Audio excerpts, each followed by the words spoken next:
We're going to start in about 2 minutes, everyone.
Good morning, everyone.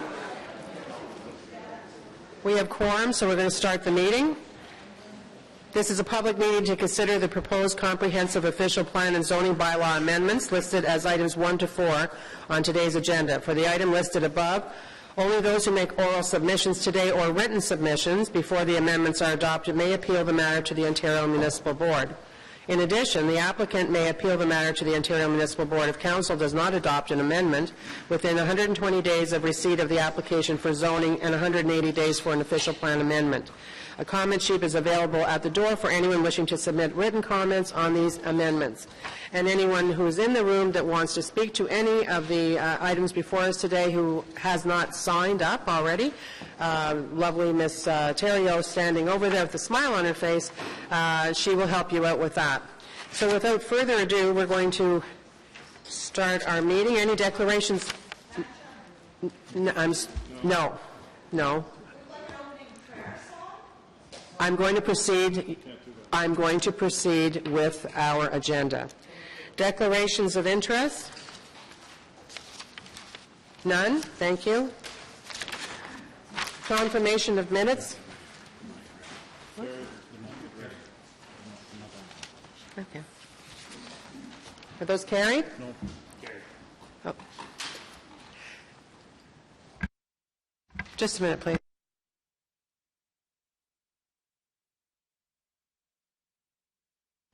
Okay, so our committee coordinator is saying that the minutes are not finished to his standards from the last meeting, so we'll have those before us at the end of November when we meet. So they're not carried. So on the agenda, we'll see what we can carry on consent. The first item, we have speakers, the zoning bylaw amendment for 852 Bank Street, so we'll hold that one.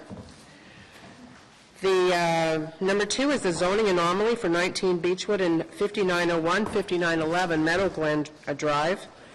Does anyone want to hold that, or can that be carried? Do I have any speakers against? Okay, I do have one speaker, Mr. Tremblay. Do you need to speak to this if it's carried? No. Okay, thank you. Are we? Is it carried? Thank you. Yeah.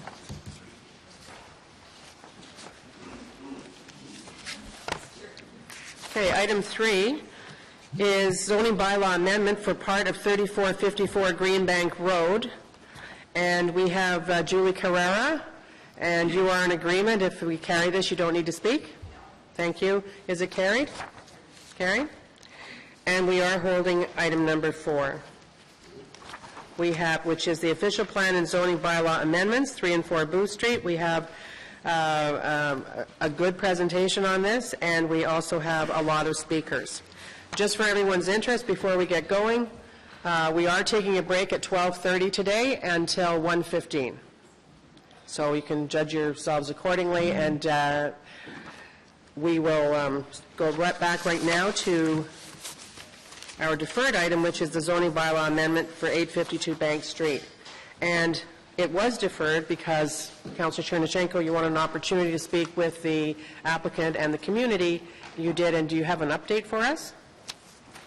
I suppose a simple update is we're still agreeing to disagree. The applicant is coming forward with their proposal, has presented evidence as to why they believe their case is strong, and the community and the BIA feel otherwise. But in our meeting, we weren't able to come to a resolution acceptable to everyone.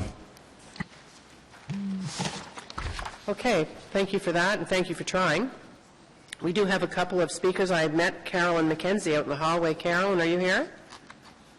Still? Yes, you found a seat. Come on forward, please. Do you want a presentation? I just thought, since it's the second time before us, and we were prepared to deal with it, did you want a presentation, Councillor?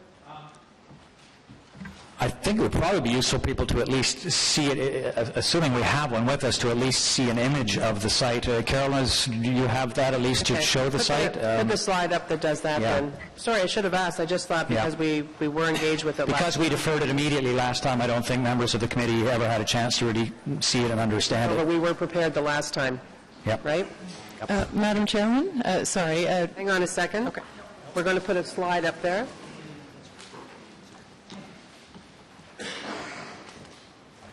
And thank you for your correspondence in advance of your presentation.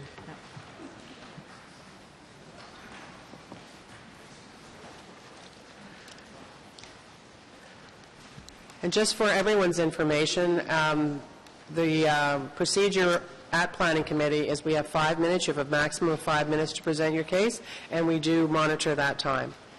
Are we ready to go? Nope. Would you like to start talking? It's up to you. Good morning, Madam Chair. My name is Allison Hamlin. I'm a planner, the file lead on this rezoning. I can't hear you at all.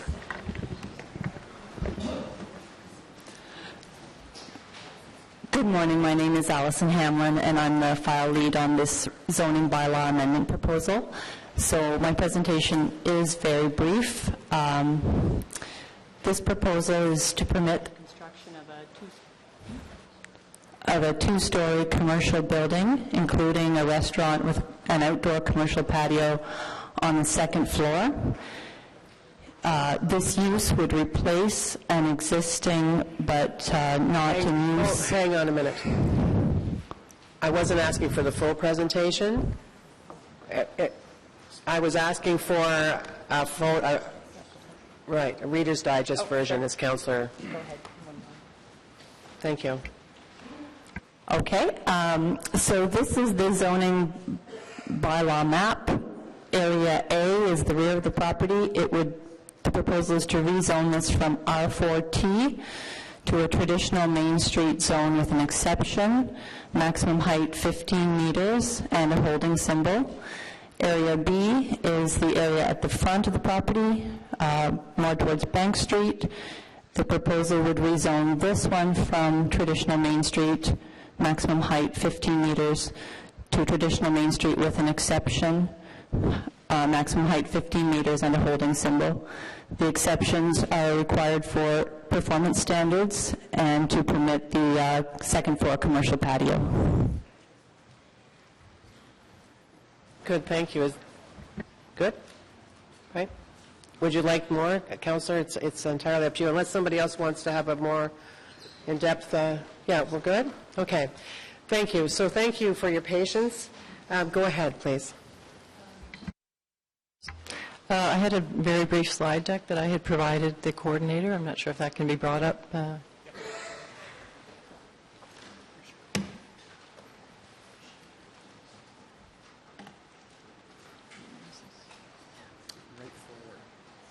This one to go forward. This is the laser pointer. That's to go back. Okay, thank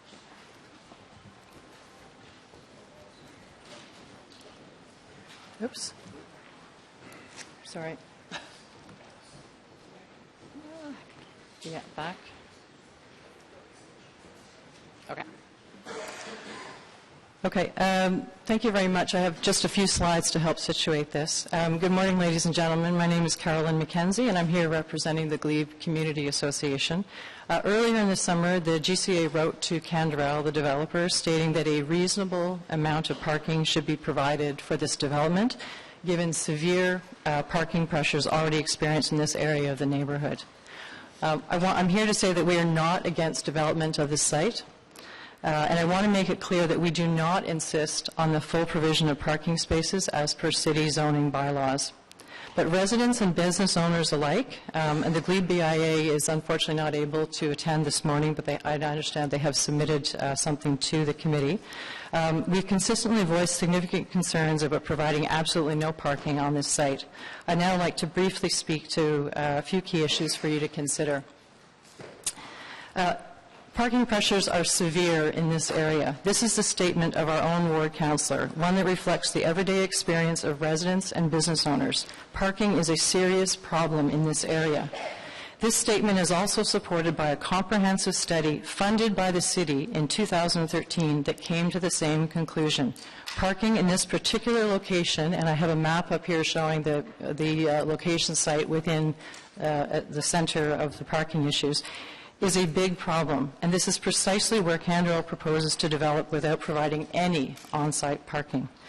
Very importantly, the city's conclusions about this particular parking issue formed the rationale for Planning Committee's approval of a $10 million parking garage at 2nd Avenue roughly 1 year ago. But now city staff have said that they accept Canderel's study that comes to a different conclusion, that there is in fact no parking problem. So which is it? If this is correct, if Canderel is correct and their consultants are correct, and there really is no parking problem, then why are taxpayers footing the bill for a problem that does not exist? This proposal will also actually reduce existing parking. Canderel states that 12 new on-street spaces can be created by reintroducing curbs on Bank and 5th. There's an image here that you can see the situation. They have not provided any credible evidence. Curbs or not, there is simply no room to introduce parking on 5th Avenue. Further, there are currently upwards of 15 surface parking spots on this property that will be lost, including a virtue car space. If this proposal were to be approved, will the city hold Canderel substantively to their claim of 12 on-site parking spaces that appears in their planning rationale, even if it means having to move their building back, which I believe is the only way you could provide on-street parking here? Deprioritizing cars, which the staff report speaks about, is a good idea, but not everyone can access non-car modes. The staff report states that, and I quote, "The compact, walkable character is enhanced when development does not prioritize the car over other modes of travel." We agree with and support this statement. But the reality is that not everyone can access non-car travel modes.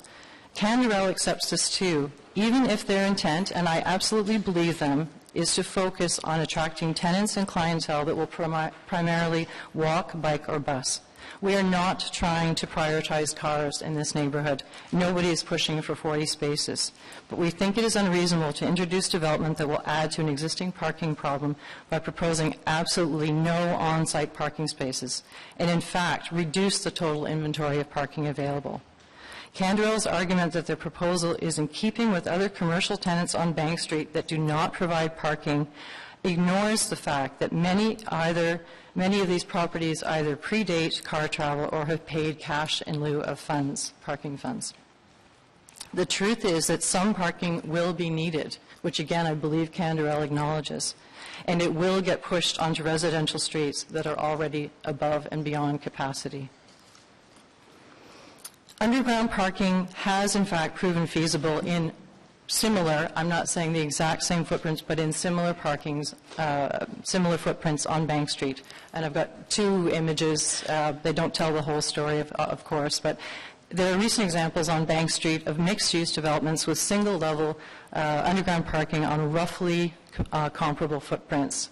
And I have images there to show, and they are both quite recent developments. If given some priority, we believe that roughly 12 spaces would be technically feasible in either single-level underground or some combination of underground and at-surface, at grade and a covered parking. If not for clientele, then at least for tenants. If it's possible at other similar sites, why is it completely out of the question at 852 Bank Street? The staff report statements regarding negative impacts on public realm and or the traditional Main Street I don't believe are justifiable. The report states that the provision of parking is impractical and undesirable for this site. It would undermine the goals for an attractive, compact, walkable shopping street. But it's not clear to me or to the GCA how a garage entrance off Monk Street, which is not visible to Bank, the shopping street, or Fifth Avenue, would possibly impact negatively on the shopping street. This image illustrates the location of a potential garage entry tucked behind on Monk Street. The staff report also states that underground parking cannot be accommodated on this site without detrimental impacts on the public realm. City planning staff have clarified that by public realm, they are referring to the reduction of some proposed landscaping on Monk Street. Is this really a strong basis for discarding the idea of underground parking? Thank you. Thank you. That's it. Time's up. Okay. Do you have one last statement you'd like to say? I'm really, as I said at the beginning, that's why I took the time to say about the 5 minutes, because Yes, no, I understand. we have a lot of speakers today. Yeah. We've got to be firm with that. 30 seconds? 20 seconds? 10 seconds. 10 seconds, okay. Thank you. Okay, to close, I would simply ask the following questions. Does the Planning Committee accept that there is not an urgent parking issue in this part of the glebe? Is it city policy to intensify the urban core with development that does not provide any required parking? Does the Planning Committee believe that non-car travel modes are really accessible to all? And finally, if the two-story single-use development concept can't support any parking, then is it really appropriate for this site? Thank you. Thank you. So before I go to committee, I'm going to ask staff to make comments on the parking issue itself and on the questions that you just had. Thank you, Madam Chair. So on this particular site, it was clearly one of the key items associated with this project. I think we recognize, I think the staff report, in fact, does recognize that there are certain periods when the parking in the area is effectively at functional capacity. There's other times when there is availability of parking in the area. We know that it is a traditional main street, and it's very characteristic of traditional main streets to see uses that don't have on-site parking, just given the time period in which many of these projects would have been, or many of the sites would have been developed. We also recognize that there is an investment being made by the city at 172nd Avenue to provide for an increase in available public parking by approximately 100 spaces over what exists today. And while I know there's a lot of discussion around the Lansdowne site and whether or not the parking there is sufficient, the work that was done there clearly identified that the parking there would accommodate the ongoing needs and could also, in fact, support additional parking for the Glebe Bank Street BIA area. So overall, we're quite satisfied that the nature of the uses, and given its location and the experience clearly is on traditional main streets, you do have a very high non-auto mode patron base that would be frequenting these establishments, and consistent with how these areas have evolved, we're comfortable for a two-story project that not having the provision of on-site parking is appropriate under these circumstances. Thank you for that. And there's going to be a study that's going to be funded by the applicant if this is approved. Is that correct?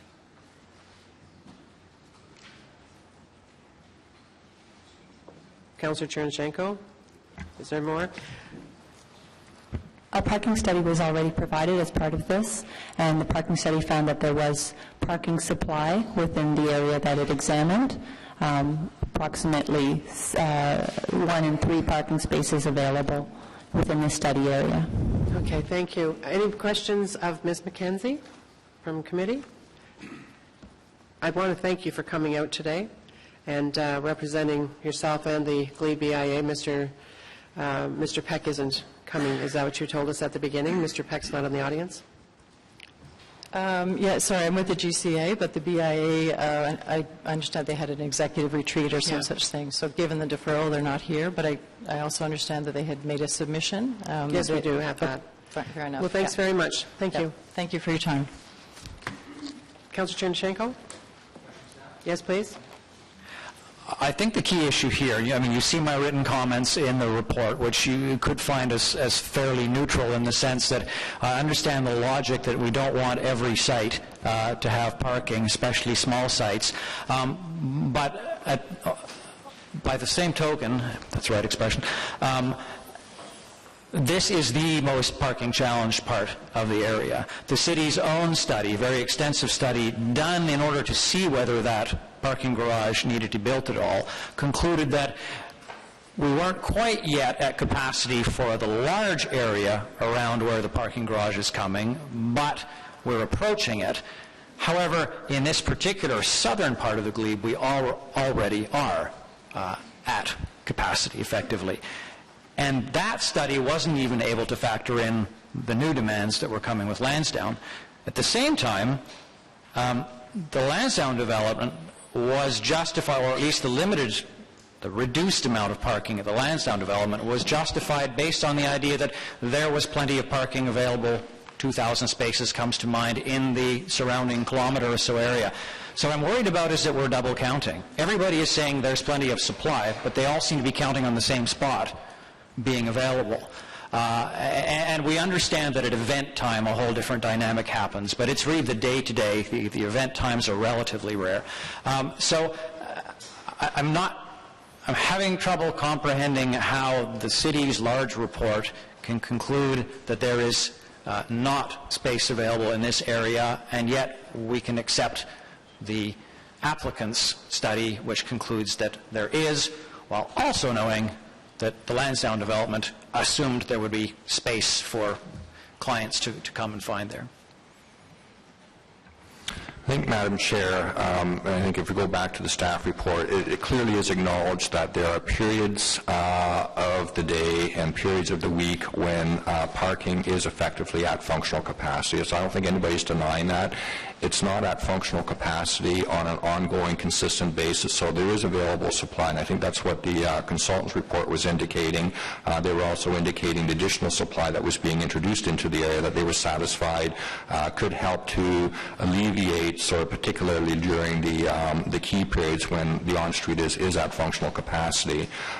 With respect to, so as I mentioned earlier, there are 100 new spaces being introduced as a result of the 2nd Avenue parking garage. With respect to Lansdowne, I appreciate comments, Councillor, but the parking being provided at Lansdowne, the numbers do meet the requirements for the residential and the non-residential uses, the commercial. So in fact, they are meeting bylaw requirements. The reduction is really related to what might typically be required for a stadium venue, and that's where there was the reliance on the opportunity for use of on-street parking. But that was really event-specific, not related to the day-to-day. The day-to-day, the conclusion was that there's more than enough parking to support the day-to-day activity at Lansdowne in terms of the retail, the commercial, the office component, and in fact, the expectation was that that parking supply would also be sufficient to add additional parking supply to support the glebe businesses along Bank Street. So I think all in all, in balance, yes, there's recognition, there's currently functional capacity. We are moving towards achieving a higher non-automodal share. We know that in traditional main streets there's a much higher percentage of people that will go to these areas by other means. We also know that along traditional main streets, typically it's not a single use that's the destination, it's the place that's the destination. So all in all, in balance and looking at it, yes, this potentially will add additional demand, but we're satisfied that given the conditions in the area, given what's going on in the area, that those demands can be met without adding significantly to an undue adverse impact for the parking supply that currently exists in the area. We feel that it can be appropriately accommodated. Councilor, we still have the applicant represented by Miguel. That's right, and I was going to double check that because my questions would be for the applicant. That's why I thought I'd give you a heads up. And I know Councillor Blois has a question that he'll wait. Mr. Trombley, would you like to come up, please? Oh, sorry, I didn't notice you were still sitting there. I should have asked you to please take your seat. If you can find it. I'm new at that. Thank you.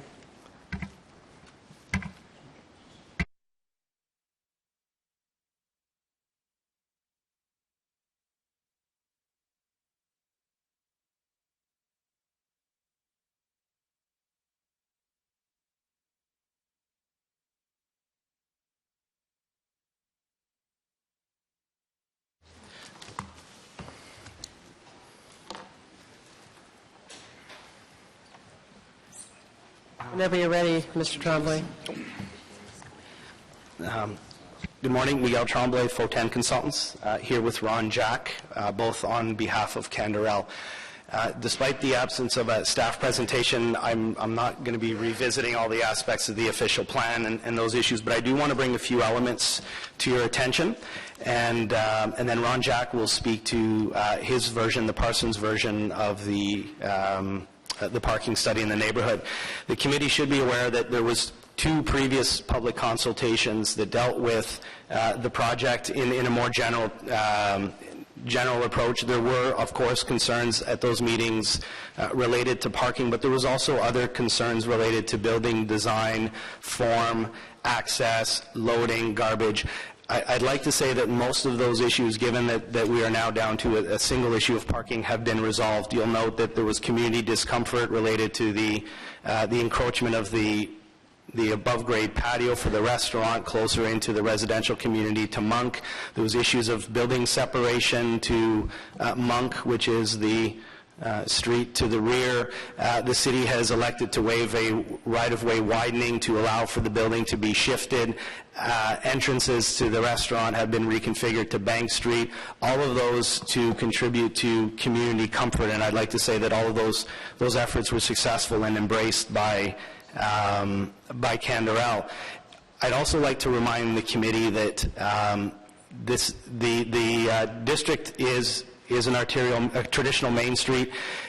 You recall Peter Hume's comments to me at the last meeting as to, Mr. Tremblay, I want you to come here and explain to me why you're not doing a 4 or 5-story building. This is a traditional Main Street. The traditional Main Street policies coupled with the zoning speak to a 2-story building, a minimum 2-story building, and I think Canderel is meeting those objectives. The reason we're not doing a 4 or 5-story building is that we recognize that the site is ill-suited to provide on-site parking. The width here is approximately 14 meters along Monk Street. That's the shallowest portion of this property. It's very restrictive in terms of opportunities to provide below-grade parking. Canderel has gone through that exercise, but there's feasibility issues in that you would lose a good portion of the ground floor for the ramps. The ramps would have nowhere to go other than single-floor parking. At the max, it could be 7 spaces. You would have to have elevators. You would have to have all of those considerations, vehicle turnarounds, that just don't make it physically and financially feasible to bring a very small number of parking to this area. The committee should recall as well, with respect to parking need, there's about 8,000 square feet of at-grade commercial here and about 4,500 square foot restaurant. This is intended to be neighborhood-serving retail. This is not a large floor plate. It's not a Rexall or a Shoppers. This is a very modest injection of commercial in this area that doesn't need that much parking. This is neighborhood-focused. You recall that this area of the city is now going to benefit from transit improvements. It's going to benefit from cycling improvements along 5th. All of those things speak to walkability of this retail and this restaurant space. So there's not actually the same need in this area of the city for parking. At the same time, in response to community discomfort, Parsons did do a traffic and parking study in support of the zoning amendment application. And Ron may have some comments that he would like to add. Yes, just very briefly, good morning. I don't disagree with the comments that the lady previously made with regard to specific parking situation on Bank Street or adjacent to this site. It's like every other Main Street, whether it's Beechwood or Wellington or in Hintonburg or Westboro. The streets are fully parked because of the quality and interest of land uses along them. But when we do the parking studies, we look at usually a couple of block radius, and we did that for this area. And the supply and demand on a non-event day of parking and the use of parking spaces for the area that we looked at, a 2-block area, was within 5 percentiles of the city's study. So they're basically saying during non-event days, yes, Bank Street's fully parked most of the time, maybe 1 or 2 of the side streets, particularly 5th, but people park over a 1 or 2 block area. There's an ebb and flow, and they said that roughly it's 70% utilized with 30% spare at 4 different time periods of the day that we counted and during the weekend, outside of events. Events are their own situation, you all know that. So, yes, Bank Street's fully parked, Fifth Street is busy, but in the area as a whole, within a reasonable walking distance, there's sufficient parking, and our study jives with the city's study. Just to reiterate what Miguel said, it's a very small footprint. It's not wide enough to have a ramp go down, make a 90-degree turn, another 90-degree turn, and then go down another level. There's not enough width to allow vehicles to turn, so all you can have is the ramp goes down, and whatever parking you can have at the bottom of the ramp is what you get. And because it's a dead end, you have to allow room for cars to pull into a dead end area and turn around. To expect retail patrons to do that, it's not going to happen. There's very few sites that I can think of that are 2 stories of retail in any main street that has one level of parking underneath it. One, you don't usually provide it because it's not necessary or it's not in keeping with Main Street, but it's just not patron-friendly. Patrons are going to park on street. The best you could do is have your employees park there. But having said that, as Miguel said, it's a huge cost for a 1.5-story building when you just lost a 30-year retail floor area. The other projects that were referenced that have underground parking are condos with some ground floor retail. There's 6 or 8 floors of condos. You can't sell a condo without parking. Plus, you've got 6 floors to carry the cost. So they provide parking. It's usually substandard as well. They have to come in and get variances because it's such a small site. But it's a very, very different situation. I think that's it, and I can answer any questions if you have them. Okay, so we'll go with Councillor Blois first, and then go back to you, Councillor Chernchenko. Does anyone else want to ask any questions? Okay. Thank you. First of all, I'm looking at the traditional Main Street designation, so I'll start with staff.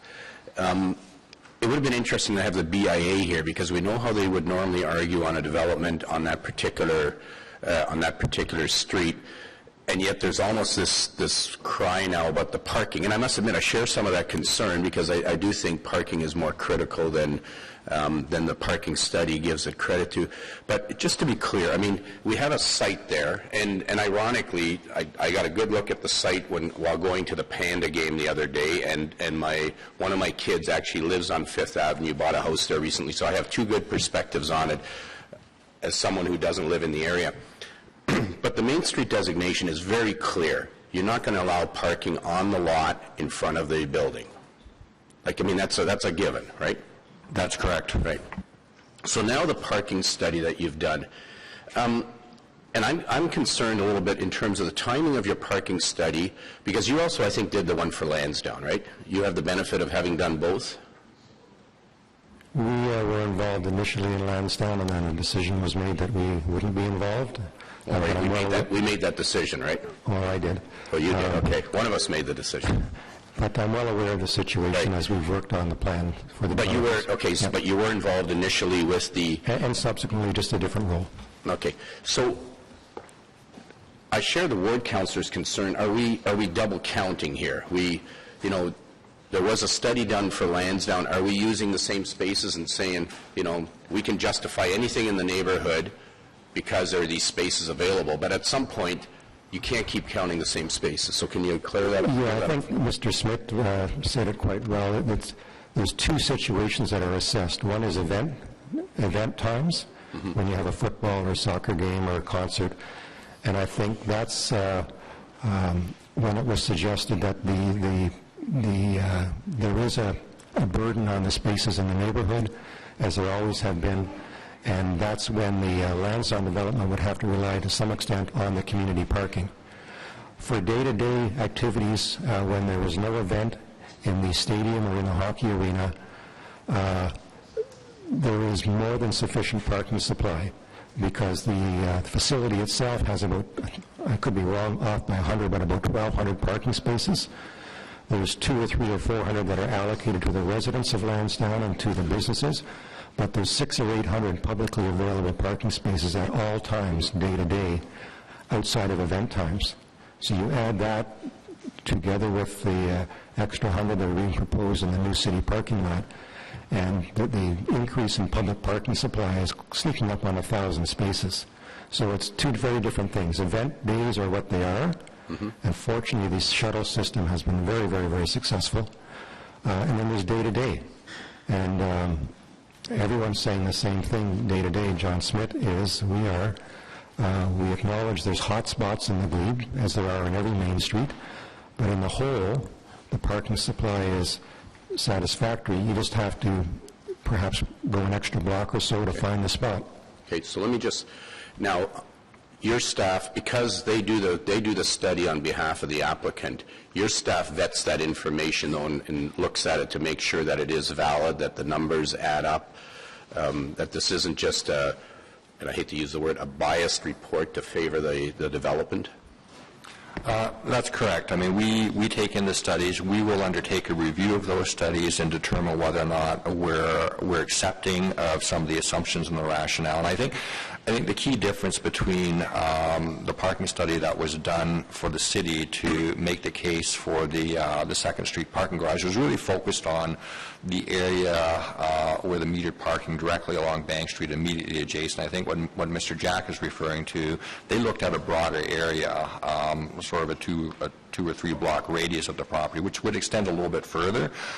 So, and I think there's an acknowledgement there was never any suggestion through the work that was undertaken on behalf of the proponent that there aren't sort of at capacity conditions, functional capacity conditions being experienced in the area, but in the broad, there was a conclusion that in fact there was adequate parking. We agree with that, given, again, the additional parking supply that's being introduced, while at the same time fully acknowledging and recognizing that, yes, in this immediate localized area, we do have periods when we are at functional capacity, but that is the nature of a successful street, such as Bank Street in the glebe. Thank you. Madam Chair, I'm satisfied with the answers. Maybe I'll just make a couple quick comments and I'll address. This is an interesting site because, like I say, I have a different perspective maybe on it, but my first concern was when I read the report initially was the whole parking issue. When I stood at the site, I looked at it and I said, this is a site that's crying out to be redeveloped. You have a non-conforming automobile gas station use that's defunct right now. There are people parking on it. Something should happen here. And like Councillor Hume, it's like, what can you put in there? So I think, you know, you faced a challenge. I think you've met that challenge. The other thing is, and by the way, when I went to the Panda game, you know what the outcome was as the ward councillor and somebody who was wearing a GG shirt. The other thing is having one of my kids who lives in the area, and I guess the litmus test for me was I actually asked him. I would have loved to have the BIA here today because I think what they would have said would have contradicted what they said for other applications. But certainly the test for me was I said, what do you think of that? What do you think, you know, what's being proposed there and everything else? And the test came back to me. I think it's a great use. I can walk to it. Others in the area can walk to it. I will be supporting the application. Thank you.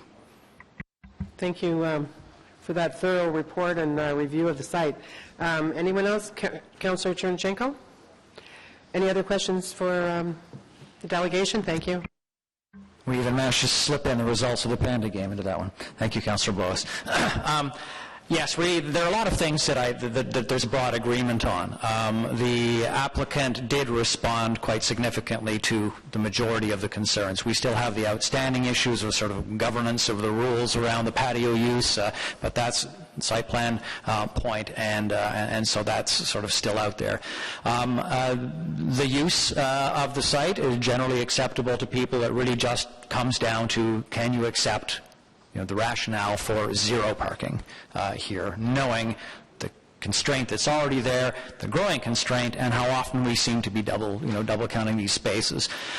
You did look at how you might put on-street parking on the second side. Am I right?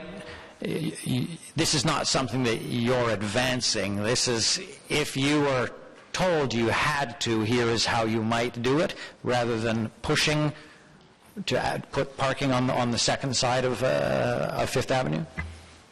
To the chair, understanding that there's an interest in securing some additional parking, and that the current use right now is an open curb cut. There's no control of access. There's never been any opportunity for parking on the south side of Fifth. Through the site plan process, Canderel is prepared to explore opportunities. There are constraints. There are limiting aspects to the width of the right-of-way, the sidewalk. And we also shared with the community and yourself that injecting those 5 additional parking spaces along this south side here would mean that you would have to cut out, because of the width of the right-of-way, cut out a portion of the sidewalk and maybe undermine some of the successes of the project related to streetscaping. Because, again, to my previous comments, there is anticipation of a bike lane going along Fifth Avenue. If we can find a balance of all those aspects, all those variables through the site plan process, Canderel is happy to continue to explore that on-street parking and see some value to it as well for themselves, but it's really directed at addressing some of the community's discomfort. So absolutely through that site plan process, but Ron may have some additional technical comments. The current site has an existing driveway connection to Bank Street, just south of Fifth Avenue. With that driveway connection gone, you can add 1 more parking space on the west side of Bank to the existing allowable parking and have it still be sufficiently back from the intersection, so you gain 1 new space there. The existing road width of Fifth Avenue is about 8.5 meters. It has parking on the north side and then 2 lanes of traffic. So there's no usable pavement width. There's no to give up. So if you wanted to provide parking on the south side, it would be 2.5 meters wide. You would start where the sidewalk is right now. Miguel, you can point that out. And you would have to introduce a 2.5 meter wide bay of asphalt along the frontage, push the sidewalk south 2.5 meters, and either lose your streetscaping or the whole footprint of the building gets reduced by 2.5 meters. As well as there's a hydro pole there that would probably have to be relocated, or you build your parking around it, which means you only get maybe 3 spaces. So the implications of providing on-street parking are pretty significant for what you get in the end. And I agree with you, and I think that's the conclusion we've all reached, that the benefit of several parking spaces on street that's already constricted sees a lot of movement where a bike route is proposed and where the sidewalk width is extremely more important than anything. Any more questions? No, I suppose it's not. It's a wrap-up now. So, Thank you. Is that your wrap-up? this will be my, Okay, I'll just finish this as my wrap-up Thank then. you. So I think in conclusion then, for this particular site, it's somewhere where I would like to have seen underground parking. I have to reluctantly accept that the economics for a small number, whether it's the 7 that you've counted or the 11 or 12 that an alternative view showed, it is still a very high cost for a small number of spaces. In this case, going to 0 is certainly far less than I or the community would have liked to see. But I think at this point, all we can say is we cannot have another development come back in this area also claiming that these, if this one passes, we really cannot have another one saying, oh, but the studies have all shown, because then we're quadruple counting. We know, I know that your own company has an interest in developing another site very close by. I have to state as strongly as I can, that one, I know we can't tie them together, that one has to come with significant parking, or we are just going to be in an untenable situation. You'd indicated that there's additional improvements in public transit. Actually, there isn't. At game time, there is great shuttle transit and superb transit routes, but day-to-day, which is what we're talking about, there has been no day-to-day improvement. I'd love to see it.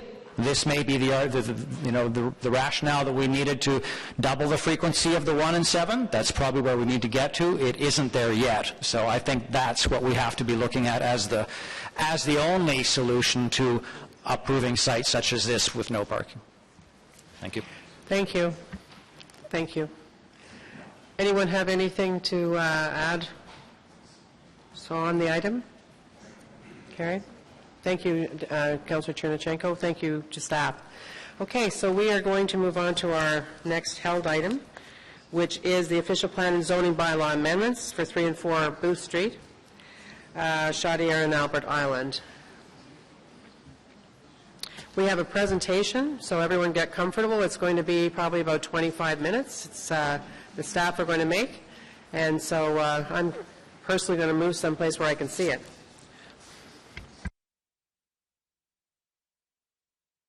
Thank you, Madam Chair. So just very briefly, typically this committee deals with quote-unquote development when there's applications brought forward from the Development Review Services branch. In this situation, though, it's not a particular development proposal that we're dealing with. What we're dealing with is an official plan and a zoning bylaw amendment that really serves to establish the overall framework for the future evolution of the Chaudière and the Albert Island into a very dynamic mixed-use precinct. The stage that's being set sets out a number of things that still need to occur in terms of confirming items and details associated with those particular development initiatives once they will be brought forward, and each one of those will go through its own process. So this is not a development application per se. This is a planning framework that's being established for the Chaudière and the Albert Islands. And I just wanted to make that point to the committee because I know, as I said, more often than not, this committee is actually dealing with specific development initiatives, and that's not the case here. So with that, I think Mr. Herweiler wants to make a few comments, and then we'll turn it over to Hugh Wing, who will provide the overall overview of what's being proposed for the Chaudière and the Albert Islands for the official plan and zoning. Don? Thank you, John. Just by way of brief background, this is a very extensive design process that started back in the spring of 2013. There were a number of very well-attended design charrettes and open houses to really come up with the key design principles for these unique lands within the city. Just point of information, for the first time ever, we struck a joint design review panel made up of representatives from the City of Ottawa and NCC design review panels, as well as design expertise from the City of Gatineau. So that was a very intense but productive process, which led to the development of the master plan for the Isles. And that master plan forms the basis for much of the proposed amendments that we're going to be discussing today. So I just wanted to give you that little bit of context. A couple of brief points of clarification that we'll build on through the presentation. The proposed amendments do not involve or impact Victoria Island. The plans are specifically for Chaudière and Albert Islands. And as well, the Chaudière Falls are not within the site area. These lands are controlled by Energy Ottawa. This development, this proposal will facilitate greatly improved public access to the falls, but I just wanted to make that point because there was some confusion in some of the submissions we've received. At this point, I'll turn it over to Hugh, who will walk us through the details.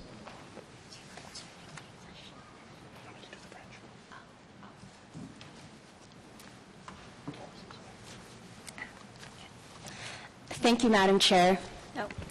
Am I heard in the audience? The applications before the committee is an official plan amendment and a zoning bylaw amendment application on 3 and 4 Booth Street. This area is known as Chaudière and Albert Islands, shown on the aerial. It's shown in the red shaded area.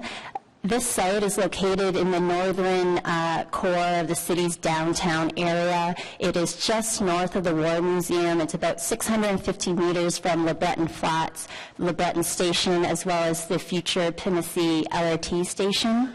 In the surrounding area, you have Portage Bridge just to the east. Abutting the site is Chaudière Falls, and as well as Don mentioned, Victoria Island, which is not within the subject area, but across the Booth Street of Albert Island. In terms of the site area, it's approximately 7.3 hectares. Booth Street divides Chaudière Island into, we refer to as West Chaudière District and East Chaudière District. Albert Island is on the west side of Booth Street. There are a number of unoccupied historic industrial buildings on site. As well, on West Chaudière District, there are Energy Ottawa facilities. They do run the hydroelectric energy plant and also the operators of the dams at Chaudière Falls. As mentioned earlier, Booth Street is the dividing corridor. It becomes Eddy Street in the city of Ottawa. And in addition, this site is very close to the dividing boundary between the city of Ottawa and the city of Gatineau. The following photos are some streetscape photos of the subject area.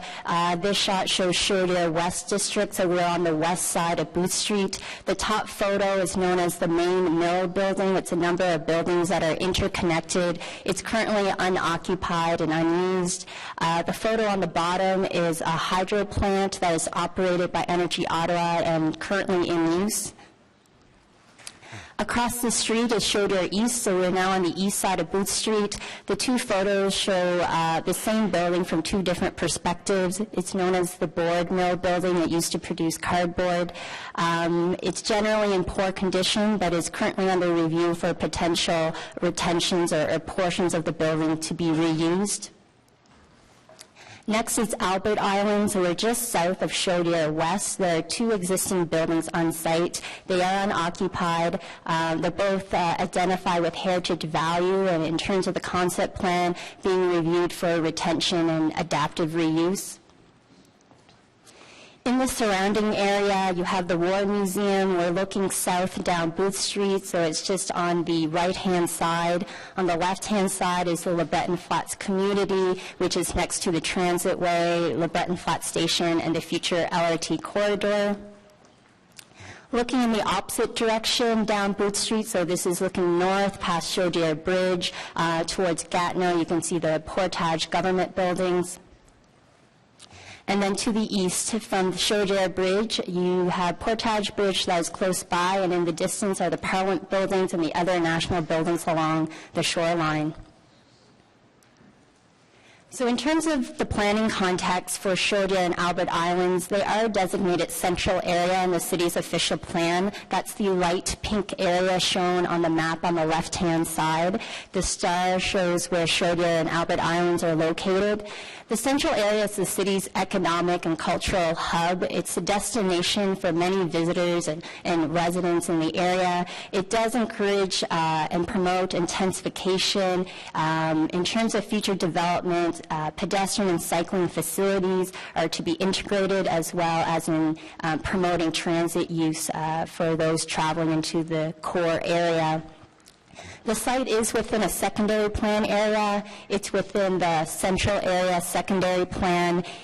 It's specifically within the LeBreton Flats character area. The map on the right shows the land use plan for LeBreton Flats, and the dashed circle shows Albert and Shortdale Islands, and as you can see, they are undesignated from a land use point of view.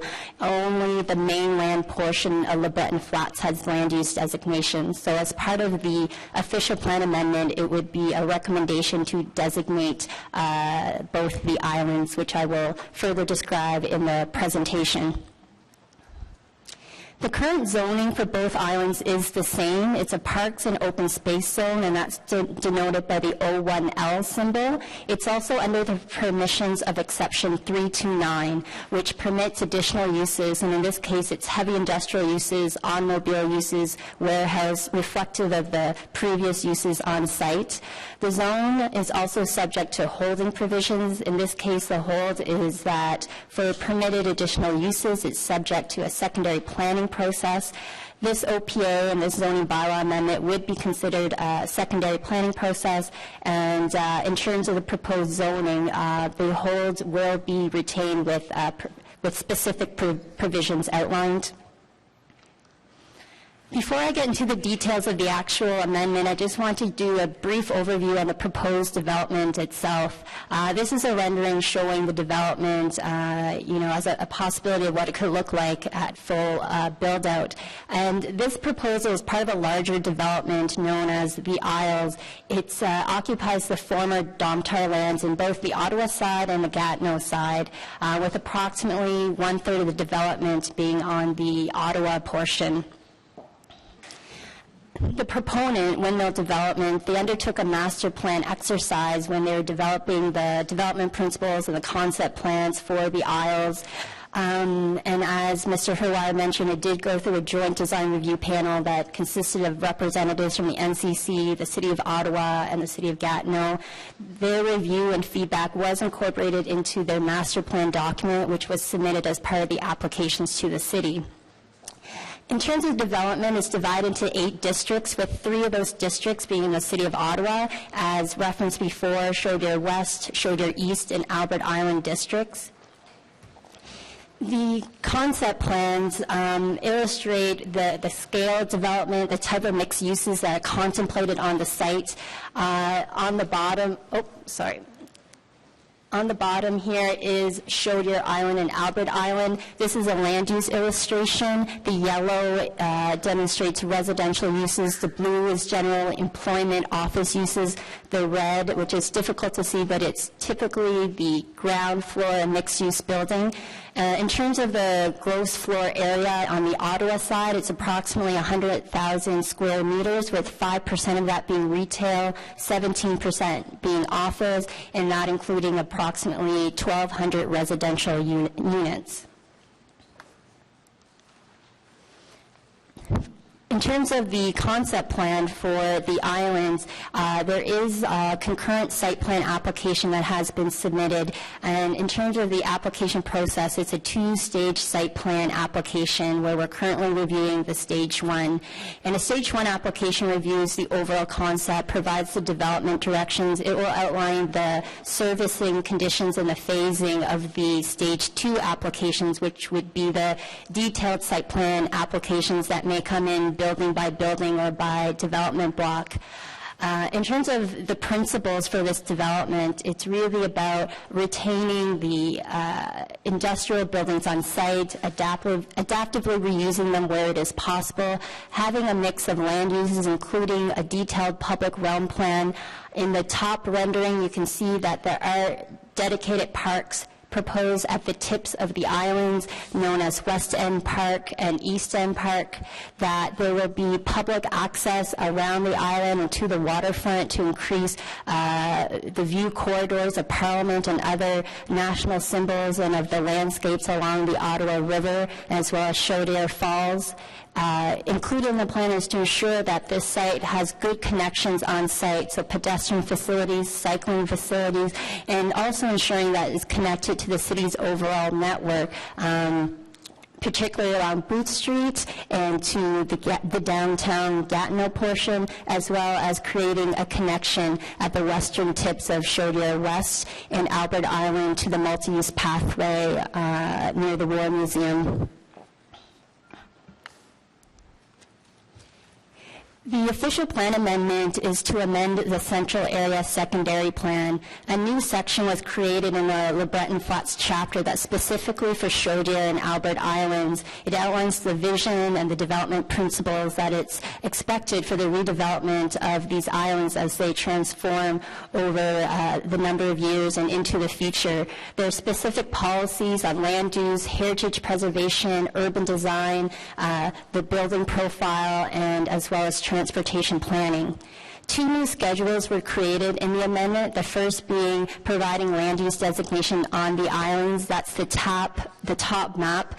The striped hatched area is a mixed-use designation, and the white parcels are for a greenway open space areas, which is reflective of the future park areas. The bottom schedule is a maximum building profile map. It identifies where high-profile buildings can be located. It's shown by the granular hatching area along the conceptual road network. The high-profile buildings would be up to a maximum of 15 stories. The striped hatch area, the medium profile buildings, those are buildings that are either low or medium profile, generally considered 1 to 4 stories and 5 to 9 stories. The details of the zoning bylaw are very reflective of the official plan amendment. Again, you see Area A that will be rezoned to a downtown mixed-use zone, which matches the area of the official plan amendment for a mixed-use area. Area B will be rezoned to a leisure zone. This is a type of parks and open space zone that permits recreational uses. Specific to the mixed-use downtown zone, a subzone will be created as well as an associated height schedule. As shown on the map, Area A, specific heights or the maximum heights permitted on Chaudière West. Area B is the maximum height that would be permitted on Chaudière East, and Area C is the maximum height that would be permitted on Albert Island. In terms of the exception, additional uses would be permitted, specifically a marine facility and a post-secondary educational institutional use. In terms of the holding provisions, they are specific that a number of studies and plans would need to be approved, as well as the Stage 1 site plan approval before the hold could be lifted and the zoning be in full effect. So in conclusion, Madam Chair, the Plan and Growth Management Department recommends the official plan amendment and the zoning bylaw amendment be approved to permit a sustainable mixed-use community development on Chaudière and Albert Islands. Thank you. Thank you very much. That was a good presentation. Does anyone have any questions of staff further to the presentation before we start with our delegations? No? Then I'm going to go right to the delegations. And first up is Jonathan Westinding, Windmill Developments. Welcome.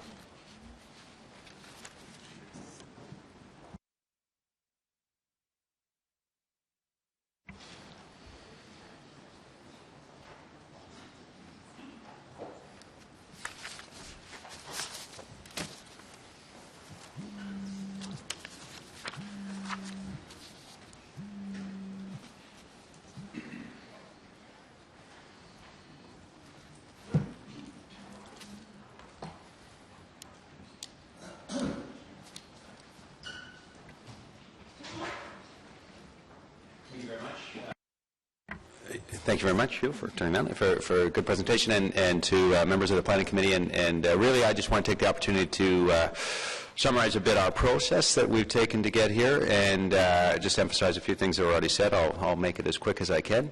But I just want to speak to the fact that we are trying to do something here that is unprecedented for these lands. They have been gated off and used largely for industrial purposes for the last sort of 200 years. They're contaminated. There is a significant dollar value, some estimates in the range of $100 million to get these into sort of active economic benefit, and also just to be able to get access for the public. So it's something that we have gotten, a great amount of support from, in cooperation with all the key stakeholders from the NCC to the two cities, and have been working collaboratively with an open door policy now for over a year to a year and a half in forming our plan.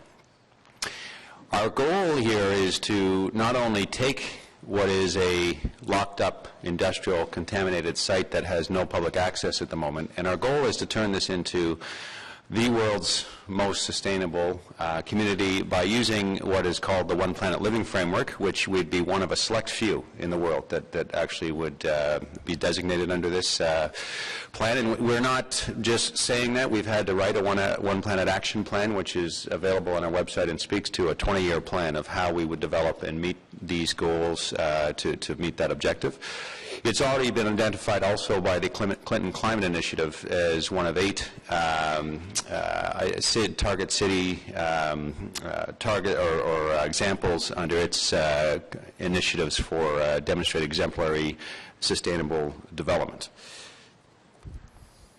And I think the story that I just want to make sure is clear on this is that we have been openly collaborative on this. We have had a series of public meetings dating back to almost a year ago. And some of the things that need to be clearly communicated that we've tried our best to do in our public consultations is that these lands, they do not include Victoria Island. We recognize Victoria Island as an ideal location for an Aboriginal cultural center. These lands are privately titled lands that have been owned by Domtar, except for 10% of the lands, which are under long-term perpetual lease with the federal government. So they are largely privately held lands. As I said, we started this process, without drawing a picture, we started this process with 8 key design principles, which we invited all members of the community to come to our first open house, which was before we even submitted any formal planning applications or any formal designs, where we had 1,000 people show up to that meeting at the Museum of Civilization, and that helped shape, what it is that's gone into planning to this planning committee for approval.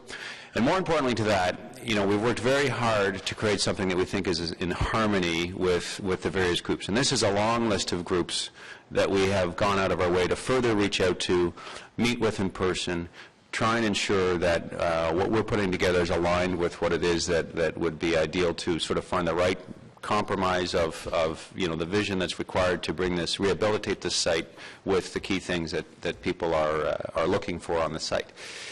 And so as a result, we're surprised and happy to see a number of new faces here that have not been engaged in our process to date to talk about their ideas for the site, and look forward to hearing some of those ideas. And just want to stress, what is being put in front of committee today is not letting us build anything yet. What's being put in front of committee is letting us just change this use from what is an industrial parkland use to a mixed use, and we'll continue to have an open door policy and continue to hope to work with all these stakeholders in what are the finer details of our site plan application as we submit those on a phase-by-phase basis.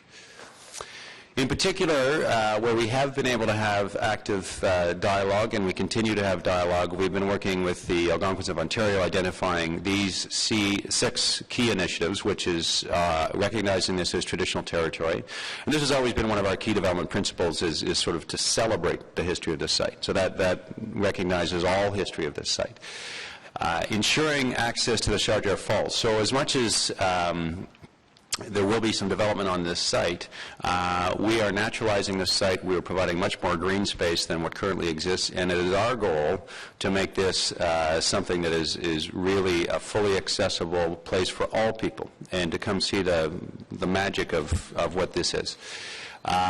Restoring the heritage landscape, facilitating employment opportunities. And 10 Mr. seconds. Westheim, well, the last person that told me 10 seconds, it ended up being 35 seconds.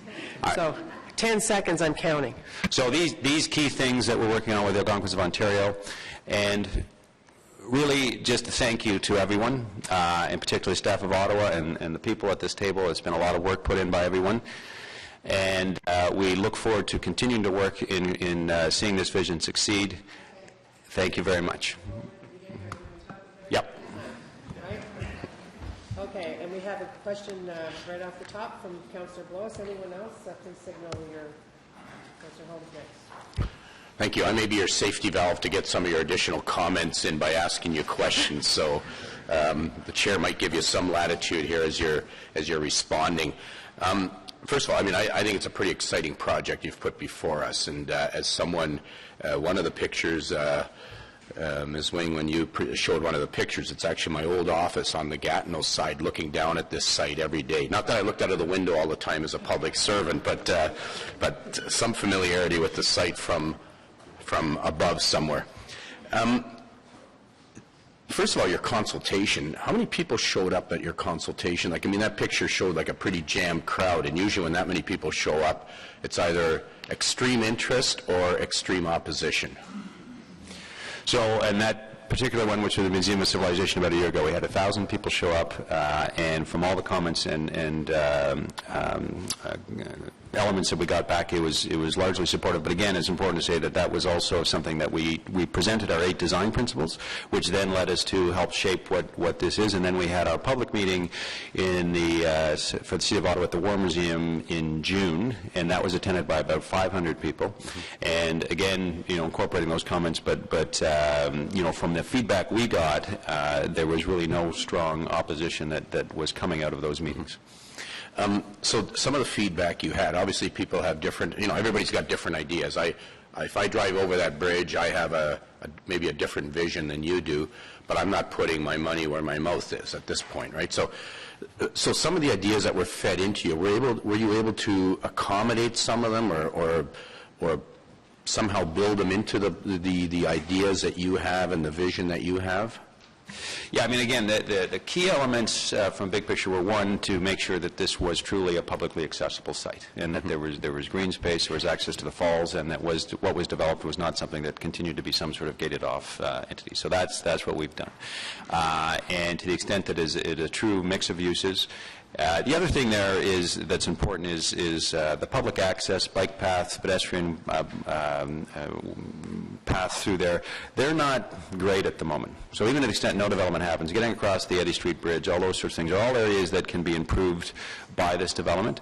So that was, that was the bulk of things that we heard. There was obviously some comments about whether there should be high-rise, low-rise, those sorts of things, but predominantly it was about public access, mix of uses, storage, recognition of history, preservation of as many of the historical buildings as we could, and creating something that is really, a combination of old and new in what we create. So you're actually taking me to my main question, and I think we all recognize, maybe as contaminated as the site is, as industrially run down as it is, and we've seen many cities around the world revitalized, whether it's harbors, waterfronts, and we have a challenge with our waterfront. We haven't done that much with it, and that site's, Le Breton's been sitting there forever. That site's been sitting there as the industrial uses have wound down. In the report, under heritage, it recognizes sort of I'd say the three main elements in terms of the heritage: the natural element that's there, the Aboriginal element, and the industrial element, and they're all part of the heritage.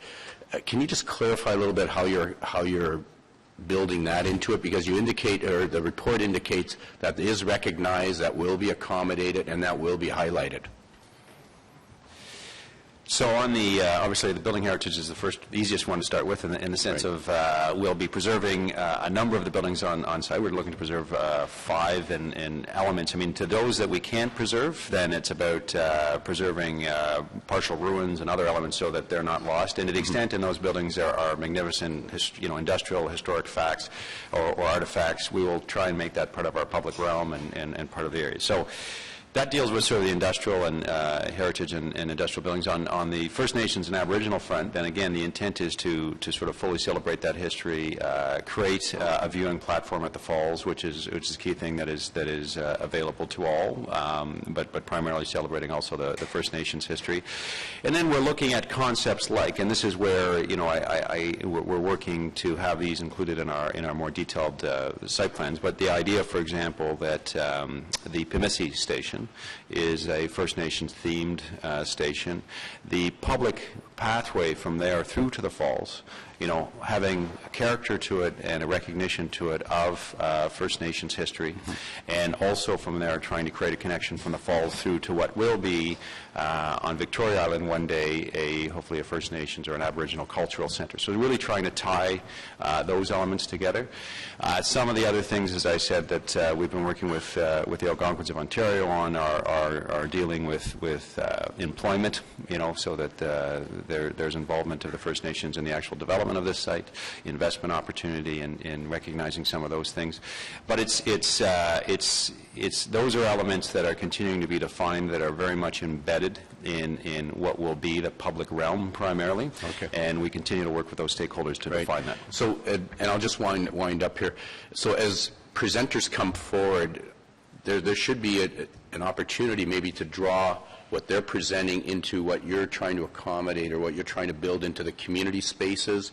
I think you talked about some of the linkages, and I'm just trying to sort of get this together in my head, what I anticipate I will hear and how you've made that link. And some of those, and I will be asking some of those presenters whether they had that opportunity to bring that up at the consultation and how they see it being addressed.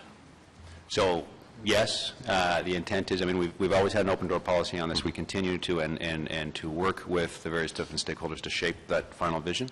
And to the extent of what we put in, with the groups we've involved and engaged with, or have engaged with us, we have considered it and actively incorporated that. To the extent, as I said, there's a lot of new faces here that we have not yet had the chance to meet or to talk to. We're welcoming the opportunity to talk further about how we can incorporate some of these ideas into our master plan. Thank you very much. Thank you. Councillor Holmes? Thank you, Madam Chair. Because this is such a long-term project over many, many years, with many factors coming to play, one of the most important ones, I think, is Chaudière Bridge, and getting the federal government involved with a determination. It has to be much safer, pedestrians and cyclists. It's very unsafe at the moment. So that has to be rebuilt to accommodate pedestrians and cyclists so that this will be a green location as you envisage. And I look at how much the federal government put into Granville Island, for example. The federal governments have invested in these kinds of locations. How are your discussions with the federal government coming along? I don't want to entertain that right now, Councillor Holmes. I mean, I think that we've got 50, 60... I think it's a short answer, Madam People, well, if it's a short answer, okay, fine. As long as it's short, we're talking 10 seconds. Well... We don't own the bridge, we don't control the bridge, but Exactly. we're working on a task force with federal government, City of Gatineau, City of Ottawa, to work towards what we've submitted as a concept in our master plan. Good. Thanks, Madam Chair. Thank you. Thank you for being brief. And thank you, Mr. Bastani. We're going to ask the next person to come up. We have, next up is Lindsay Lambert. And after Lindsay, be prepared, Judith Matheson. And Judith, are you here? Okay, so just hold tight and be ready to come up after Mr. Lambert. Is it Lambert or Lambert? Lambert, thank you. Welcome.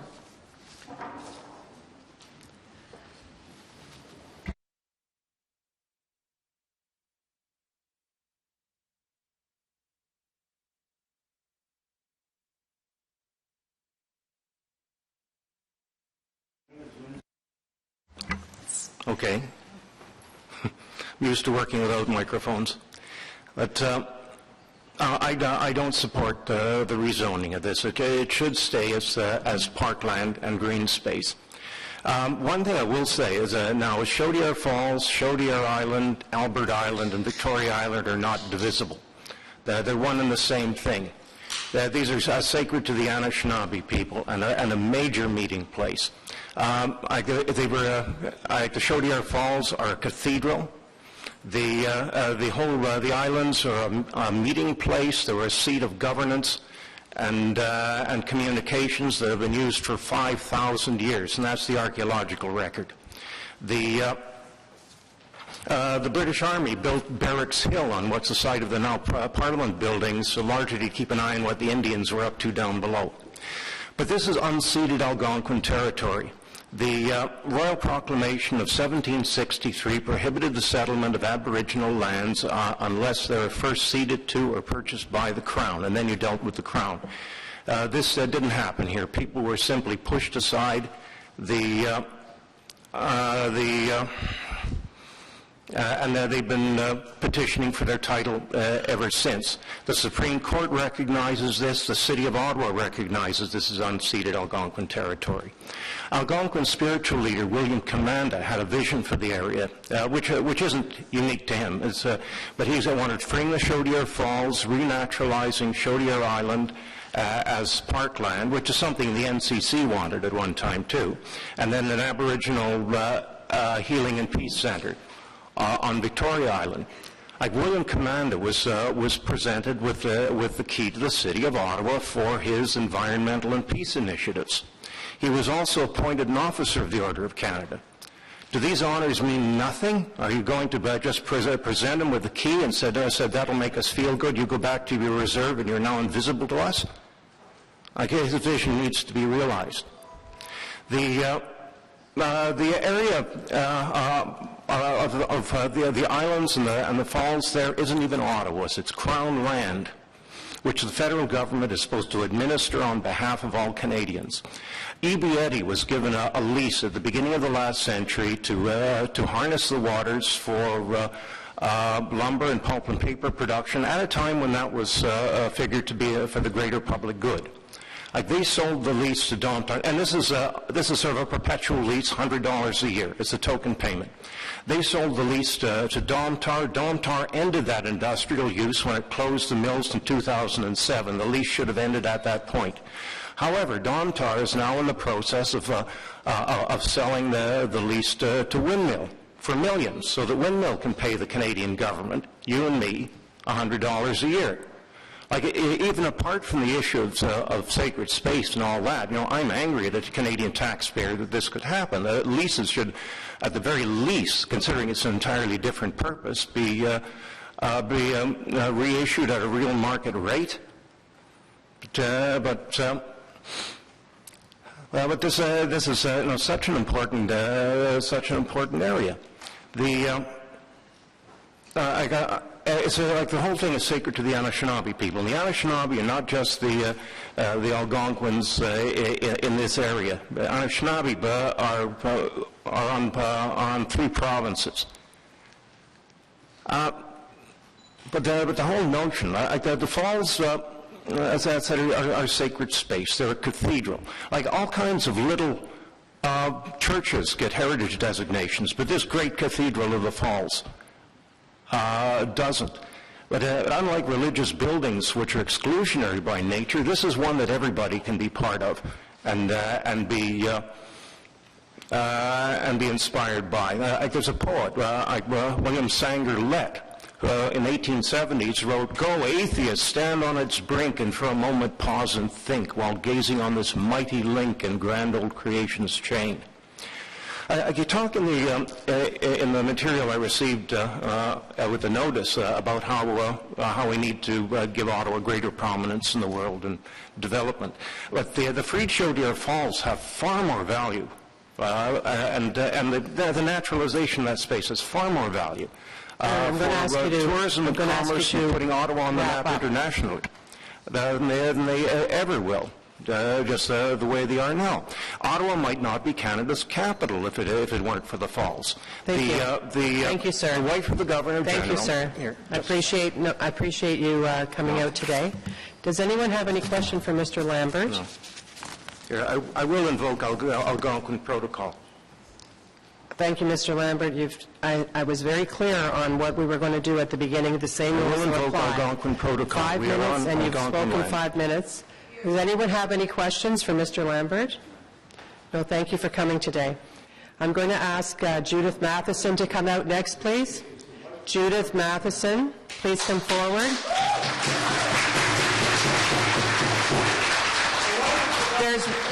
Turn the mic off. There's one other rule that I didn't tell you at the beginning, and that is we don't allow clapping, we don't allow booing. We don't allow it at any of our planning meetings, because if you clap, then you have the right to boo, and we just don't allow that. That's part of our procedure, and I could have, I guess, explained that at the beginning. I didn't think I would need to. Thank you for coming. Welcome, Ms. Matheson.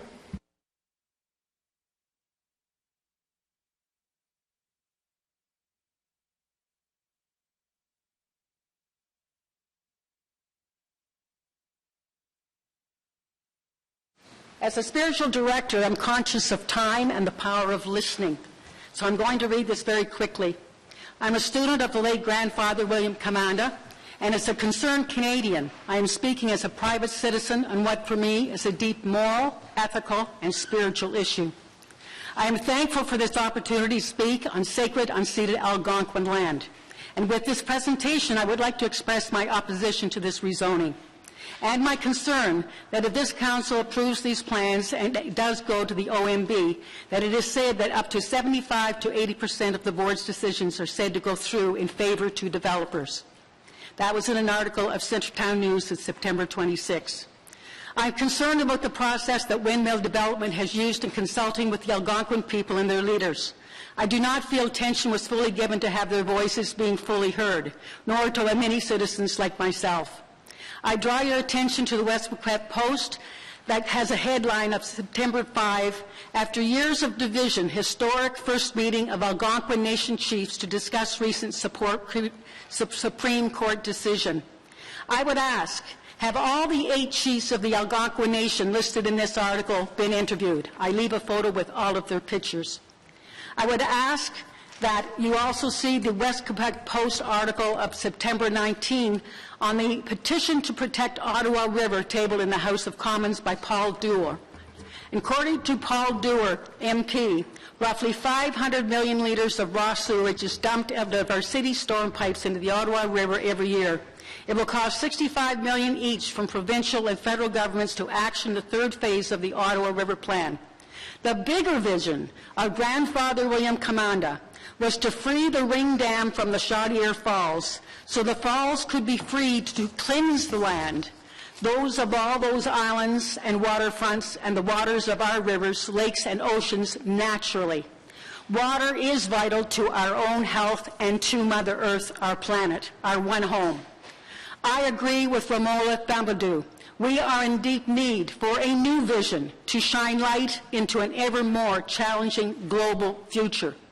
We heard a little bit about that today in the city of Ottawa, having parking areas and overbuilding and lack of space for pedestrians. I would like to quote the mission of Grandfather William Commanda.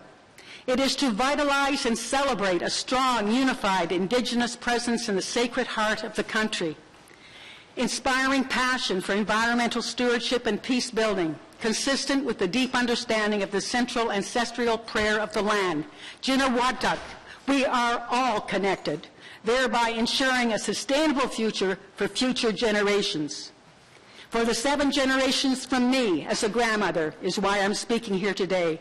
I am concerned about my grandmother's or my grandchildren's grandchildren having a healthy climate to live in. There is a deep connection between spirituality and service in social advocacy for our grandchildren's grandchildren. We need to actually know that as the public and Canadian leaders, we become more aware of the deep religious, spiritual, historical, archaeological, and heritage significance of these lands and these islands, and to the Chaudière Fall, to the Ashinapaka peoples from across North America, from sea to sea, from north to south. They gathered here. This was their meeting place. This was their Mecca. These islands and falls are very interconnected. I invite you to be sure to review the 10-minute video of Douglas Cardinal that was taped last week as he spoke about the significance of all of these islands being interconnected. This has been a sacred site and has been in the works for 30 years on simply getting one little island having the honor of having a peace center, an international indigenous ecological center honored by Grandfather's vision. I would think that if we could just simply learn to know how our rich spiritual, cultural history and heritage will affect future generations, we can create together a healthy society and democracy. If we can't do that, how can we do it? We can be a beacon of light, Ottawa, Gatineau, to the world, a light of hope that is so much needed. I'm perplexed because I keep hearing confusion. Excuse me, Ms. Matheson? You're coming really close to your time, and I noticed, because I have your presentation in front of me, we all do. I suggest that if you wanted to go to there are 3 visions of this land and summarize them. Great. Otherwise, your time is... To summarize, we have 3 visions. Keep the land polluted and hold no one accountable, or open it up and clean it up to all Canadians. For business, corporations, and all echelons of governments to work together with the federal government and all people of Canada to celebrate our 150th birthday in 2017. Okay, Ms. Matheson, there's no way you're going to finish this even in 10 seconds. I'm summarizing right now. So number 2 was allow Domtar to sell this land to Windmill Rezone. And one final statement, Yes, please? one final statement. I watched John Baird on CTV News, 6 o'clock on Tuesday, September 3rd, and the chair of the NCC were discussing the redevelopment and cleaning up the LeBreton Flats. And his comments ring loud in my ears about also Chaudière and Albert Islands. His quote is this: "Yeah, we could slap up some ugly, soulless condominiums very quickly, but let's take our time to get it right." Thank you. Thank you all for listening, and let's do the same for Chaudière and Albert. Thanks very much. Thank you very much. Thank you for coming out. Thank you very No much. clapping before you get started. Remember, that's taking up time, and I want you all to have as much time as possible. We have, next up, we have Phil Weir, followed by Daniel Stringer, and then June Gervin. Is Phil here? Thank you. Is Daniel here? Thank you. Welcome, Mr. Weir. Thank you. And thank you, all of you, for giving me the opportunity to talk to you today. I don't usually read from my text. I like to just talk, but since we don't have much time, I'm going to read. But you have 5 minutes like everyone else. Thank you. I just let you know I'm a long-term resident of Ottawa for over 40 years. My wife and I own a home inside the Greenbelt in the East End where we raised our 3 children. I'm retired, but I do a lot of volunteer work, and before retiring, I worked for 30 years as a high school teacher for our public school board. And as a teacher, I did a lot of work promoting outdoor education, including working at the McSkimming Outdoor Education Center. Some of you may have been there. I also had one of my main objectives that I worked on for years was to increase for all students the quality and amount of knowledge about Indigenous cultures and wisdom.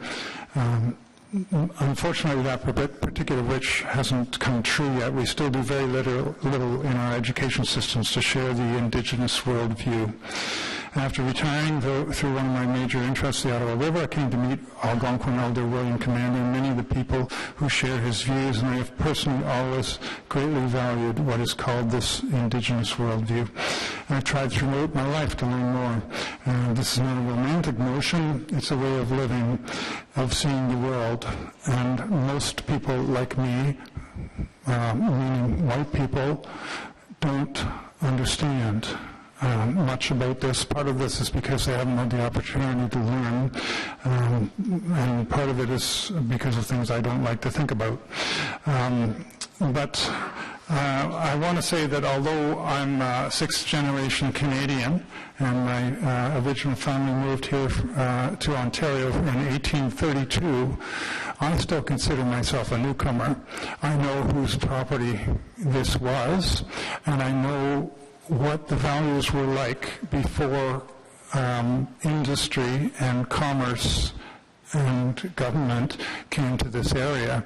I know that there's not a quick way to educate all Canadians as to the Indigenous worldview, but certainly giving them a place in the heart of the nation's capital is one way of doing this. And I also pay my respect to you planners, because I know it's a difficult job that you're forced to juggle all of these things. While I worked with Elder Commander for over 6 years, I personally tried to check out Chaudière Island. I went down there. I walked along the bridge. I went as far as I could. And as those of you who've been there know, you can't get in there. You can't see the place. There's fences all around it. Most of those fences are barbed wire. So not only has this island, which is considered a sacred space by our Indigenous people, and those Indigenous people aren't just the Algonquin of Ottawa, these are Indigenous people across the continent who came here. They're not even allowed to go on the property. And right now we're looking at a possibility of rezoning something that is presently labeled as parks and open space, and we want to turn it to the exact opposite, which is high-density inner city living. Yes, there'll be a small viewing area for the falls. This, I'm afraid, is tokenism. It's not a genuine attempt to work with the Indigenous cultures. It's not a genuine attempt to incorporate the vision of William Commander into what goes on Chaudière. It's basically a money-making enterprise, a very nice and well-done money-making enterprise. It's a very sort of green paint enterprise, state-of-the-art enterprise, but it's more of the same old thing. If you're wealthy and have a lot of money, you have access to Chaudière Island. What I see on the plans is approximately 20% of the island would be park space. This means 80% of the island would not be park space. It would be residential, commerce, offices. In large extent, it would be private space. And Chaudière deserves to be more than 20% public. And that was the plan, that was the vision, and I do not think that it should be changed by this group of people, and I hope that you look in your hearts as to whether you are doing the right thing. And I would go so far as to say, for the future of this country,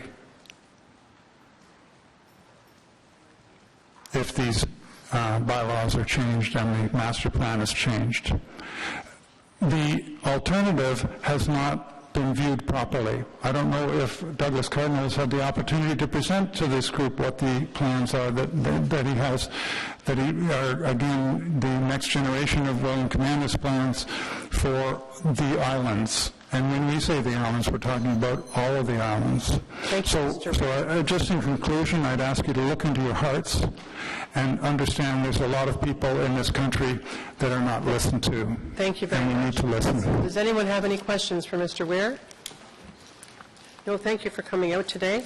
And next up, as I said, will be Mr. Stringer. While he's getting ready, is June Gervin in the audience? You've sent, I'm not yet, June. Just asking if you're here. And Maureen Stark, are you here? Okay, so you'll be after June. Thank you, Mr. Stringer. Go ahead. Thank you very much, everybody. I had some prepared comments that I'm really not going to bother with. It seems to me what this committee does is develop. To a certain extent or another, it advances development in the city of Ottawa. And what I think basically my friends behind me are asking you to do is to take a pass on this. Just don't do it. Just leave it to somebody else to deal with. In all respect to your staff and to the development industry for which we all benefit, obviously, living in this nice city that we do, this is not the right place. My concern is not with Windmill. It's proven itself. We're very happy with the building at Wellington and Holland. Our concern is with the location. This is an ancient religious site. If you were to feel, because of what you were told, that the Aboriginal community supports this development, I would urge you as politicians to do some homework on that. Rethink that. Don't take that at someone else's word. I'm not prepared to talk on behalf of the Indigenous community. I'm not qualified. But from what I've heard, the opinion is not unanimous. So this could be a national park. This could be Ottawa Stanley Park. This could be a world-class eco-center for tourism. There's a lot of economic development that could happen because of this if it were kept green, if it were returned to its natural state, and if the falls were freed. And that's what really we're calling for. Free the falls, save the water, don't rezone. Thank you very much. Thank you very much. Any questions? Thank you. Wow, great. I almost feel like clapping for all of you. Way to go. Listen, I just wanted to say, Mr. Stringer, that we are a planning committee and we do operate under the rules of the Province of Ontario, under the Planning Act, and because we have an application before us, that's what's before us today and that's what we deal with. So thank you. So June, you are ready and able. There you are. And as I mentioned, while June's getting ready, Maureen, you're next, and then Karen Bisson. Karen, are you here? Okay, great. So you'll be after Maureen. Thank you. Go ahead, please. June? Councillors, thank you for the opportunity to present. I start by paying respect to Windmill.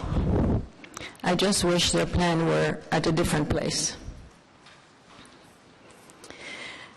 I begin by invocating the spirit of Grandfather William Commander and his kindred spirits Martin Luther King, Jr., and Nelson Mandela. These men each had a common cause, justice for their people. I'm a new settler to Canada. 57 years ago, in 1957, I arrived.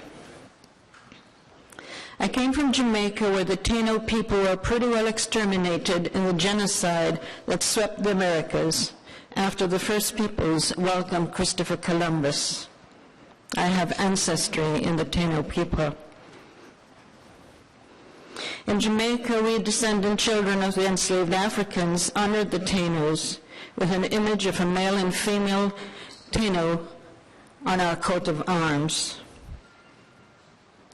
I wish my adopted country could similarly honor the First Nations of this land. In 1998, I helped organize Nelson Mandela's visit to the people at the Canadian Tribute of Human Rights. That tribute was opened by Grandfather William Commander, and on that site is Nelson Mandela Square today. In 2000, with Grandfather, I launched the first annual Reconciliation Day in Ottawa, which has continued to this day. The first Reconciliation Day in Ottawa marked the 10th anniversary of Nelson Mandela's walk to freedom. At this point, I ask for a moment of silence to remember Grandfather William Commander, or Nelson Mandela, or Martin Luther King, and John Graves Simcoe, men who gave us a moral compass in which to be Canadians. Ask for a moment of silence.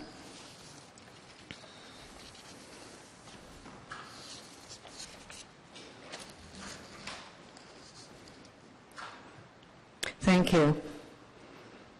I hereby request that the City of Ottawa Planning Committee protect the dream of Elder William Commander, legacy holder of the Algonquin Asinabka people for the Chaudière and Albert Islands, by not favoring at this time the rezoning of this ancestral, sacred, religious space.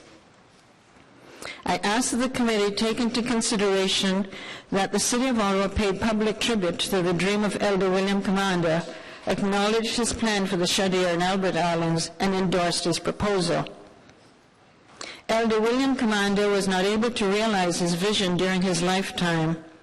This was because he could not access the unambiguous goodwill, economic resources, and sustained political patronage from the city or the federal government to realize his dream for this ancient heritage site. In keeping with the 21st century spirit and ideals, for example, restorative justice, being pursued by the Truth and Reconciliation Commission of Canada, I ask that the committee deny zoning at this time so that the space can be kept free and clear of development until such time as those who are committed to the legacy of Elder Commander are in a financial and political position to realize his dream on his behalf and as a civic and national memorial to him. And or that those who seek to be developers are willing to unambiguously commit to Elder William Commander's legacy plan for the ancient heritage region. We Canadians, you and I and others, are given this opportunity to do something noble in the spirit of the 21st century sensibilities and ideals, such as the virtue of restorative justice being pursued through initiatives such as the Truth and Reconciliation Commission of Canada. I ask you to enable us to seize the opportunity given to protect the legacy of the Algonquin Anishinaabe people and enable the positive possibilities envisioned for our collective future, our generations, that is our inheritance, and that is the legacy of William Commander carried from his ancestors. We do count on you, members of the committee, to do the right thing by William Commander of the Algonquin peoples, a man who is Canada's own Martin Luther King, Jr. and Nelson Mandela.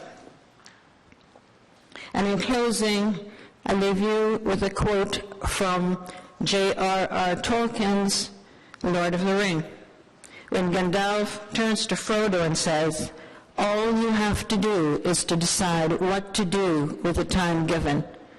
The time's been given to us to honor unambiguously the First Nations of this land in real terms. In real terms means the dream that's been given to us to keep by William Commander. It is a dream for this space. Thank you, Ms. Gervin. Any questions for Ms. Gervin? Well, thank you for coming. Next up is Maureen Stark, followed by Karen Bisso. And is Yvelle Paquette here? Okay, so you'll be after Ms. Bisso.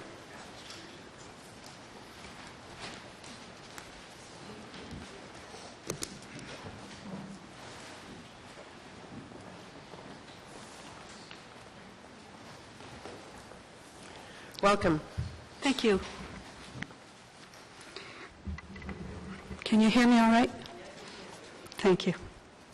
Thank you very much for giving me this time to be here with you, ladies and gentlemen. I thank you for the opportunity to speak to you, and I thank you above all else for the honor that you bestow upon me, not through your obligation to let me speak, but rather through your willingness to listen to what I'm saying, and your willingness to consider with compassion and greater context what it is that I am saying. After having studied the report of September 22nd, submitted by the Deputy City Planner, I have 3 points that I would like to draw to your attention. Point 1, in paragraph 3 of your executive summary, sentence 2 says, currently there is no land use designation or specific policies for these lands. This statement is very impactful, but unfortunately also quite illogical. These lands being changed from their current designation is of course the very purpose for this meeting. If there was no land use designation or specific policy, this meeting would not be necessary. Changing their current designation and designating a change in specific policy is, to my understanding, the legal reason for the meeting. My second point is that, continuing on in the same paragraph, paragraph 3, sentence 5, we find the purpose of the amendment is to update the policies for the islands to today's context and realize the current owner's transformation plan that was developed through extensive consultation process involving the cities of Gatineau and Ottawa, the MCC, and the general public. I contend that there has not been extensive consultation with the public, and that, therefore, in no way can the current context be accurately reflected in this report. There have, I grant you, been 2 advertised, attended information sessions. However, under no interpretive logic could those sessions be called consultation. Again, logic must apply. Of these 2 meetings cited, one with over 200 and one with 900 at the other, only 37 comments were received. This must mean that of the 1,100 people attending these information sessions, either 1,063 people had nothing to say, good or bad. They just walked in off the street, perhaps for good food, I don't know. Or else a clearly and accessible process for consultation was not conducted at those events or provided to the attendees of the events. In any case, there certainly is no indication in the report itself of any actual consultation. Information, yes. Consultation, no. My final point, point 3, in paragraph 5, we find the proposal promotes an environmentally sustainable development, incorporating heritage preservation, public access to natural features and amenities. And so I'd like to address this. There's no question among any of us that these lands are of great significance to the descendants of the originating indigenous people. These lands have, as you have heard now, for more than 1,000 years, been the site of peace building, of sacred ceremony to the Anishinaabe. To the Anishinaabe, of whom I am one,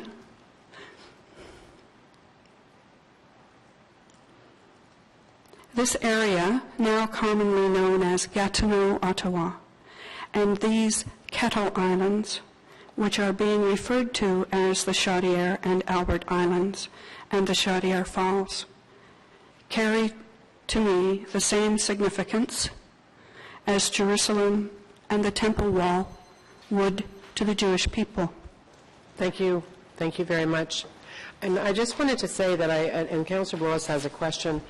I just wanted to say that the fact that we had 38 generally in favor responses out of the 1,100, you shouldn't interpret it the way that you have. And perhaps somebody else will bring that up later on. But Councillor Willis has a question. Yeah, thank you, and thank you for your comments. And I think everybody's raising some enlightening issues in terms of trying to make sure we understand the significance of the site and the location and the river.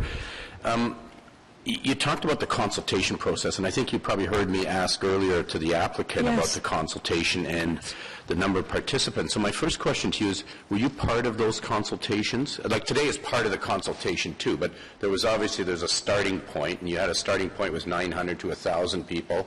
Then you had a workshop with 200 people, and people provide their input. So were you part of that process? I attempted to be, but was unsuccessful in being able to contact the required people to register. I made numerous phone calls, numerous attempts, and could not get through. Okay. And so one of the feedbacks that were received, or the comments that were received with suggestions, wasn't one of yours? No, it was not. I was unable to contact the people and register in order to attend the consultation process. Yes. Thank you very much for coming out. Thank you. We're going to ask Karen Bisson, followed by Yvelle Paquette, and then is Joyce Hardman here? Is it Hardman? Okay, you'll be after Yvelle. Thank you. Karen?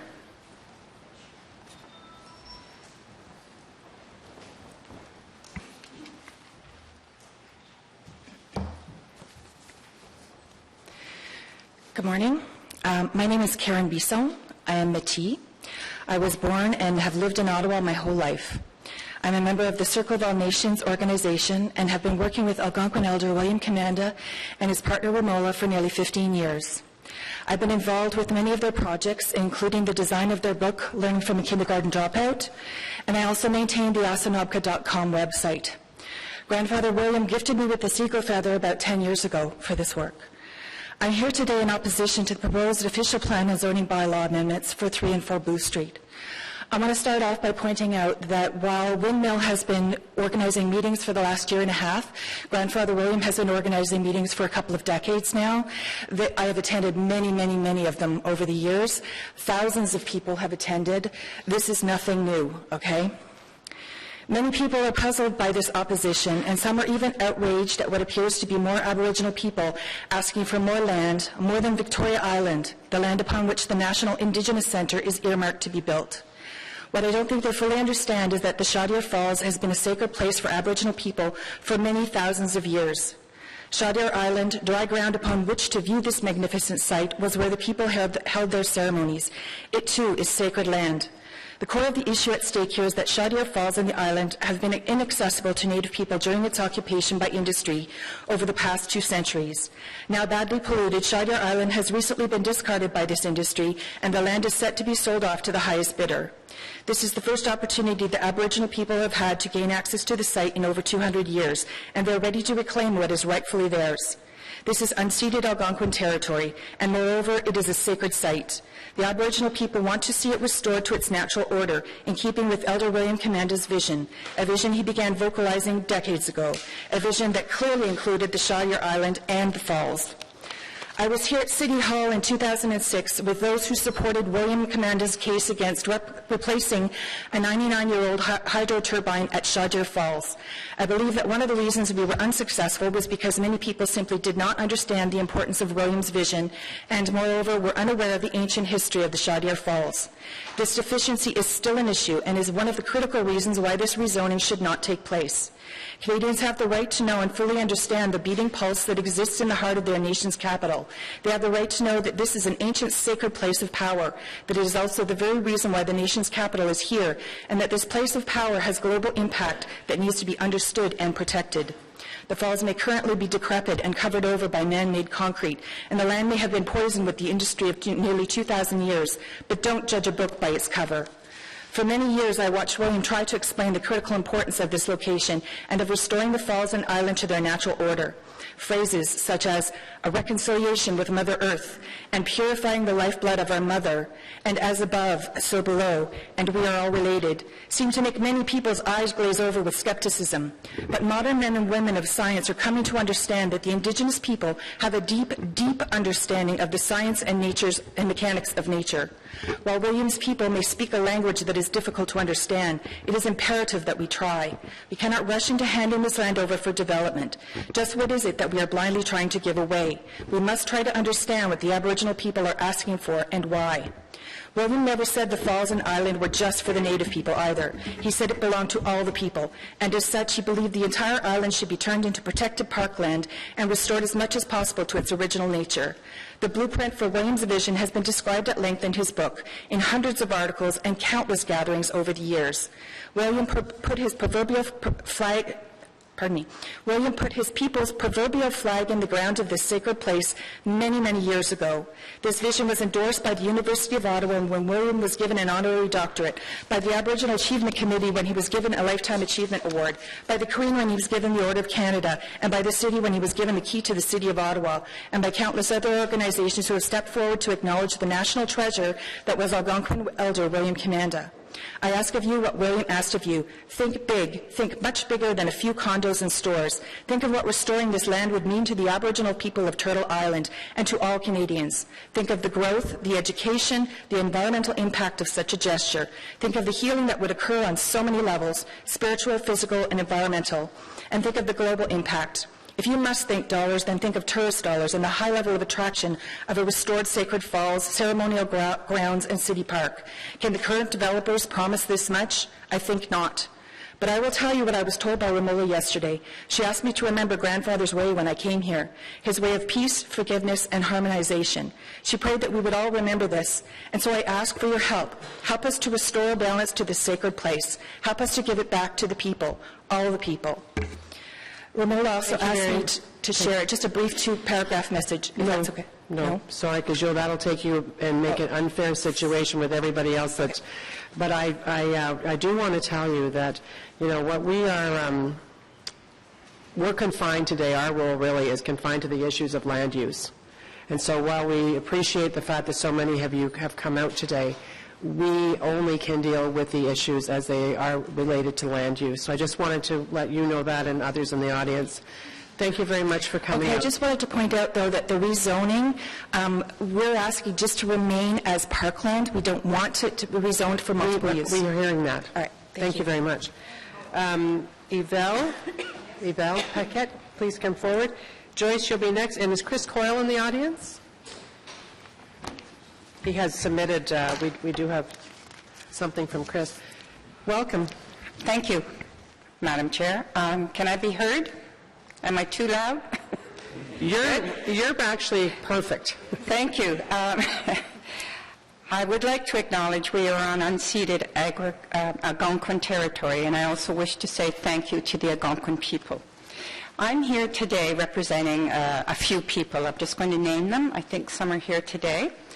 Karen Hughes, Eleanor Moore, Suzanne Taylor, Bonnie Dillon, Elise Meny, and myself, Yvelle Paquette. We strongly oppose the proposed changes of zoning bylaw 2008-250 for 3 and 4 Booth Street, Chaudière and Albert Islands, from parks and open space to downtown mixed use. Chaudière and Albert Islands, together with Victoria Island, should remain publicly owned parkland because they are a priceless part of our country's natural and historical heritage, right in the very heart of our capital city. For thousands of years, Indigenous nations gathered on these islands from all over North America to honor, watch this, Akikpoktik, the place of Glare Rock, the sacred circular falls we now call Chaudière. The natural and historical and religious heritage of the Chaudière Islands is nothing new to the city of Ottawa. In 2006, Ottawa gave the key of the city to the late Algonquin elder William Commanda for his vision to revitalize the sacred Chaudière Islands. And later, endorsed this proposal in 2010. I hope I have your attention. William Commanda envisioned this magnificent Chaudière Falls free of the dam.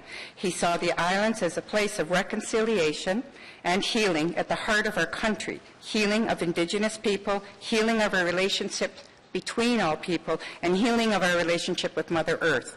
The Chaudière and Albert Islands would not be another downtown mix of condos, offices, and shops. Instead, they would host an ecological park showcasing Indigenous ancestral knowledge of the local ecosystem and a historical interpretation center where visitors could learn of the site's archaeological, Indigenous, and industrial heritage.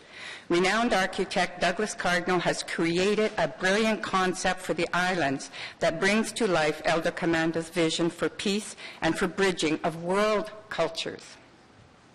It would include an international peace conference center and hotel, as well as an Aboriginal healing center.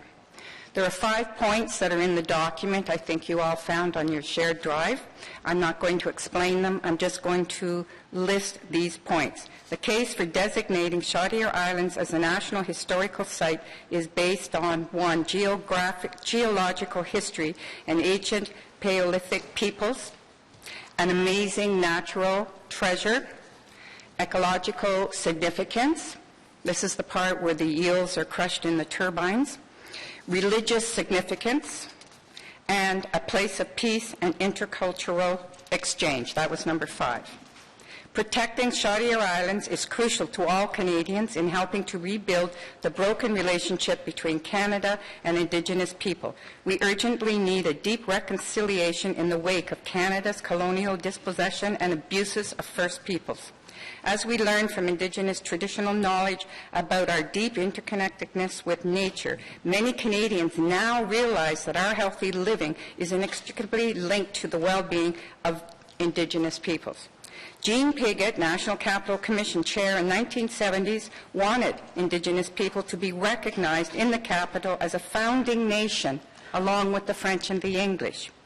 She identified Chaudière Islands as a potential location for a national Indigenous center. William Commanda's inspired visions for these islands as a World Center for Peace and Reconciliation was endorsed by NCC Chair Marcel Boldry in 2006 and by the City of Ottawa in December 2010. We urge the City of Ottawa not to rezone this priceless heritage land for commercial development. Honor your word and do not renege on the endorsement of Chaudière Islands as a public center of peace, healing, and reconciliation of all peoples and of the environment in the heart of Canada's capital. And just a little footnote, I liked your presentation. It was very clear. But we don't want to see 1,200 residential units, 4,800 square meter meters of retail space, 17,000 meters of office space, 15-story glass-fronted buildings, where the privileged few can take in the beautiful views. Thank you. Thank you very much for your time and listening. Thank you very much. Any questions? Okay, thank you for coming out. And Joyce Hardman is next, and then followed by Chris Coyle and Lucan Salm. And I just wanted to point out while you're getting ready that we also don't have the authority to deal with, to address wider First Nations issues that are actually more likely to involve the provincial and federal government. So again, I will go back to what we can consider today. Thank you very much for coming out, Ms. Is it Hardman or Hardiman? Hardman with a D. Okay, with no I. No I. Because I do know a Judy Hardiman, so that's why I thought I'd ask. Thank you. Welcome. Thank you. So, honorable councillors, and with respect to the original people that are here today, as well as the new Canadians, I want to speak against this rezoning. My name is Joyce Hardman. I'm a convener for a Right Relations Network here in Ottawa. I'm also an Ottawa citizen. We are a group from many churches and community organizations who are working together to learn more about the real history of what's happened with our Native people, to learn from our Native neighbors how to protect this environment and our grandchildren, and to be allies wherever we can. So a lot has already been said about the significance of this land, so I won't repeat that. I only have 2 points. One is that this is the time of the end of the Truth and Reconciliation Commission, and this land, first of all, had been taken without being ceded. So that was a kind of stealing of Aboriginal power and culture. And then residential schools came, and it was a second stealing of the children and a destruction of culture. And right now, the Reconciliation Commission is ending. Hundreds of people have had the courage to come and speak of their experience of being students at residential schools. And there was a promise that we would follow up on the apology with reconciliation, not just words. And this is a time right now for a symbol and a material offering in response to what we've been hearing about the residential schools and the way Canada has stolen the culture. This would be such an ideal response to return this land to be the sacred site that it once was. So I'm offering also a proposal, because sometimes it's good to give a suggestion. This is it would have to be handled by a much wider group than just the city. But so first I would propose we put the rezoning on hold because it's a slippery slope, and propose that there is a commission founded that is guided by the Aboriginal wisdom keepers across Canada. What would be the best vision for this land? And it would be supported by Francophone, Anglophone, New Canadian, knowledgeable people that understand political expediency, that understand land development, that understand fundraising, and that a certain amount of years gets set aside for a real commission that really consults with the people that understand Aboriginal tradition to come up with a vision that if it becomes a feasible vision where there's agreement, that is what we hold as the best solution here. And then if after that number of years that cannot happen, then it can be thrown back for rezoning for commercial use. So that's my proposal and my justification. Thank you. Thank you very much. Thanks for coming out. Does anyone have any questions of Ms. Hardman? No, thank you. Thank you. So I'd ask, is Chris Coyle in the audience? Chris had registered and said that he may or may not speak. I don't see him. Having said that, is Luke Ann Somm here? That you, Luke Ann, tripping out in the aisle? Welcome. And after Luke Ann is Richard Jackman. Are you here? Thank you.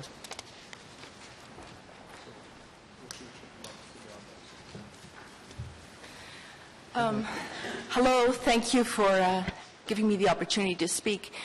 I haven't written anything down, but I have become, as a part of the settler culture, first-generation Canadian from Dutch heritage, have become much more familiar with First Nations, with people's point of view. And one book that I would recommend that everyone read is Phil Jenkins' An Acre of Time, which will give you a very, very good feeling about how this land in Ottawa, Le Breton Flats specifically, was developed over time. And even though it has some facts wrong about the use of the Chaudière Falls, it has sort of a very tiny aspect of the full use of Chaudière Falls. It is really good to read. It's interesting that we're having this meeting in the Champlain room, and the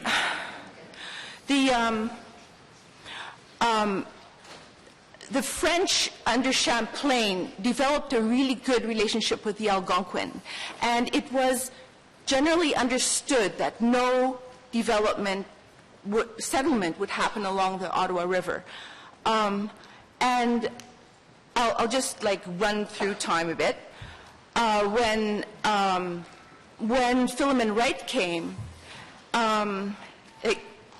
the Algonquins were actually tapping their maple trees when the people chopping down or resettling the land just came upon the woods and started chopping the maple trees.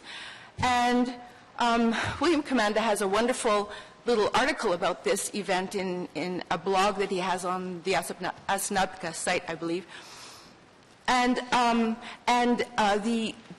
the settler was asked, what he was doing, and the settler pulled out a piece of paper. Well, this is the reason, because it's written down. A piece of paper that held absolutely no significance for the Algonquin people. Like, that was not how negotiations happen. So the land was just taken from them. And I think we have to, as the sesquicentennial of Canada is approaching in 2017, we have a historic opportunity to restore this space to the rightful, the people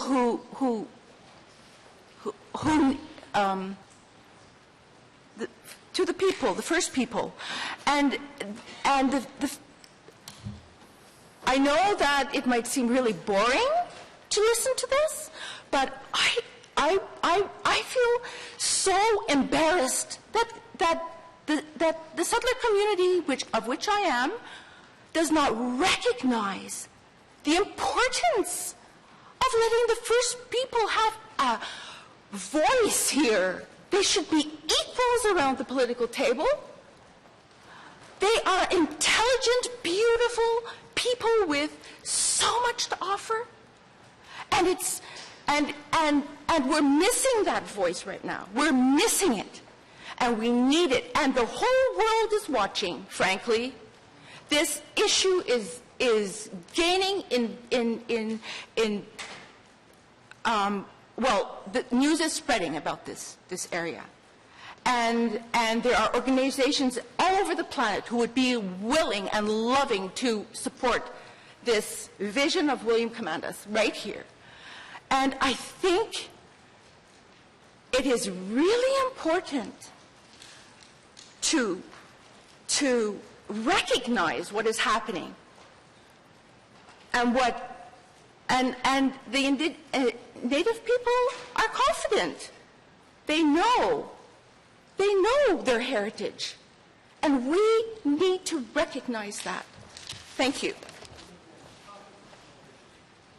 Thank you very much. Anyone have any questions? Thank you. And thank you for your passion. Richard Jackman, please. Welcome, Richard. And after Richard is Mr. Peter Stockdale here. Okay, thank you. Thank you. Thank you very much.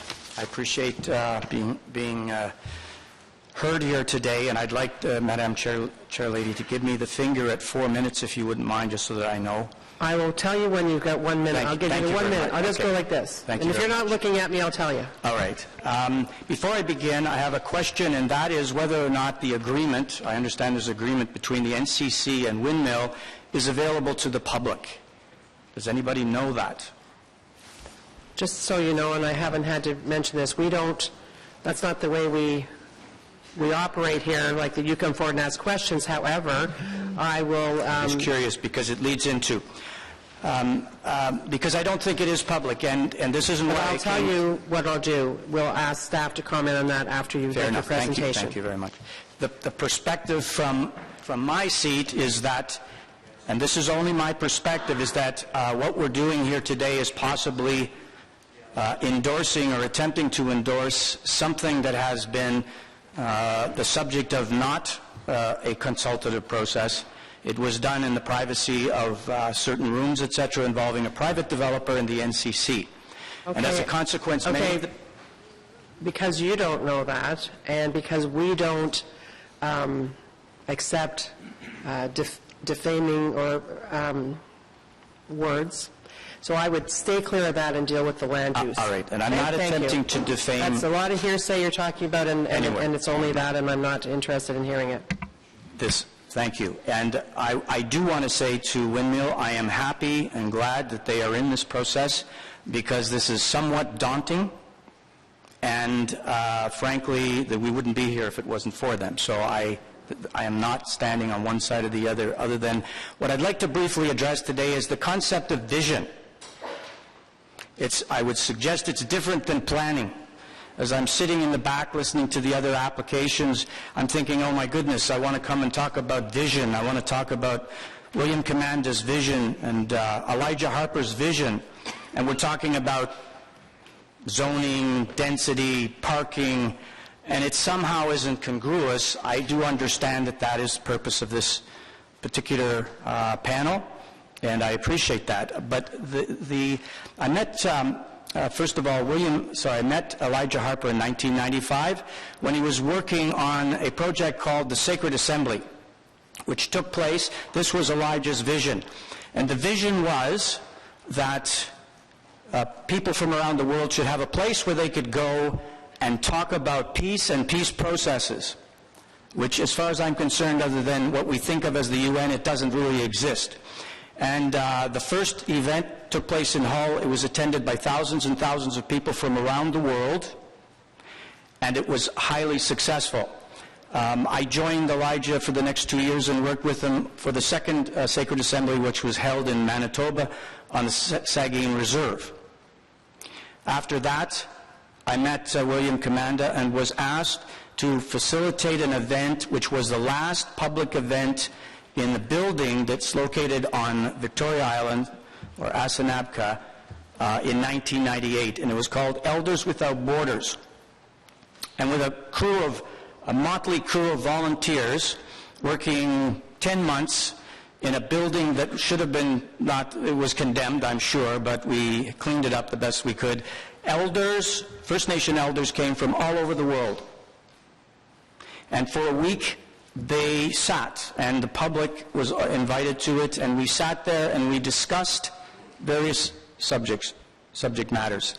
And what I saw then was William's dream in a more specific way. That we had a building, we had people come, and there was discussion over a particular period of time. And over the years, I've realized that what Elijah didn't have was a facility, or facilities where people can come and work out their problems and work on different government issues. Elijah, during that Sacred Assembly time, said a couple of things, and one of the things he said is that a nation without a vision has no hope. A nation without a vision has no future. And I'm going to suggest that what we're looking at here today, and what the people in the back and the speakers are coming here to present to you, they believe in a grander vision than one that just involves streets and buildings and parks. I listened to Mr. Westindy's description of the consultation process. I'm not sure that it's my vision of a consultation process. Thank you. And also what was going to happen with the First Nation component. I heard a few words. It was hard for me to hear because he wasn't speaking very loudly. In any event, I would suggest that there needs to be a consultation process established through Windmill. As a matter of fact, people behind me are working on it, and we would invite them in at a moment's notice. And that would make this process much simpler. Just to wrap it up, I think what Elijah said might be very true of a nation, but I also think that a city without a vision has no hope, and a city without a vision has possibly no future. We have, and you have, an opportunity to make something spectacular that the world will come and see. Thank you. Thank you, Mr. Jackman. We actually do a lot of visioning here, for your information. Yes. But today before us, this is a planning committee, and I've clearly said what we're here to discuss today. But I thank you for coming out. The question to Westindy's? I don't know whether we can answer that question, but I'll ask Mr. Smith. Madam Chair, yeah, if there's agreements with other parties, I mean, we wouldn't necessarily have knowledge of the details or whether or not they might be able to be made as public information. I mean, generally that's something between the other parties, and we, unless it's critical to us, we can only speak to what we know, and what we have before us is the application. Thank you. Yes, thank you. So, Mr. Peter Stockdale, thank you, and then Rustin Fellows. Are you here? Okay, thanks, Rustin. You'll be next. Thank you. Thank you, Dr. Peter Stockdale. Sorry. That's right. I'm the president of Fairleigh Community Association. I attended both... Sorry, can you repeat that? Yes. I'm president of Fairleigh Community Association. I attended both the consultations, the first in the middle of winter, which got 1,000 roughly, and the second, which looked to me like 200. I think that reflects partly the consultation process and its substance, that there was such a dramatic drop. There was some listening, and that's reflected in what Mr. Westander has said. However, my view on this proposal has shifted. I had a more positive view initially.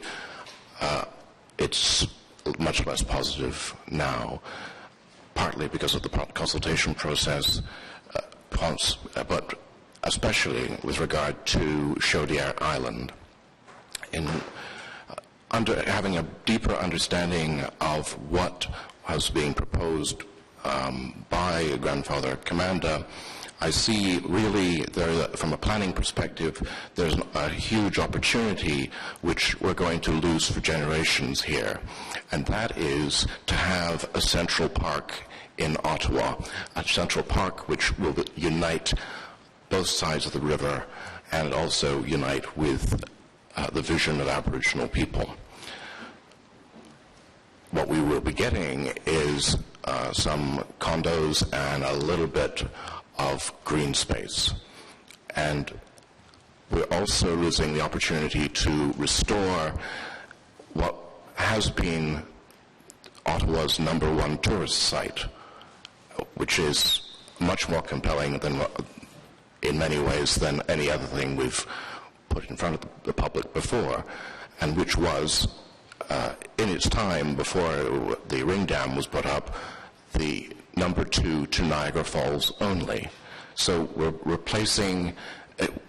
losing a tremendous opportunity, both to build bridges between people, to have a central, this is what we have not really understood here, because it's been hidden by all this industrial use, that this is the core of this place. And so it's hard for us to understand that, because we have all of these crappy old industrial buildings. If we, on Chaudière Island, remove them, and we can create a central park for this place and understand it not just as Ottawans or people from the national capital, but for all Canadians. And I think if we lose that chance, we're making a huge mistake. Thank you. Thank you very much. Yes, a question from Councillor Blows. First of all, my hearing must be going. I didn't catch which community association you're Fairleigh. Fairleigh, okay.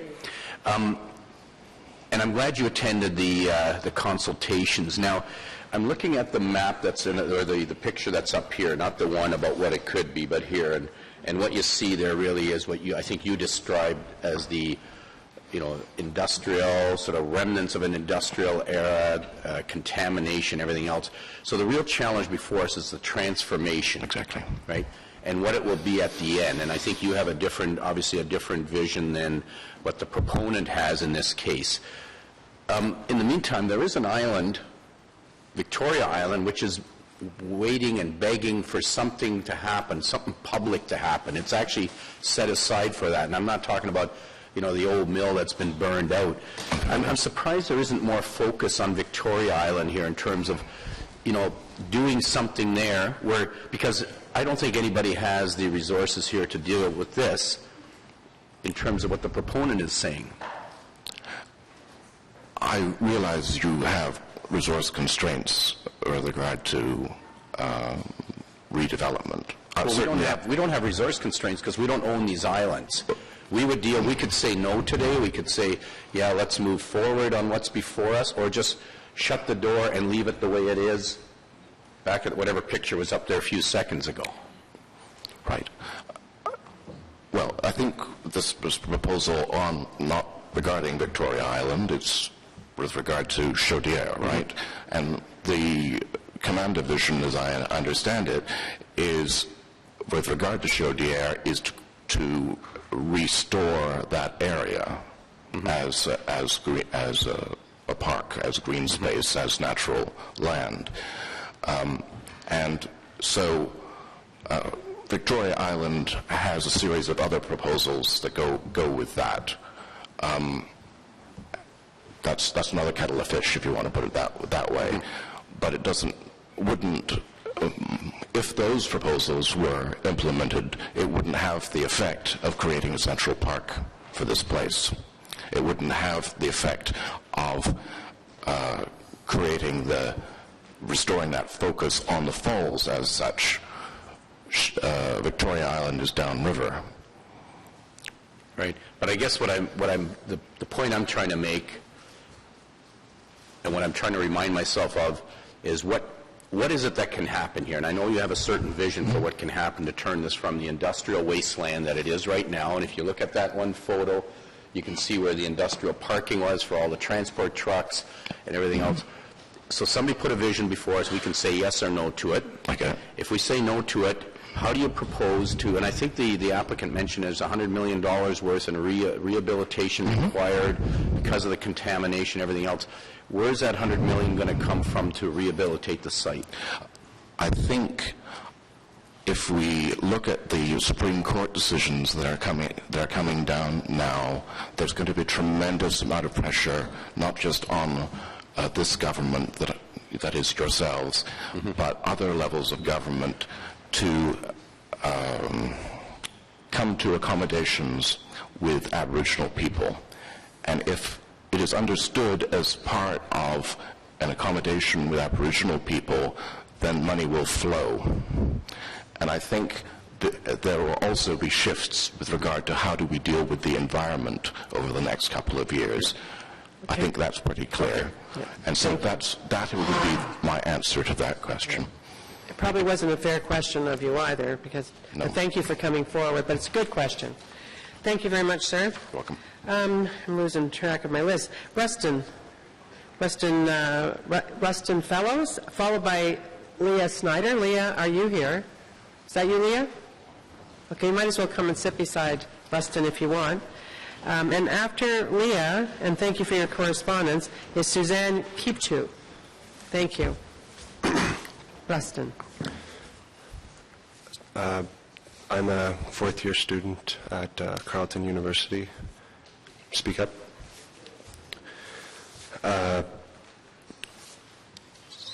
I'm here today to support not developing on the island. It's pretty clear that we are united in this, and I think it's for good reason. This seems to be a bit of a no-brainer. Obviously, this land was set aside as parkland for a reason, as public space rather than commercial space. And two consultation meetings with the public is one thing, but it's also another thing to follow the law and respect the duty to consult the Anishinaabe people, the Algonquin people. And like everyone here has said, we're missing the greater opportunity to have this reconciliation. And I study a lot in the Ojekunon Lounge, which was named after William Commanda at Carleton University, and it's a place where everyone is welcome, and it recognizes the Algonquin people as the rightful people of this land.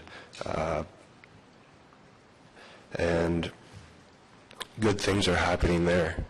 And people from all walks of life are coming together there, and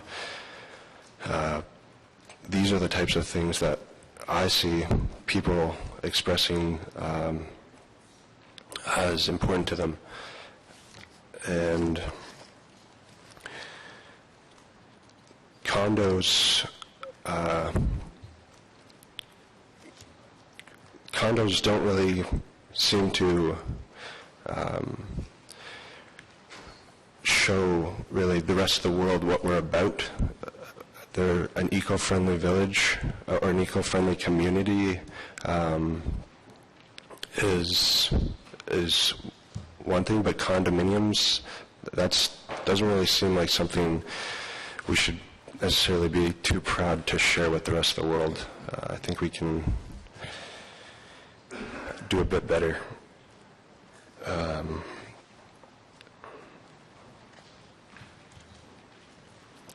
And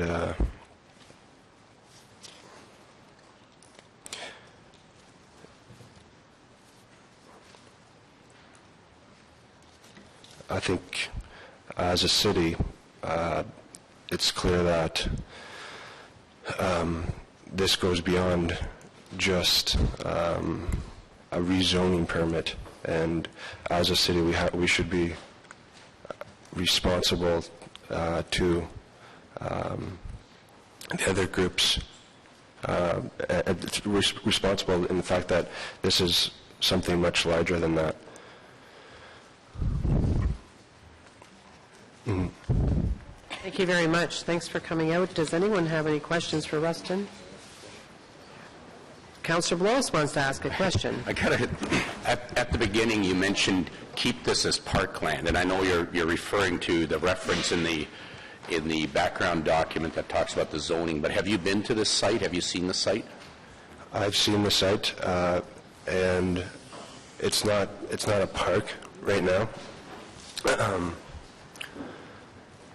But it's public space. It's zoned as public space, and but it's not public space right now. I mean, it's I know not, there's a zoning. There's a zoning there because when you said keep it as parkland and public space, right now it isn't that. Condos aren't going to. Yeah, no, that's fine. I just want to make sure that. Thank you. Thank you. Thank you, Rustin. Now we'll go over to Leah, and thanks for your correspondence.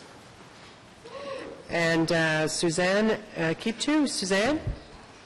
Okay, you might as well come and have a seat, too. After Suzanne is going to be Louise Prophet LeBlanc, if you're here.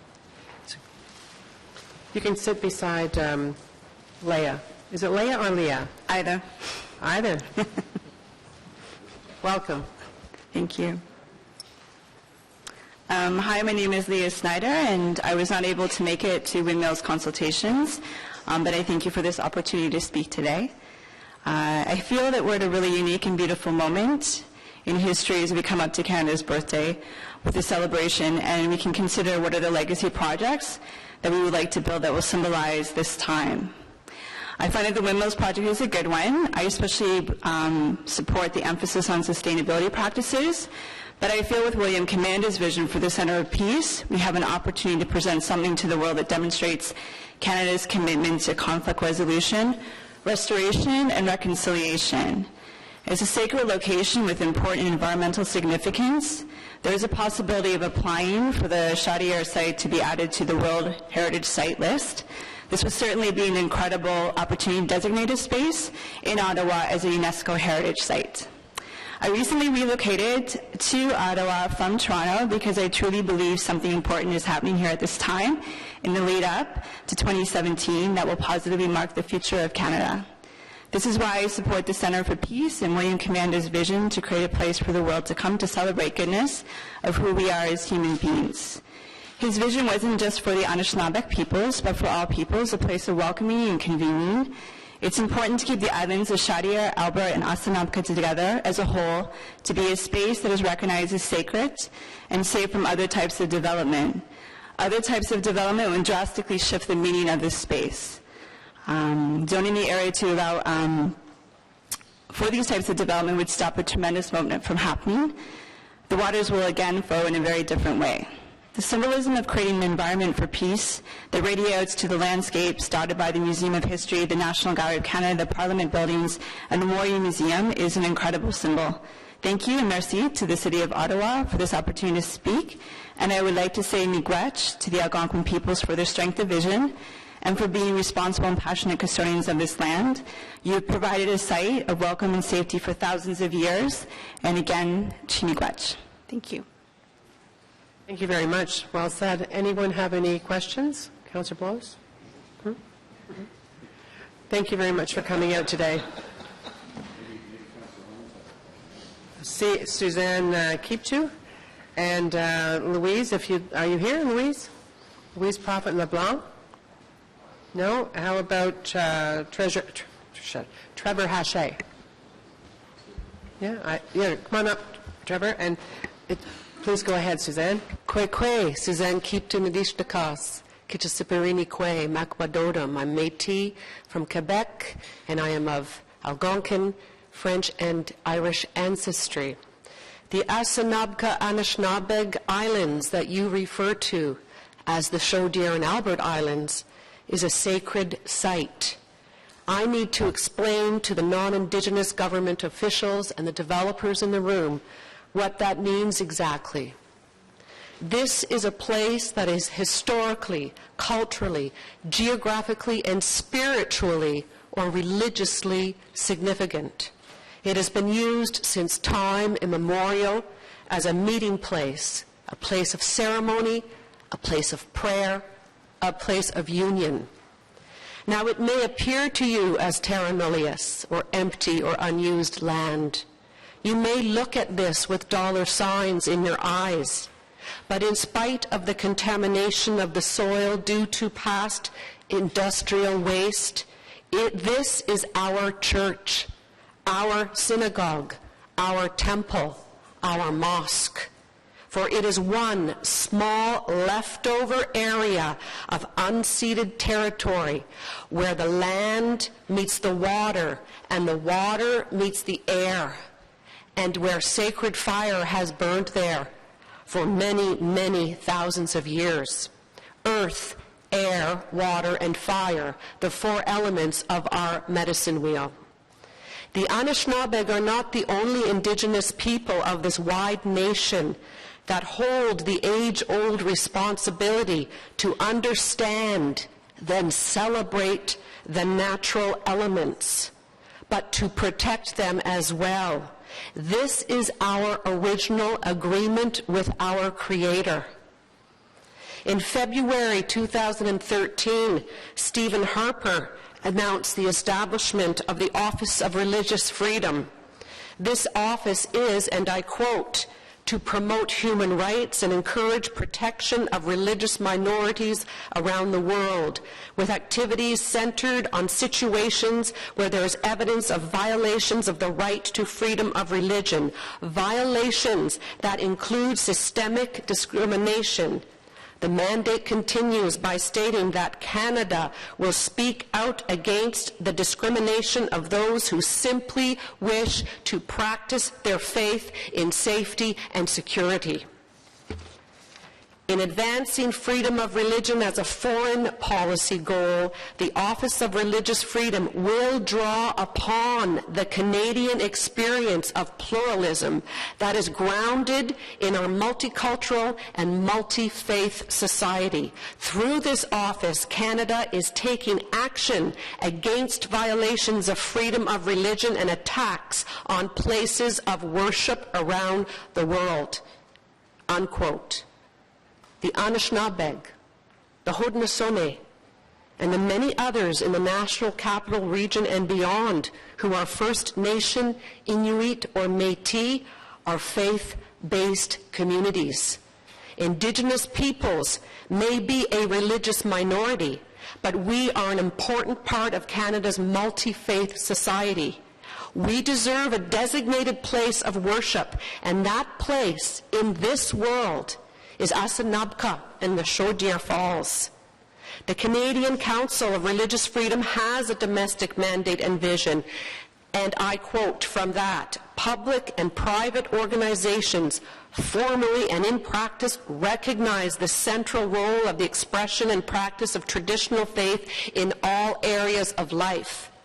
That the expression and practice of traditional faith be recognized, accommodated, and encouraged for its authentic and positive contributions to public life. And that traditional faith voices share an equal place at the table of discussion, debate, and decision-making.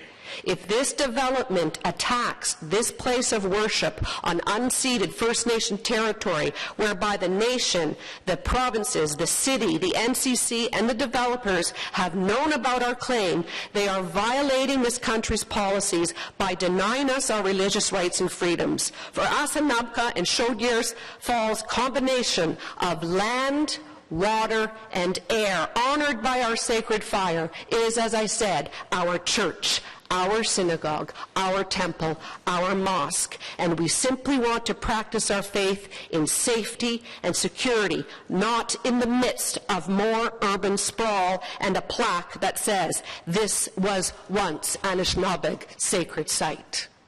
Gichimigwich. Merci beaucoup. Thank you very much. Thank you. Thank you very much.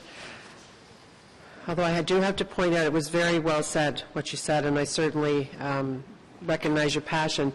But, you know, for us, again, as a planning committee, nothing of what you said is before us. It's more of a provincial and federal. But I understand totally what you were saying, and I appreciate you for coming out. Thank you. Now, committee, Trevor Hache, who I said is next up, he has asked to be moved behind Chuck and Janet Commanda. Does anyone have a problem with that? I'm not sure why he wants to. So if you have no problem with that, we'll do that. Susan Hallett, are you here, Susan? Come on forward, please. Come forward. Did you want to speak? Then come forward to this chair, please. And then after Susan is Chief Gilbert White Duck, and then Susan Evans. Chief, if you'd like to come up and sit beside Ms. Hallett, I would appreciate it.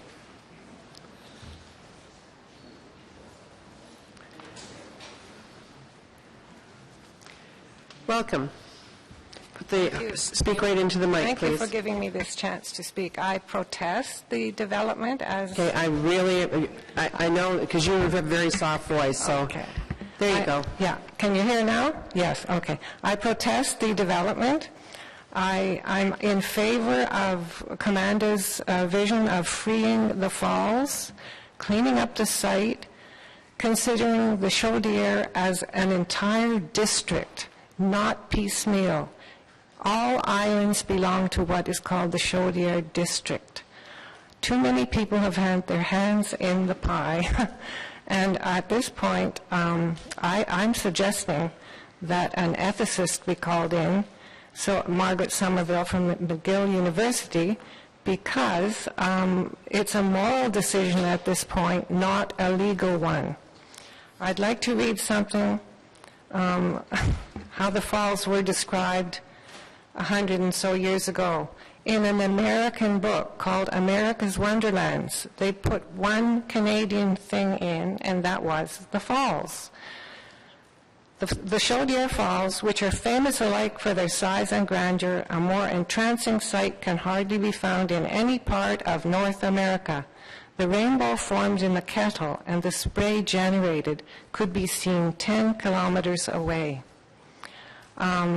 Mark Thompson Brandt, who's a senior architect and urbanist here in Ottawa, said in an article for Heritage, "Next to the Parliament buildings, no other place in Canada is as charged with symbolic meaning for Canadians and yet so little known by residents and visitors alike." Various people have had parts of the Chaudière district listed as heritage sites. There's been an attempt to make the Ottawa River a heritage river, but it is simply too dirty. The Encyclopédie du patrimoine culturel de l'Amérique française states that heritage designations for the Chaudière site given out by the Quebec government, the E.B. Eddy Company, and the Voyage Trail Other designations, heritage, have been given out on the Ontario side, 4 or 5 classified federal heritage buildings. Some of them footprint only because the buildings have practically derelict. We should, as people have mentioned UNESCO, get ready to proclaim the Chaudière District a UNESCO World Heritage Site, not just a natural wonder, but the Aboriginal part of it makes it a cultural and a natural World Heritage Site, which is quite unique. There are only 2 others in all of Canada. So that's my little statement. Well, you've done your research for sure, and I appreciate that. Anyone have any questions? Thank you for coming forward. So I will ask Chief Gilbert White Duck to come forward, please, followed by Susan Evans. Susan, are you here? Is the chief here? Where is he? Okay, well, you know what? I'll just stand down. He might come later, and we're going to be here for several more hours after we have our lunch break. Susan Evans here? Come forward, Susan. Thank you. And after you will be Deborah Lee. Is Deborah here? Okay. After Deborah is Angela Mooney. Is Angela here? Okay, good. Thank you. You can come forward and sit in the other seat. Thank you very much, Susan. How do you do? I'm a community member in Ottawa. I just wanted to support the William Commanda vision. I've known that group for many years and experienced a sacred healing on the island. I have been, I wanted to attest to that and the reality of that site, so people would comprehend more that the harms done, like in our historical history, can be fixed as if by magic, by faith in that cathedral, in that church, and I think it would be of benefit to open up the area even further to all citizens, and especially youth, and address their concerns for the environment. I haven't heard much about the youth, and certainly our generation owes them a huge debt towards pollution and cleaning up the future. Thank you. Susan, can I just ask you, because on here, when we took your name down, we weren't sure of the spelling. Is it Evans? No, it's with an H. Okay, with that's a why I Heavens. have. So how do you spell it then? Heavens. Lucky you. That's a great name. Thank you very much. Anyone have any questions for Ms. Heavens? Thank you very much. Thank you. Deborah Lee. Deborah Lee is not here, I don't think. But Angela Mooney is. Right, Angela? Yep. After Angela is Jason Arbor. Is Jason here? Okay, I'm going to keep track of the people that aren't here. They might have just stepped out momentarily or for a snack. We'll go back at the end and I'll mention their names again. What about Marangis Monsef? I'm probably totally annihilating your name. Marangis Monsef, who has sent in correspondence as well? Okay. Well, thank you, Angela. Would you go forward, please? Sure. So I think there's been some focus on why, what this committee can do, the limitations of the committee and the question before the committee. And what I'd like to share, I guess it's a rationale why no makes sense for this committee, no to the bylaw amendments. And there's a few points, I think, why the bylaw zoning change shouldn't be approved. There was a lot of information in the report that's before the committee to support changing the bylaws. In particular, of note, I think, from my comments, is that It's page 11 of the report, that the subject property has cultural heritage value derived from its associations with First Nations, the early settlement of Ottawa, and the role that former Domtar lands played. And I think in the presentation from Windmill, there was focus on the buildings. So why I focus on this area is because, as the report says, the recognition that would be given to First Nations people is possibly through naming of streets, through plaques, through commemorative sort of pathways, and so on. This is really problematic because, as you've seen today, we have First Nations people here with us. They're alive and well. If we're not listening and engaging with First Nations communities and people on a nation-to-nation basis, but we're going to put up plaques, what we're doing is we're historicizing First Nations people and failing to recognize that our relationships as political bodies, as members of the City of Ottawa, as Canadians, those relationships we're trying to remove them from a context of sort of colonial relations.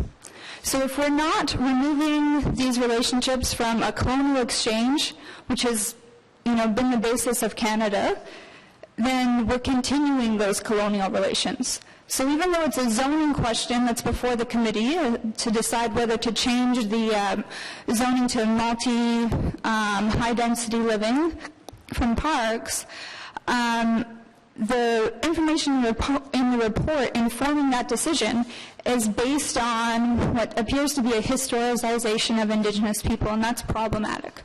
A second problem with the report comes under legal implications, that there are no legal implications for adopting the recommendations. And I suppose if we narrowed down this bylaw decision to something that's sort of removed from context, then we could say there's no legal implications, but that's not what the report does. The report talks about the history of Canada, and in terms of legal implications, even though this is a municipal planning committee, it's not a development committee, it's a planning committee, so I do hope that no is an option in the face of development to make room for other conversations to have.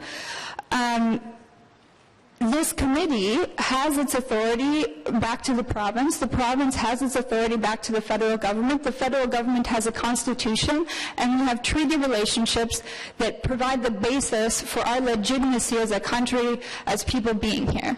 So even though this committee can sort of narrow down the bylaw decision, when that bylaw decision evokes colonial relationships, will serve to historicize people, is not engaged in a meaningful Section 35 of the Constitution duty to consult, then there are serious legal implications, and nowhere in this report do we see mention of those sort of processes. There was talk of 2 consultation meetings open to the public. That's great. That's interesting to me, but it's certainly not enough. Especially when we've heard, of William Commanda having educational things over years. There was a mention that people in the room weren't at these particular meetings, and I think we have a chance here to think about why aren't we as sort of members making decisions for the City of Ottawa rooted in treaty relationships when we should be engaging in nation to nation? Why aren't we going out when there's remembrance for missing and stolen Aboriginal women? Why aren't we at the learning table with William Commanda hearing from him? Because we're not upholding our nation's commitments. And so while honor of the Crown and our honor as sort of citizens of Ottawa may seem removed from what the committee does, it's actually the foundation of, if we look back through the way our sort of government's structured, to get from the federal to the municipal level, the foundation of what your decisions need to be made on. Otherwise, it's, a colonial relationship continues. Thank you. Hang on a second, because Councillor Blois has a question on legal, and it may tie back. Does it? Yeah, do you so have the anything? question actually isn't to you, it's actually to our legal people in the room. Then sorry, Angela. No, you can stay there Okay. because it may raise a question Okay. back to you, because I must admit you used a couple of expressions I'm not familiar with, but in terms of the legal implications, I'm not sure which one of you may want to comment on that. They both raised their hands, so they're both keen to go, I guess. Madam Chair, with regards to some of the phraseology, and with the greatest of respect to the delegation and to the First Nations representatives here in the audience, the Section 35 constitutional requirement is very important for the Crown, and the Crown has been through a long series of Supreme Court of Canada decisions designed to be the federal and provincial governments. Most recently, in June, that was reiterated. The Supreme Court has also reiterated, with regards to the honor of the Crown, that the duty to consult cannot be delegated to third parties, including industry and other governments, such as local governments, and that they can only be delegated certain procedural portions of the duty to consult. So, with the greatest of respect, I know there are British Columbia Court of Appeal decisions that specifically say that the duty of the Crown does not lie on municipal governments. That was in 2012. There's another British Columbia Supreme Court decision in 2014 that says local governments such as district school boards are not subject to either Section 35 or the long history of the honor of the Crown. So with respect, Madam Chair, I don't believe that the legal implications section is incorrect in that regard. Okay. Thank you for that. Thank you. Thank you very much for coming forward. Well, I do disagree, though. Thank you. Well, this is our city clerk and city solicitor, and very well respected in North America for his knowledge. So I'm going to take what he said as the straight goods. So we are approaching the time when I said we would be going and taking our lunch break for 45 minutes. I will take one more speaker and ask again if Deborah Lee is back in the room? No? Jerry Longboat. Jerry, are you here? Okay. Greg McDougall, who has provide us with correspondence as well. Thank you, Greg. And after Greg, for all of your information, we are going to take a break. And we'll be back at 1:15. Thank you. Okay. Thank you for this opportunity, and I do want to recognize the land we are on is unceded. It's under a land claims process right now that's unresolved. I'm here as a member of the Indigenous Peoples Solidarity Movement of Ottawa, or IPSMO. We're a volunteer group. Since 2006 have been operating. I think important to note, since 2008 we've been working with the Algonquins of Barrier Lake, who live up north of here. And since sorry? Which lake did you say? Algonquins of Barrier Lake. Barrier Lake, thank you. And they live at the Rapid Lake Reserve, the community. And since 1991, they had an agreement, the trilateral agreement with Canada and Quebec. And we've been helping them, supporting them, working in solidarity, because the governments have backed away from their agreement. And this agreement was that the Algonquins would have a say in the land use. And there was an agreement there, and the governments aren't honoring it. And here there's no agreement. It's just your planning committee and your council is going to make this decision. You take it upon yourselves that you have the authority to do this. I ask of you, how many of you have heard of the welcoming belt, the 1701 welcoming belt? And I ask of you, and that's also known as the three-figure wampum. And that's something where there are three figures, and the Native, the Algonquin people are in the middle, and there's the English and the French on each side. And this is to say that it's a welcoming, a sharing arrangement that was agreed upon, that we're living with. And you can see how it's worked out and where we are now.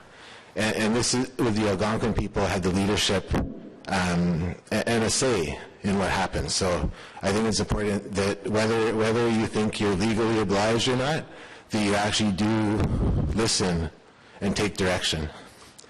I think, so if there was 1,000 people at the consultation and maybe 200 at the second one, I think with our work in the community, more and more people, we've seen an interest in actually learning about the history, learning about the relationships, learning about the colonialism. I interviewed Murray Sinclair of the Truth and Reconciliation Commission, and he said it was a genocide, the residential schools. And there's 5 elements of genocide, and one of them, I think, is not allowing a people to practice their culture. And you've heard here, this space, all the islands and the falls, are the religious heart of all the Anishinaabe peoples. And that's from the Maritimes to Alberta to the States. And I wonder, do you take into account what all those peoples have to say about this site? Before you give the go-ahead to make it a private commercial site. I think the vision of Grandfather Commanda has been well articulated. It's been around for decades, and it's broadly supported. And I know one of the councillors said, so what happens now if we don't approve this? Nothing happens. Or, yeah, so I think that the decision seems to make sense to actually give a chance for this site to be used as a sacred site. And not a private commercial site. And you actually have the responsibility right now to make that decision. And so really it's up to you, and you can listen to everyone here. I think also to note, whether you want to consider it legally binding or not, but Canada was one of the few countries in the world that didn't adopt the United Nations Declaration on the Rights of Indigenous People. I think one of 4 countries in the world. And that was shameful. And then eventually did adopt it. And part of that is a free, prior, and informed consent. And that's not consultation, that's consent of the Indigenous peoples. And so when I see the windmill developer said we engaged with all these people, Circle of All Nations was listed. And I know that the coordinator of the Circle of All Nations, Ramola, wasn't able to be here today, but she did submit a written submission to your committee. And if the windmill person said it was pretty much overwhelmingly support of their project, I think you might see in the submission that perhaps not. So I guess the thing is just what are you making this decision on? We live in a country that has a history of colonialism, has a history of genocide, and this space now is not industrial anymore. That's done, and it's a chance to see what can we do with it now. And I think there are options, and giving the go-ahead right now to this private commercial development is a desecration of this spiritual site. So thank you. Thank you very much. And I will just say that, again, that what we are able to do as a planning committee is deal with the planning rationale vis-a-vis this application. I thank you for coming out. Does anyone have any questions for Mr. McDougall? Thank you for the video, by the way, the YouTube. Thank you very much from Mr. Cardinal. Appreciate that. Yeah, just to say, it would be good if you check out Douglas Cardinal's video. It's 10 minutes, and he really explains. I just said we did. Thank you. Thank you. So we're going to take a break, so we're a little bit late. So at 1:17 we'll be back, and I'll ask if the people that weren't here are here, and we'll start from there.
I think we need one more for quorum. Sorry about that. I know you're all back here for 117, and I appreciate it. Okay, and we're back.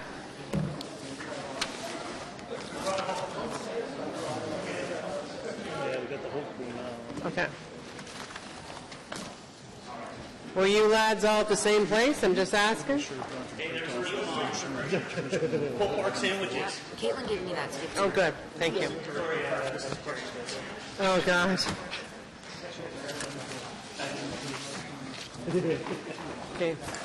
So when before our break, Mr. McDougall was our last speaker. And so I just want to go back to see whether we have any of the people that were not in the room when I asked, when I called their turn. Is Chief Gilbert White Duck here? How about Deborah Lee? Jason Arbor, or Arbor? Marangis Monsef. And Jerry Longboat? Okay. Well, we'll give him a chance. So I'll be calling his name out again. So next up we have Chuck and Janet Commanda, and followed by Trevor Hache. Are Chuck and Janet here? Well, then we're going to go forward with you, Mr. Hache, because I know you're here. You were here anyway. Thank you.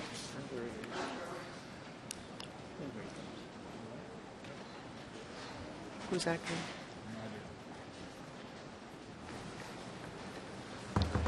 Welcome.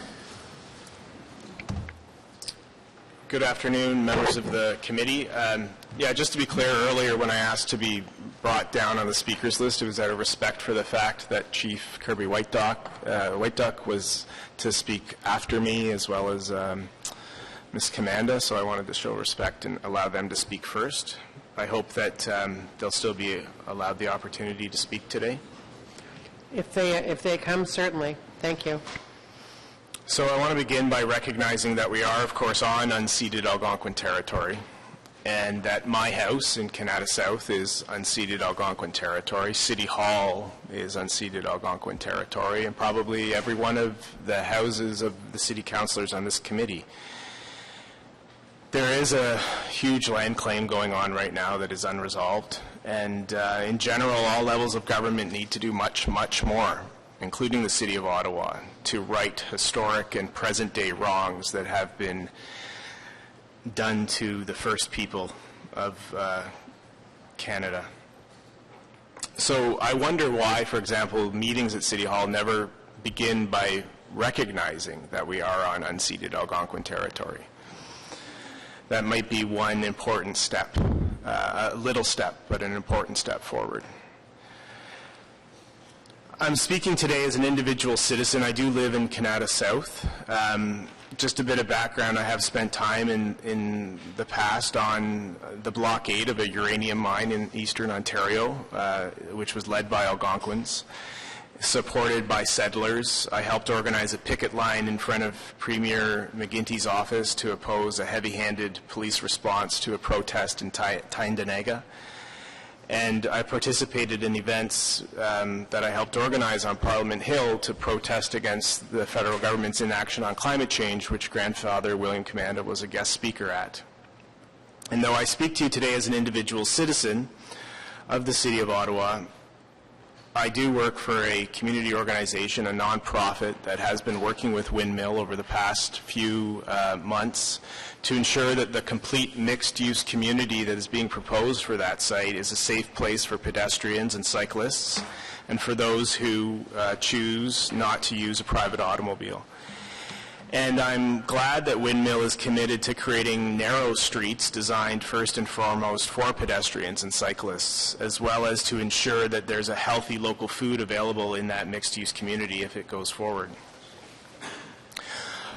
Of course, the Planning Committee would know that Energy Ottawa is owned by the city, and the fact that there's no fish ladder there as part of that dam, hydroelectric dam facility, needs to be fixed. This is something that should be improved on that dam. And I also know that Hydro Ottawa considers itself a company that cares about the community, and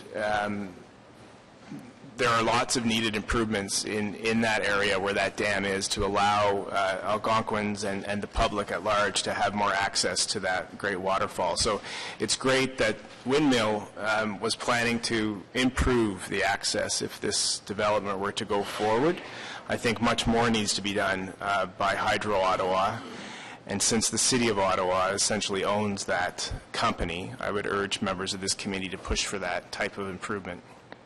It's promising to know also that Windmill is planning to clean up the contaminated land that makes up these islands, and that developer has said that it's exploring working with others to explore opportunities to create a fish ladder for migrating fish species. These are all things that are positive.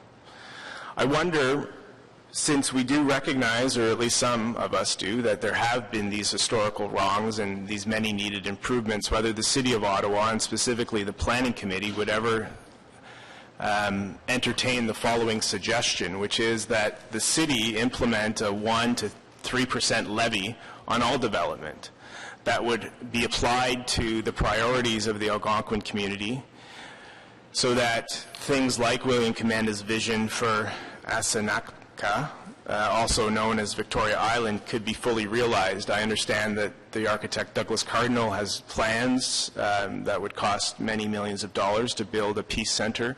And maybe if the city showed a bit of vision and recognition toward the historical injustices, a 1 to 3% levy on all development that occurs within the City of Ottawa's boundaries could be applied in that way. So with regard to this particular proposal, I must admit I do feel conflicted. And you'll have to wrap up, please. Overall, the proposal would improve things from an urban density point of view. We need to reduce our use of fossil fuels, and so if this proposal does get support today, I'm glad that it would be Windmill that would be doing the development, because they're very committed to these types of issues. Thank you very much. Just hang on a second. Guess what? Councillor Blois has a question. Just actually two questions, but one of them will be to staff as a result of Trevor's comments. Trevor, I think like you, I mean, I'm taking a broader look here, and I see some of the real positives, and I've heard delegations talk about other issues or concerns that some of us probably weren't as tuned into. But you seem to recognize that there are benefits here in terms of the cleanup, even I think the public access, transportation, cycling. Are there deficiencies that you're seeing here that aren't being addressed by Windmill? Well, my knowledge of Windmill has always been very positive. I've been dealing with the people there for a few years now, and I always have found them to be open to dialogue, and I felt as though they have shown a tremendous example to all developers across the land, really, with regard to the consultations that they've entered into leading up to this development. It's obvious today, though, that there are many people who feel as though there could be more consultation, there could be more dialogue. So I'm aware of that feeling that maybe there could be more. It's challenging, though, for a developer, because there is perhaps not one voice that speaks for the Algonquin community. There are many diverse voices. And so I have some sympathy for that challenge. Right. Because, I mean, generally, you take a pretty pragmatic approach to when you see applications come forward or when you see initiatives come forward.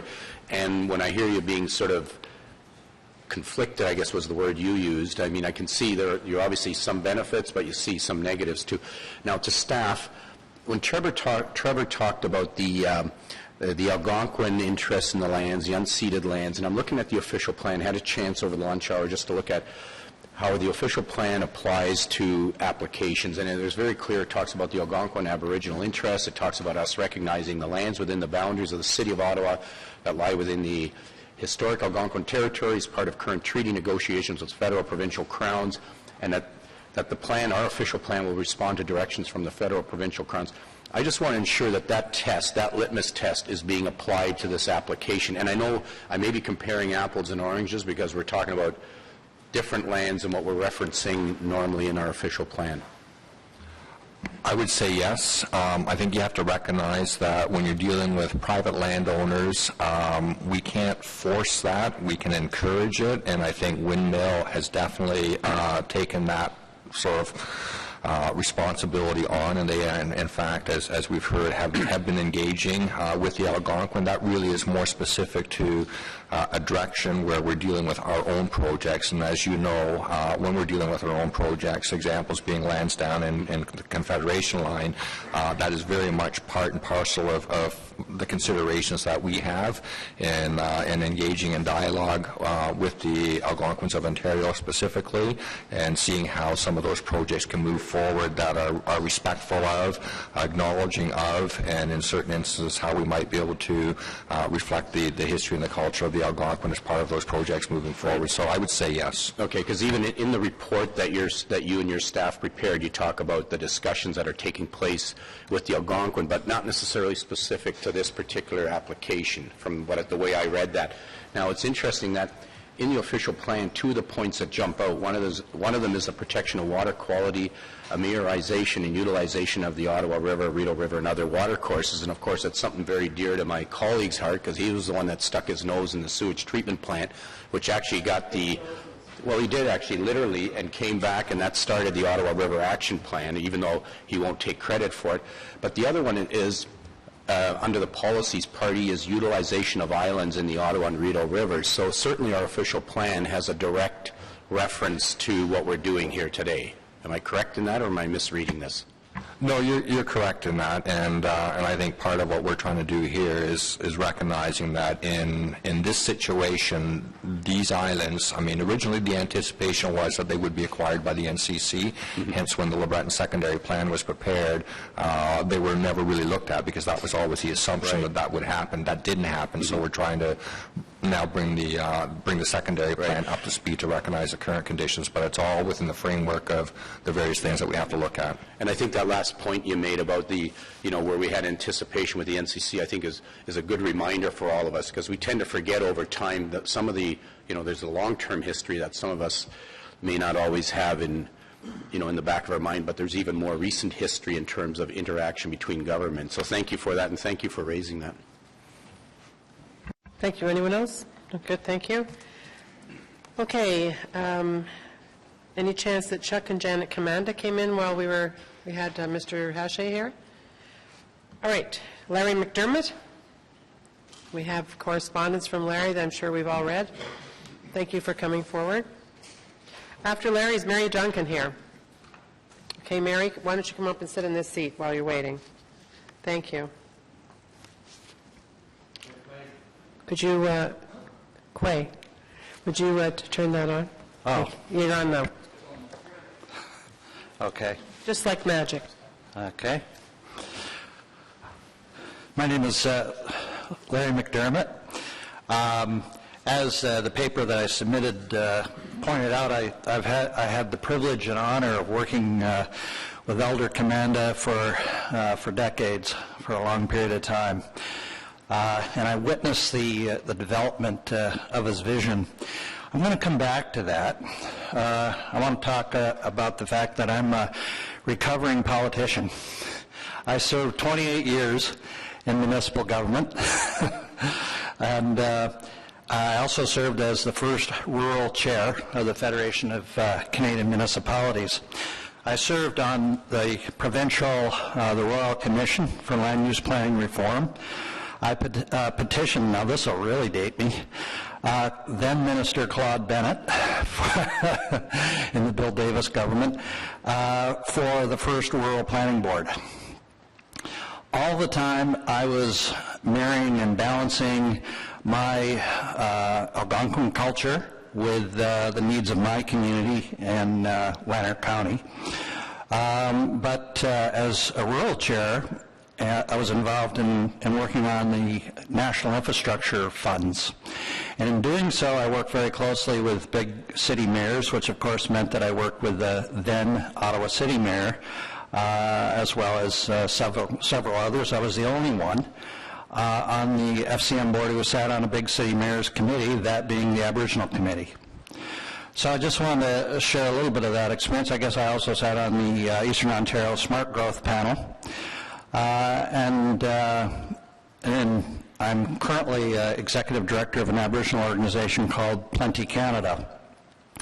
And we're involved with working with several municipalities in the Niagara region at the moment on a Friends of Laura Secord Trail and working with the Biosphere Reserve there.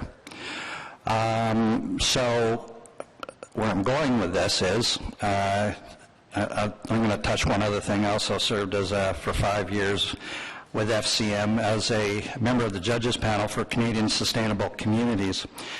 Part of the criteria for picking national winners was the engagement of its citizenry and the planning process for the initiatives in several categories. I suspect most of you already know that, so I won't repeat it. So I bring that to this table, that experience. I'm currently, and I'm not here in an official capacity, but I was recently reappointed an Ontario Human Rights Commissioner. And at break, I had an opportunity, a very productive opportunity, to speak with the clerk and solicitor about my perspective on Section 35, the Human Rights Code, and how it does speak to municipal planning processes. I'll just table that. I'm not going to go there now, as my time is quickly evaporating. I think there are a couple of things.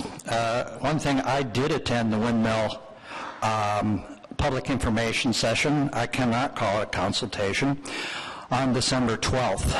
I didn't follow up because I lost a daughter the next day in a automobile accident, and as much as I wanted to, I couldn't. And quite frankly, you know, it's something that I still process. And part of the circumstances around her passing include, in my view, simply put, the need for reconciliation. So I have a personal experience in it, and it helps in some ways for me to understand those who have had even more serious family losses that are that speak to the need for reconciliation, that speak to the need for healing, that this particular site is supposed to achieve and has for millennia. As I wrote, Samuel de Champlain saw Aboriginal peoples praying there, as did Philham Wright's sister. It's well documented, it's well known, it's a sacred site.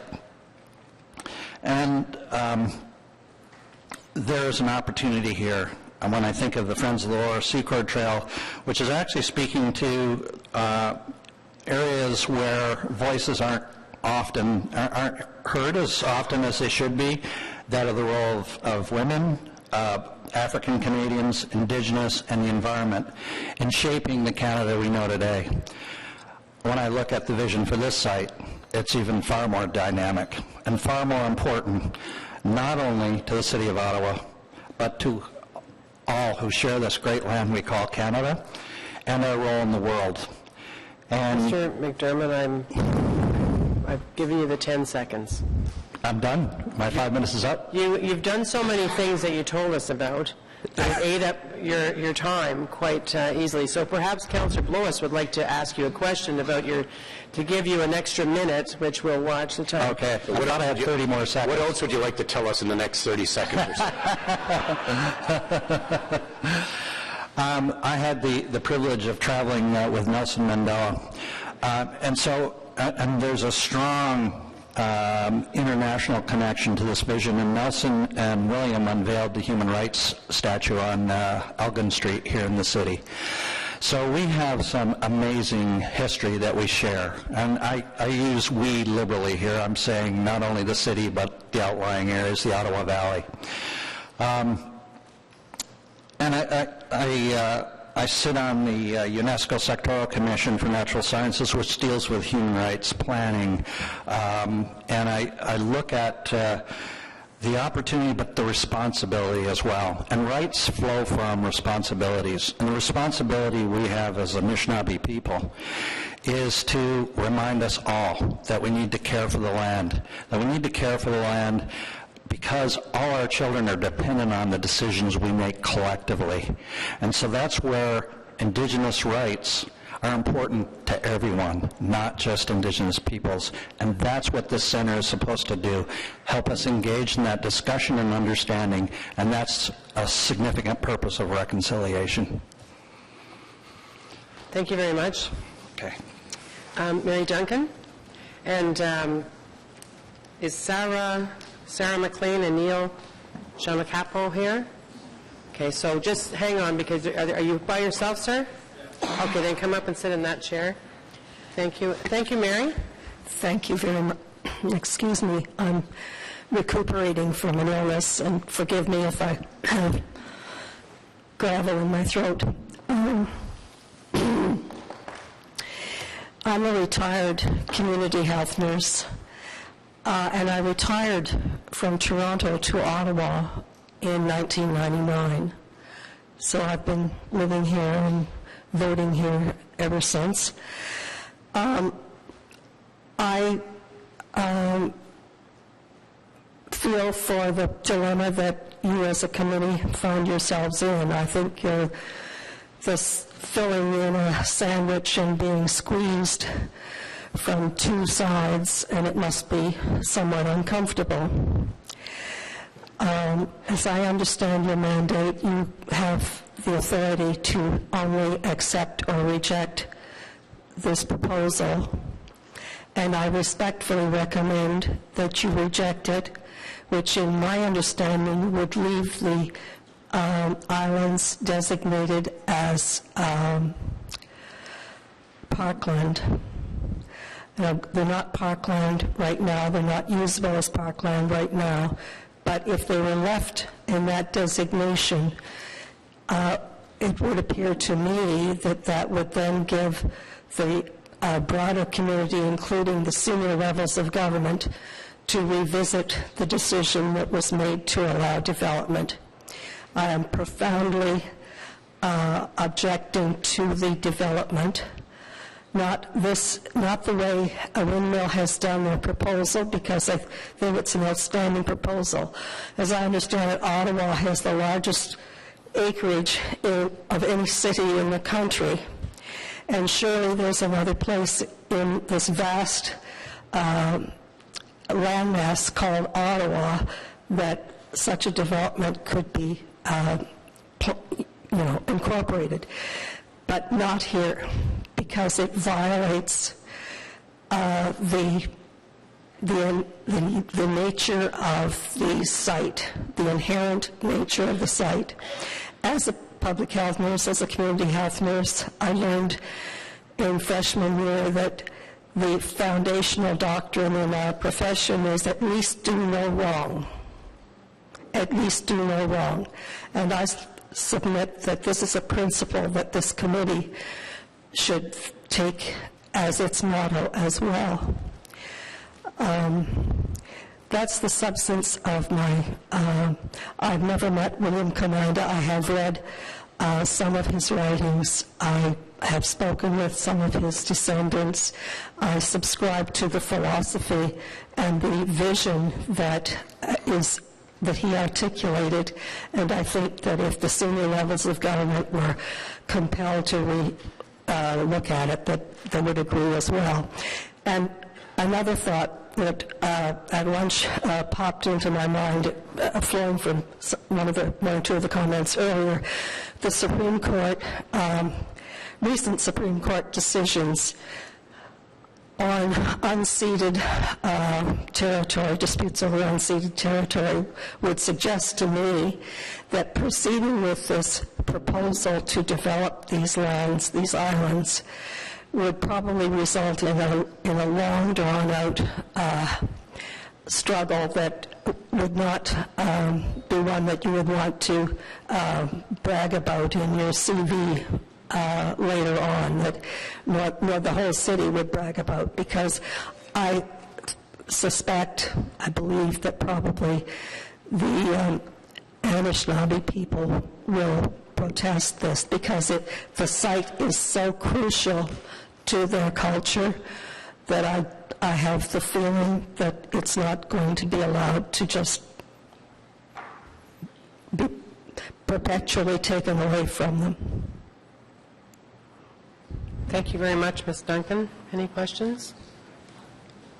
Thank you very much for coming out today. Okay, Neil? Neil, correct? Yeah. And you're the secretary of the Ottawa Native Friendship Center Board, correct? No, I'm the president of the You're Ottawa. the president. So are you... I just have my information wrong then. Thank you. Welcome. Go ahead. Thank you. Bonjour, Ani. Neil Fernandez Nakas, Ditibin, Zibing, Dunjaba, Minowa. Indigenous Nakas, Nizorwin, Oshkaberis, Minowa, Maring, and Dordam. Afternoon, my name is Neil Freeland. That's my colonial name. My Anishinaabe name is Oshkaberis, which means helper, and I'm of the Wolf Clan. I come from Rolling River, Manitoba. I've been living in Ottawa for the past 7 years now. I'm the elected president of the Ottawa Native Friendship Center. First, I'd like to state that we are completely against the rezoning of the islands from what they are now, and we do not support the development of the islands for condos, offices, and shopping centers. People have spoken about the vision in the context of redevelopment and the idea of green living space for offices, shopping centers, and non-affordable housing in the form of condos. But what kind of vision is that? It is a vision that denies, once again, the Anishinaabe history and culture in the area. It is a vision where settlers are once more replacing and usurping sacred Anishinaabe spaces.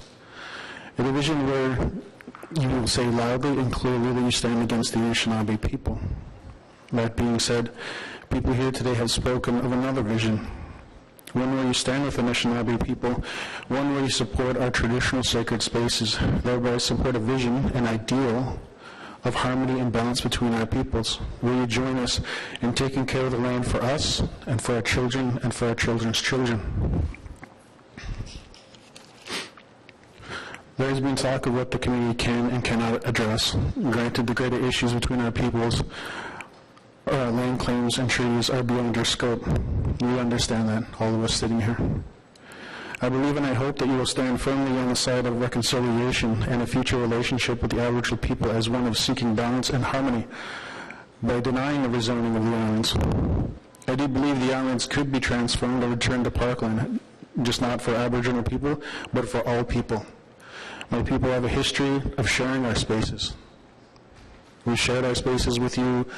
We shared our resources with you since the first settlers came here. We seek to continue to do so. Clearly, the majority of the people that have come to speak to you today stand on the side of saying no to the rezoning. Chimagwich, thank you very much for your time. I am thanking the Algonquin people for hosting these discussions on their unceded territory, and I do not envy you the weight of the decision before you, for it is vast in scope, and it reaches far. All my relations. Thank you. Thank you very much. Does anyone have any questions? Thank you for coming out today. Is Paula Chinkuski here? Chinkuski, Paula? Okay, what about Chris Wong? Welcome, Chris. And is Christine King here? Okay, Christine, come and sit up beside... well, you are on my list. Who are you with?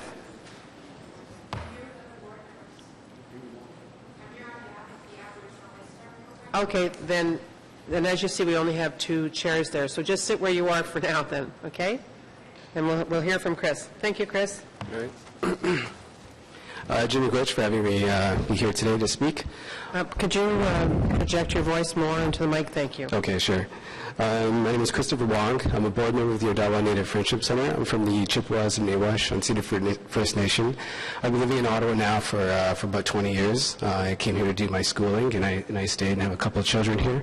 I volunteer in the community a lot, and part of our plan for the Ottawa Native Friendship Center is to move to Victoria Island and build a friendship center there in partnership with the CONSEG Aboriginal Head Start program, which is basically a daycare for Indigenous children in the city. We provide a lot of needed social service to the Indigenous community here, which is about 40,000 people strong. The Friendship Center itself is built to be a meeting space, not only just for Native people, but for Canadians as well, to share services, health services, culture. We have drumming nights, self-defense programs, healthy babies. We even have a food bank that's open to anybody to come in. Part of the designs from Douglas Cardinal and the William Commanda vision included the Friendship Center as well, and we were proposing to move forward with that vision as well, to start, step by step with building this center and making Ottawa part of it. It's a focal point for the Indigenous community. The Aboriginal Experiences site that exists there now was a product of the Ottawa Friendship Center, and it's also a sacred space where William Commanda used to have sweat lodges, and keeping it continuous use as a sacred space. And myself, I've had my first sweat lodge at Victoria Island as well. We'd like to see the community center there open to all Canadians in friendship, to continue to provide essential needed services to us and to the Canadians, and to keep that bridge and those doors open for development and success in Ottawa and the larger Canadian context. As I've noted, we provide a lot of programs.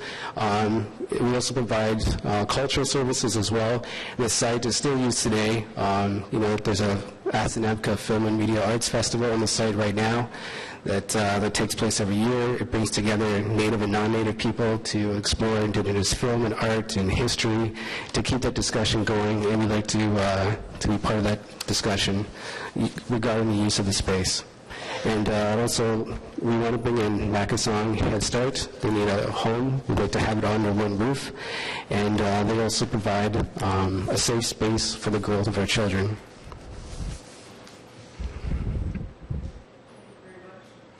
Thank you. Sorry.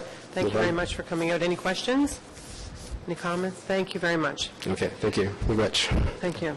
So what I would suggest that you do, Christine, is you come up here about who are your board members. They can stand, and so we can see them, because you're the spokesperson, correct?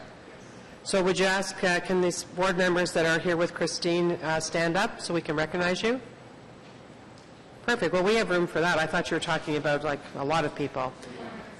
Yeah. Come on up. So we'll just ask one of you. Hugh, maybe?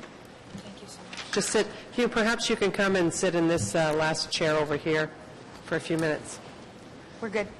Welcome, Christine. Thank you for having me. I would just like to thank the council for hearing us, and I would like to commemorate my brothers and sisters before me speaking regarding these issues. I'm here today on behalf of the Aboriginal Head Start Mukunsag. We have been a facility that's been open for the last 17 years. We are striving right now to honor the legacy of Grandfather William Commanda, and to further honor his vision of having a cultural community-based programming over on Asinabaka. I am an Algonquin Anishinaabe woman, and I've been here for 6 years. I'm currently in my 4th year of study over at Carleton University. I study criminology and law with a minor in Indigenous Studies. I'm here today because the project for Victoria Island is not respecting the treaties and agreements that our spiritual leader, Grandfather Commanda, has spoken of before his passing. He envisioned a place where all nations would be united as one.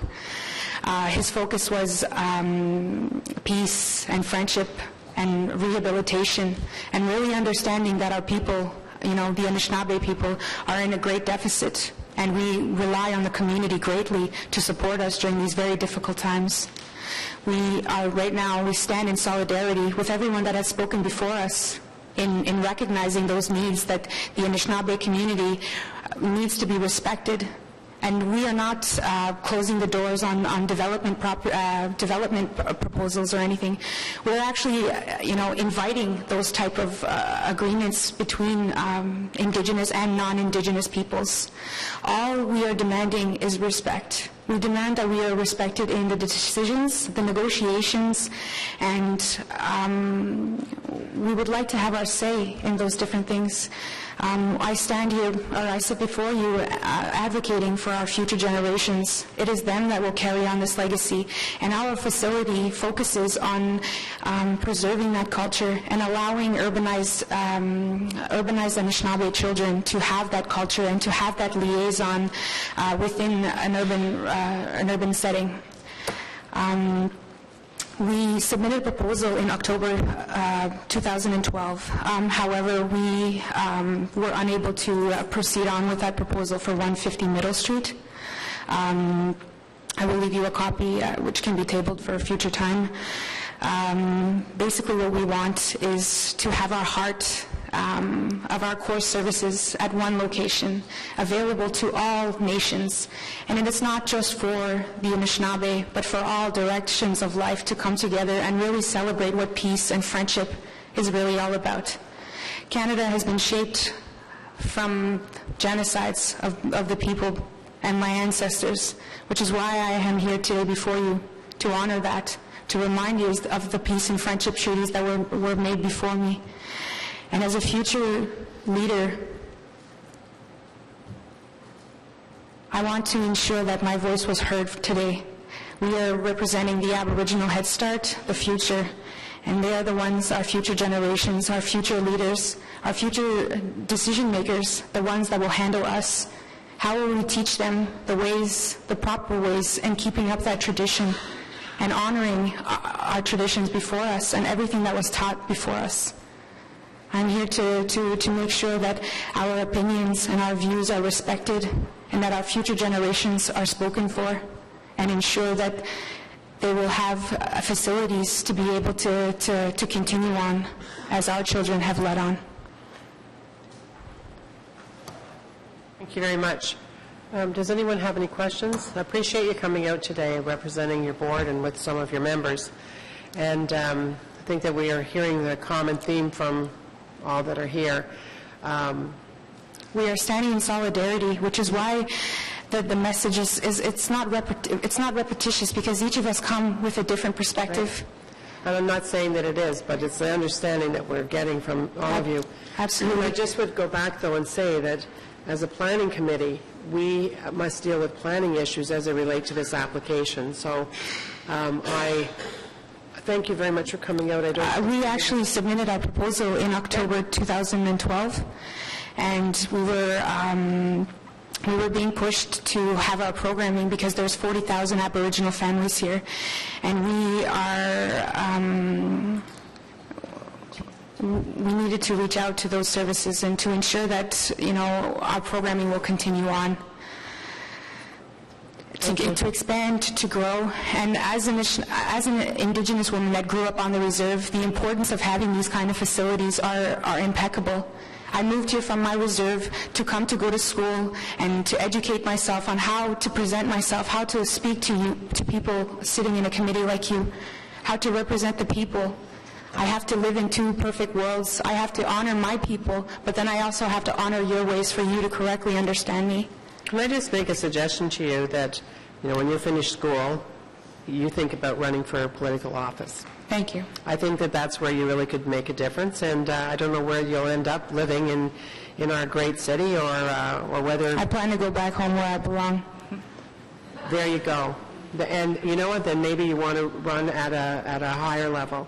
But all of us here are here for those very reasons you're talking about, because we're here to represent our people exactly in this city. So I think that you should look in that direction. Thanks for coming up today. Thank you.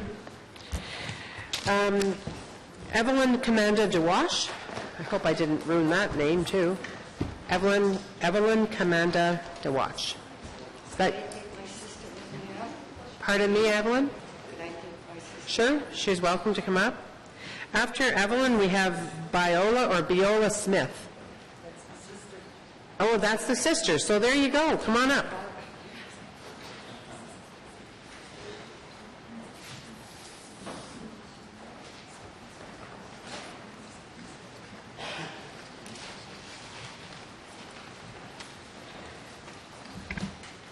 Before you count my minutes, give me some time to, this is on behalf of my father, this issue, and to all the people of the earth, and mostly the mother earth and the waters and the air. So, would you do me a favor, please? To give a prayer? Would you do me a favor? Yes. Because we can't really hear you. Will you hold your mic up a little bit? I just said, please don't count my minutes right now. It's one of the first time I come out in the open in the past few months for my father.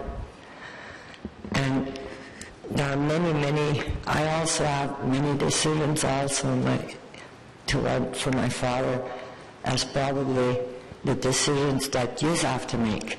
But I would like to have a little opening prayer without counting my minute, which belongs to all of us. Hang on a second, because that is not our normal protocol, but I will ask the planning committee, and they say that that would be fine. So thank you very much for coming.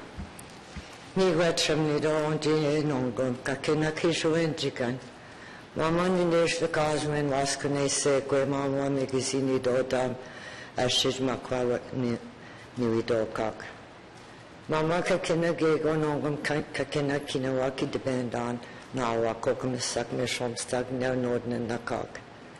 Und jeno und kakina imitaga zuwena shish kakina mara zuwena teg kakina jojoa ki nanka spemming chuisni anka kakina gego kin kakina ki dependan.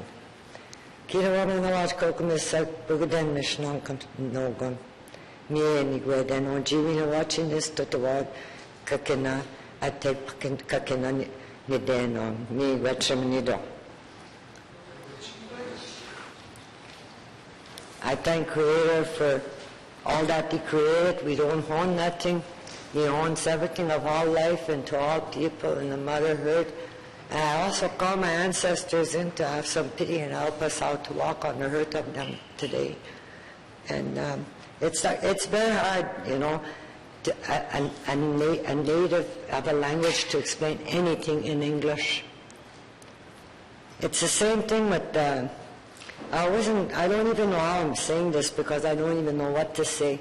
I almost want to ask you what kind of answers do you want from me that I could pass our mark to go through this. I also almost want to ask you, where is the receipt of our place? But I'm not here to fight like my dad told Baudrillard. We all have future generations. Maybe one of your children will be with ours.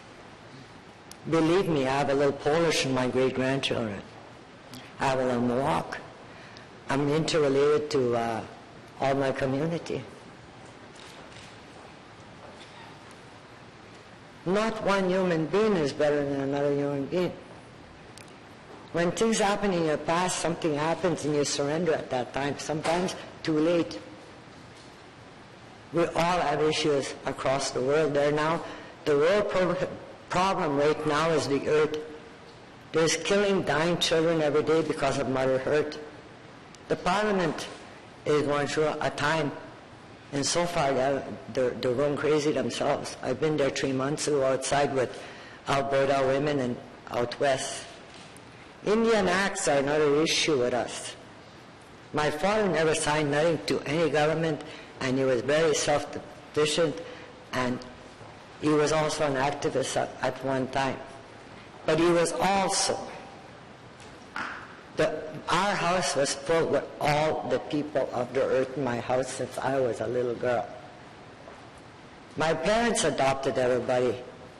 We had 5,400 people one weekend. I used the RCMP Sarom for an international issue, and we became a family. It was not only for us. I was a security most of the time. I was in the background. I'm 52 years married this year coming. I have 10 grandchildren, and and I have 7 or 8 great ones. I'm in loss right now. But I'm going to tell you, I traveled with my dad all over. We had a visitor, Romola. She came in our path at the time I needed her. I had to stay home. I was always gone. I was always in the air to keep my marriage going. But the thing is, everyone in this room and many out in the world have looked at the issues of the water. Pharmaceutical drugs are falling in the rivers. Japan is probably floating in BC. All with the environment problems, we ain't going to have a future generation. Our people were given the gift as earth people. From time immemorial, our ancestors and our forefathers of the 4 directions have been teaching and taking in, and our language is holistic. If I was to take your language away at birth or put you anywhere, but we're not going to go there now. We want to move forward. We're not going to be able to even find water. And you will see that because one of my grandfathers prophesied, and today, to the T, these things have happened. We suffer, you suffer. A division of a land, we didn't have no states. We are North American people. There's 82 dialects across North America of the Algonquin Nation. I've been with many prophesized people with love and compassion to try and save all people. The reason why our people went to bed and were not allowed to use ceremony because the Queen herself was afraid of our ceremony. The priest was scared of our ceremony. We studied that word of God in Jesus. We put it inside of us, but we forgot Jesus and the God. The old religions of the world is love. And there's nobody separated in there from whoever you don't get along with. The pipe is everything. I ask you there now, for a man that gave love to the world and to your people every day, thanks to the Creator, and to your future generation, that the minute you divide the land, you divide the circle. The island is included in there. I had fear to come today, and I know I'm passing my 5 minutes. But that man... I'm giving you 10. Just, sorry to interrupt, but I'm giving you 10 because you and your sister, she would have been the next speaker, and you're speaking for both of you. I'm sorry. I'm sorry that I still don't understand your law today, but I don't even know I don't know what we're supposed to tell you. But I do give my sister this. I think you're doing a good job. With love, I'll pass my sister to you. Well, your sister only has... Give her 3 minutes. We're pretty... We'll give her 2 minutes. I wish us all, and I thank all of you people here, and I thank the world for 5,400 people in my yard, my father's yard, in everybody's yard. Thank you for being here. Head Start. That was my portfolio education. Me, Gretchen. Thank you. Thank you. Thank you. Thank you. Is it Biola or Biola? Beulah. Beulah? Biola. Biola. Yeah, thank you. So now you tell me, as an Algonquin, Nashkabekwe, how did I end up with the name Biola? How did I end up with the name Smith? My name is Kishkonaquit. That's what my ancestral name is. I just want to say a few words. Nature out there is suffering. The cry of our people, it's been existing for thousands and thousands of years from the first colonizers here. We let the settlers here. If we were bad people, when the first colonizer came here, we would have killed them. And that's the truth. But that is not our way of life. We are sharing and loving people. That's what we are. We have a lot of love. We open our heart, and I tell you, you are on Algonquin territory, on ceded, non-surrendered land, and I welcome all of you here. You are welcome, and your children and your great-grandchildren. But right now, I want you to focus on something. What you see in the back of you. If you look at that fall right there, and you put a fist, in the medicine world, they say your fist is the size of your heart. If you see that fall and you put the fist, that's how it looks like. That is the heart of this turtle island. That water that is there held up by those barricades is the freedom and the health for all people and all nations in the world. It will cleanse, if you open that water, it will cleanse creeks, ponds, rivers, lakes. It will go to the ocean. Our responsibility now as humans in the 4 nations, the red nation, black, white, and yellow race, if we open that and cleanse the water, we have to remember that we need to keep the earth clean too. The garbage and the recycling is very, very. And I want to tell you something, you windmill people. I believe in development. We're in the world, this is just the way it is. If you look in the Bible, it's about development and populate the world, the Bible says. So this is what is happening now. And we're living in the life where money, but I want to tell you something. As a Anishinaabe, when you say $100 million, that's a lot of money. But for me, it's worthless. To me, the land and the water and the life, the breath of life is what is important to me. And I say it's a very good project that you have, and I believe for the city of Ottawa, there must be another place to locate this thing if it's such a beautiful, important thing to bring. Thank but you. This is our sacred ground. Thank you very much. Jimmy for coming out. Don't forget to plant trees there too. And now I'm going to ask. Thank you. Now I'm going to ask, is Daisy Commanda Jocko here? Daisy? No. No, that's not the way. But thank you. And I don't know that, is Daisy your sister? She's my first cousin. She's your first cousin. I don't think she can do a better job than you have. So thank you very much. Now I'd like to ask, is Marco Yanni here? Yanni? Or Yanni? Marco, come on up. Following Marco is Joel Davison Harden. Is Joel here? Joel has submitted correspondence as well. So Joel, come up. Marco, come up. And then Toby Belcourt of Belcourt. Is Toby here? Tony. Sorry, I've got Toby here. Who yelled out there, Tony? Who's Tony?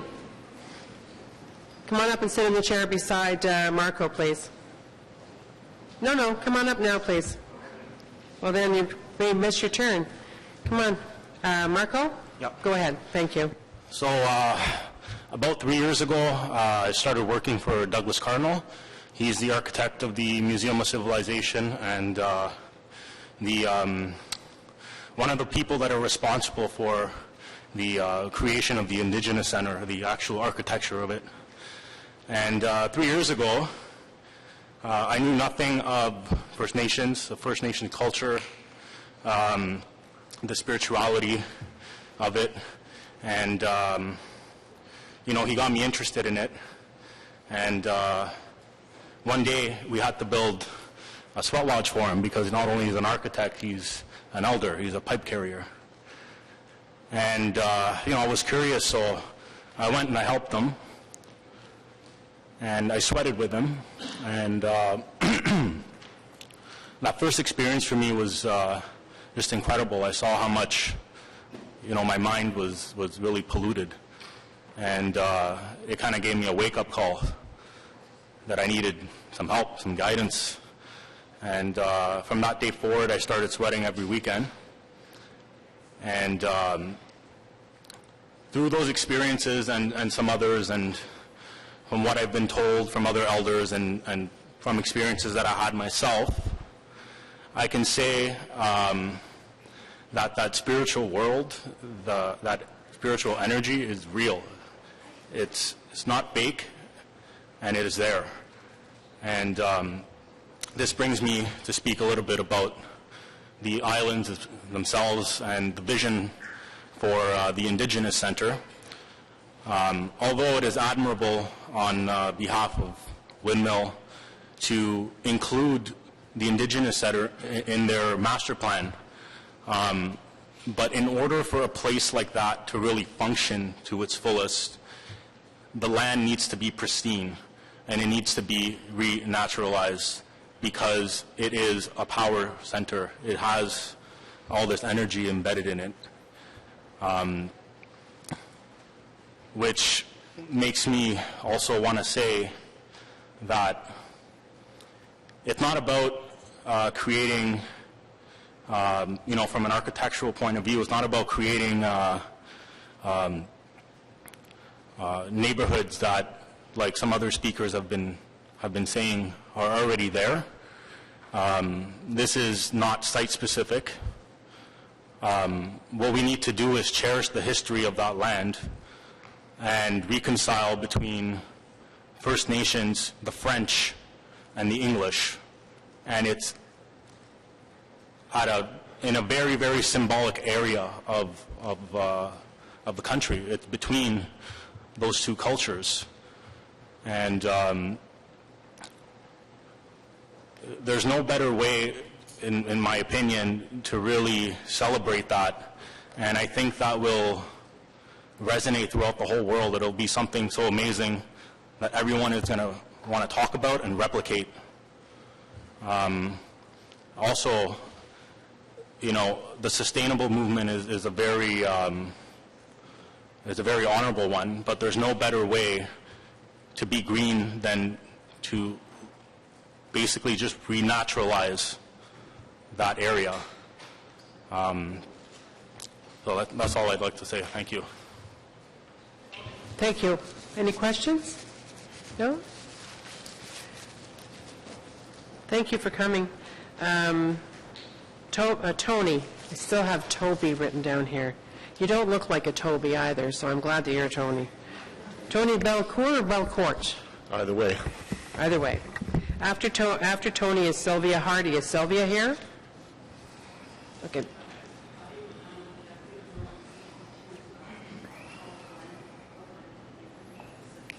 I'll ask you after Tony speaks. I didn't hear what you said. Thank you very much. I want to acknowledge the warmth and welcoming of the Algonquin peoples on whose unceded traditional territory we are sitting. My ancestors traversed the Ottawa River in the late 1700s, going all the way out to Alberta, which is where my home community is. My ancestry, French, Mohawk, and Anishinaabe. I have a very close affinity and relationship with the late Elder Commanda. I spent lots of precious hours with him. He's a very kind and gentle man who had a great vision for peace, reconciliation, for peoples to be together. I moved to Ottawa in 1971 as the founding president of the Native Council of Canada.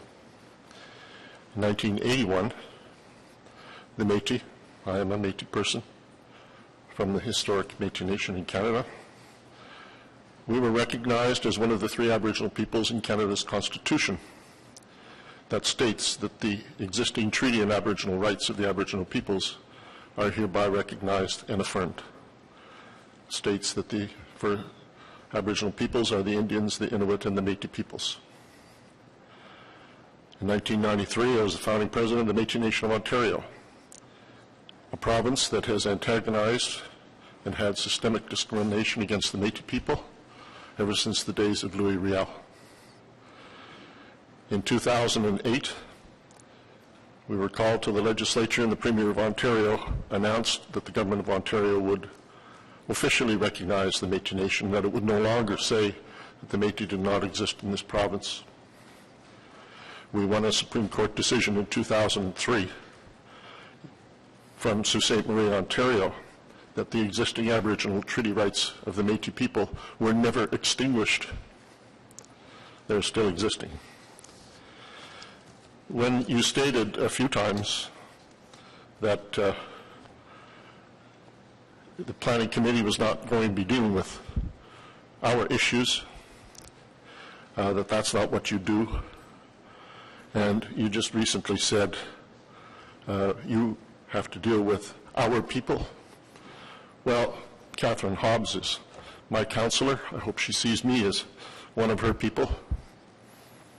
We live here, 40,000 of us, tax-paying people. We have an interest in what's going on in the city. All kinds of interests. Traffic, and issues we see because of growth in the inner city. And now this proposed development that would choke that whole area. I believe that the interests of the Aboriginal people in this city, in fact the interests of all people in this city, in the proper planning of that beautiful territory should be your interests. What is a planning committee for? Just to rubber stamp proposals that come before it? Or is it to truly seek out what the opinions are?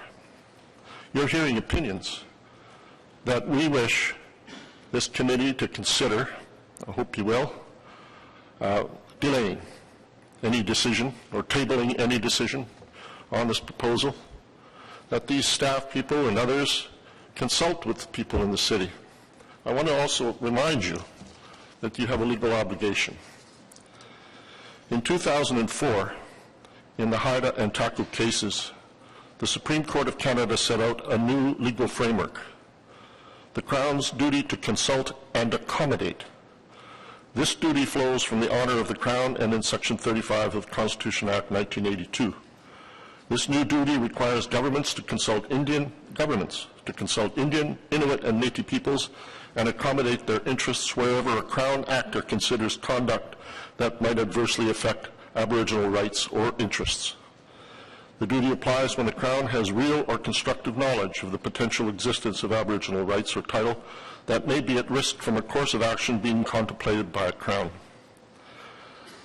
The duty demands that all governments work with Aboriginal peoples to understand their interests and concerns prior to authorizing or proceeding with a plan, policy, development, or activity that has the potential to affect Aboriginal rights. The purpose of the duty is achieved when government addresses, modifies, or reconciles its actions with Aboriginal interests in a real and substantive way. Overall, the duty is designed to promote the transformation of the existing relationship between the Crown and Indian, Inuit, and Métis peoples to a new relationship based on consultation, accommodation, just settlements, and reconciliation. Thank you, sir. Thank you. I have one request from Ramola Tremelcock, who is coordinator of Circle of All Nations and has worked closely as Elder William Commanda's personal assistant. She submitted 2 papers in objection to the proposed rezoning. The first paper outlines work of holder of the key to the City of Ottawa, Dr. William Commanda, late Algonquin elder and officer of the Order of Canada, and his legacy vision for the sacred Chaudière site. Excuse me, had she already submitted part of materials endorsed by the City of Ottawa in November 2010. Sir, and in view of the ancient, traditional, territorial, and Sir, we have that information. We have it already. Thank you. You've gone over your time quite a bit, and I've been fair with everybody. I wanted to say, too, that when you were talking about the fact you lived in Councillor Hobbs' ward, All I was saying was in response to the fact that everyone here has represented themselves and yourselves as a community very well. I said, we understand that, is what I was saying, because that's what we do. That's why we're here. So we do understand that. Does anyone have any questions? Do you? And just briefly, I just wanted to say you speak very well, and I thought you gave a great presentation. Nothing against anyone else's presentations, but I thought this was very good. Thank you, sir. Thank you. Thank you. So now we have Paul LeBlanc, who's filling in for, where would I get off the list, for Sylvia Hardy. Sylvia, did you still want to speak? Or are you giving it? Well, no, I'm going to put you right after him. Because actually, I hope that you're giving it to him because he has to leave or something like that. Here, have a seat, please. Paul LeBlanc, and they're going to be followed by Sylvia Hardy. And then Tico Medina. Go ahead. Hi, my name is Paul LeBlanc. I'm Métis Mi'kmaq, part Acadian, and grandfather William was one of my elders, and very sad when he passed away. But when I looked at this whole picture and I saw the power dams that are there, and everybody wants to win in the situation, and I always felt that if you take something away, you have to put something in return. So I work for people who work with power, and there's new technology which is power turbines that you can put under into rivers. It was developed by Manitoba Hydro, and I know you're not responsible for the hydro portion, but in being able to provide some of the vision of grandfather William, he sees the power dam leaving, and you can't really take something away because power is required in the city. So I believe that in creating solutions for everybody, that we can always have a win-win situation. And when we take the power dam away, then you release all the waters, and you end up with a lot more waterfront property. And from my knowledge in speaking with the Aboriginal people, they don't mind the sides of the rivers being developed. They think development is great. All they would like to have are these 3 islands turned into a park. Now, I understand that there's toxic waste on these islands that have to be dealt with, and it's very expensive. So in the process of developing the banks of this property, there could be a situation where part of the development would incorporate some way of recapturing and these toxic pieces of the land in the development, so that we can have a nice park for everybody, and then the people can develop the banks of the rivers with the condos. And I feel that this is kind of like a win-win situation, that we give the sacred areas back, and then you have a lot of land to develop to put condos and stores and office space. So to me, that is kind of what I was thinking when I wanted to sit down and talk to you people, because I really believe in grandfather's vision. I spent a lot of time with him, and I know the family very well. And I think as you people are going to present this to the councillors next week, perhaps that we can, relook at the situation and come back to the table and come up with different ideas, so that we don't have any confrontation with the Aboriginal people, and that everybody can have something in this situation, and we can have really good relationships. So that's what I want to share with you. And I was wondering if anybody has ever had the opportunity to meet grandfather William in the room. Yeah. He's left us with a lot of recordings, so because he always felt that he didn't want his message to be forgotten. And I was asked if I could play his recording. It's about 8 minutes. It's okay if you don't want to hear it, but it's him speaking about this whole thing. The mayor has actually had him in his office several times, and we have been invited as well. So we've had the opportunity to pray and meet with Grandfather Commanda. Oh, nice. We have a real, I'm sure Councillor Holmes, more than anyone, has had that relationship over many, many years. Thank you very much for coming out. Well, thank you for giving me the opportunity to speak. Thank you. Sylvia? And is Tico Medina here? Tico? How about Marcel Vandersloos? Marcel, is there a Marcel here? Okay, Marcel, would you like to come up and take this chair, please? Okay, Sylvia, thanks for giving up your turn to Paul. Thank you. You have 5 minutes. My name is Sylvia Harvey. And Hardy or Harding? Harvey. Thank you. V-E-Y. And I traveled 7 hours without any sleep to get here. Where did you travel here from? I came from St. Mary's, Ontario. Thank you. I came to the consultation, to both of the consultations, for 2 hours, and I drove that far.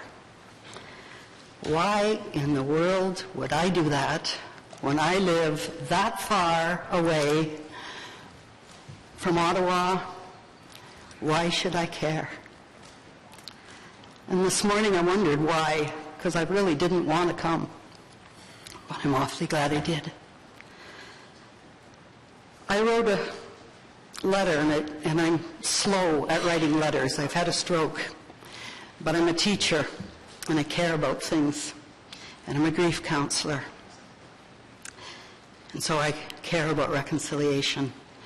So I wrote to Windmill, and I sent the letter to the chairman of your commission, and to the mayor of Ottawa and the mayor of Gatineau.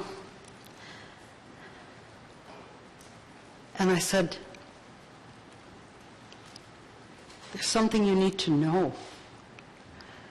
I was hoping that Windmill, I was honestly hoping that they may be a partner that would implement Grandfather's dream.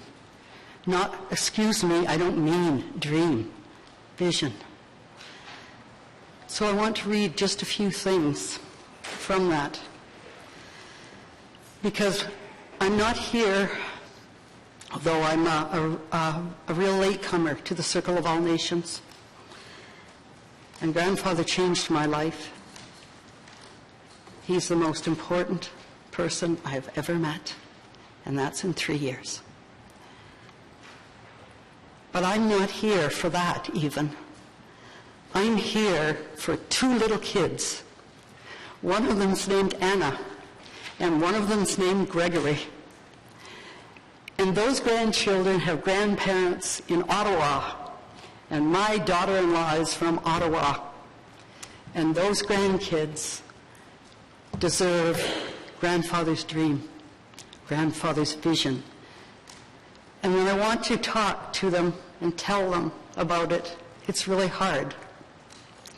So I'm going to put it in adult language. Central to the discussion of any proposal for Asanabka, Victorian Chaudière, must be the vision of esteemed Algonquin elder, Grandfather William Commanda. Why is that? Consider, please, the scope and significance of this extraordinary vision. 1, it came in direct response to a prayer by a dying man to his Creator. If there is anything that I can do for you, let me live. 2, this man was completely healed in answer to that prayer, a medical miracle. 3, he was a fundamentally changed man, transformed from an inebriate who cursed and swore, filled with bitterness and hatred towards white people, justifiably, I might add, to a man who advocated tirelessly for peace and practiced forgiveness towards all. 4, this man dedicated the remaining 40 years of his life to the realization of this vision that included what? Respect for Mother Earth, racial harmony, and peace building. Who would not want that? 5, this vision is not only for First Nations, but for all peoples. My grandkids are English, Irish, Scots, Welsh, German, and Finnish. This vision is for them too. The vision came to him that came to him, included the Circle of All Nations, the creation of Circle of All Nations, and people from all walks of life thrown to him. Many of us, native and non-native, have extraordinary stories. Thank you very much. How we were called to the Circle. Thank you very much. Thank you. Well said, and thanks for coming from St. Mary's. Are those your grandchildren? Yes. May I read one small part at the end? No, I can't let you. You can tell me after if you're still here. But I would like to. I wish you had started with that because, I have 7 grandchildren myself, so I know how important that is. Well, thank you for making the trip. They love rainbows. They do. There's a rainbow. I know, I do. I have 5 daughters, so of course, I'll have more grandchildren. They keep me going and make me young. Thank you very much. Welcome. I'm going to be a teenager soon. Marcel? Yes. And after Marcel, we have Jamie Cobell. Okay, is Jamie Cobell here? Okay, he can't make it? Okay, thank you. Okay, Marcel, please go ahead. Hi. Is this on yet? I'll have to touch it. Okay. Is it working now? Okay. Hi. My name is Marcel Vandersluis. I immigrated from the Netherlands 57 years ago, and I've been a proud Canadian citizen for 52 years. That just shows the context that I'm coming from. I oppose the amendment to the rezoning at 3 and 4 Booth Street from parks and open space to downtown mixed use. I recognize the limited mandate of this planning committee, but I want to impress upon you the long-term implications of your decision on this rezoning application. And to clarify a point to Councillor Blois, Showed Your Island is central to that vision, not only Victoria Island. William Commanda envisioned a place of reconciliation for First Peoples, the founding nations, English and French, and all others in the heart of the National Capital Region. He envisioned, in addition to the public space of a central park on Showed Your Island, a restored Showed Your Falls, once considered second in magnificence only to Niagara Falls. He projected a complementary Indigenous Centre and hotel and conference centre for the sacred site for time immemorial. I support the 53-page presentation by Ramola Thumbadu on behalf of the Circle of All Nations regarding William Comanda's legacy vision. This well-researched presentation lays out these issues more eloquently and thoroughly than I ever could in this forum. I urge the members of this committee to read or reread this presentation before making a decision. Regarding legal implications, the Planning Committee report states that there are no legal impediments to adopting the recommendations. I submit that this is incorrect in view of 1, the jurisdictional quagmire of the land ownership, land uses, long-term leases, and land claims. 2, the recent Supreme Court Silcotten decision on land claims, which has significant implications with respect to the unresolved status of these lands as unceded Algonquin territory. And 3, the UNESCO World Heritage Convention endorsing the protection and conservation of natural and cultural heritage and the demonstrated very important Aboriginal connection to the sacred site, including the Showed Your Falls. Although it is not officially recognized as a protected UNESCO World Heritage Site, I predict it will be in the future. I recognize that the falls are not part of this rezoning decision before this committee, but it is important not to dismiss the vision of repatriating the falls in view of the recent removal of the major Glines hydroelectric dam on the Elwha River in Washington State. That happened in 2011. We have a unique once-in-a-lifetime opportunity to realize a vision of repatriating this sacred site and make it available to all Aboriginal people and all Canadians. If we start the process of developing this site according to the vision of windmill developments, it will be a decision that will be irreversible. The decision before you is not to decide between an abandoned brownfield site and an elaborate condominium development, as Councillor Blois implies. It's a decision to approve or deny a rezoning application, period. A rezoning that, if approved, would undermine the ability to realize an internationally significant, important, and inclusive vision. In August 2006, National Capital Commission Chair Marcel Baudry affirmed that the NCC noted that the area is sacred to Aboriginals, that the NCC wanted to recognize Aboriginals by building a centre of national stature, and that the federal government would invest $100 million on this building, including remedial environmental work. I did not attend the Windmill Development consultation meetings. When I first heard about this development plan, I was favorably impressed. It appeared thoughtful and detailed. However, as I researched the history of the site, I became aware of the 5,000-year history of this sacred site as a meeting place of visitors from afar and a place of worship, as well as its status as unceded Algonquin territory. The value of this sacred site cannot be measured in dollars per square foot. I think that the majority of the people in this room are not opposed to Windmill Developments as a corporation, only to the sacred location for this particular project. The Planning Committee report addressed heritage considerations. I note that most of the heritage considerations focused on industrial history and only plays lip service to associations with First Nations. As you have heard from the majority of speakers here today, it is not an association. It's a sacred site. It is deserving of much more than a plaque on a walking path. Today we have an opportunity to make a statement about peace. Today we have an opportunity to make a statement about respect. And if you vote in favor of this rezoning, you will be undermining all of these other visions and options. Thank you very much. Thank you very much, Mr. Van der Sluis. Anyone have any questions? Thank you very much. Thank you. Okay, next up we have Noel Buckley. Noel, are you here? Welcome. And following Noel, is Dan Gagné here? How about Julie Hong? Okay, Julie, come on up and have a seat. Thank you.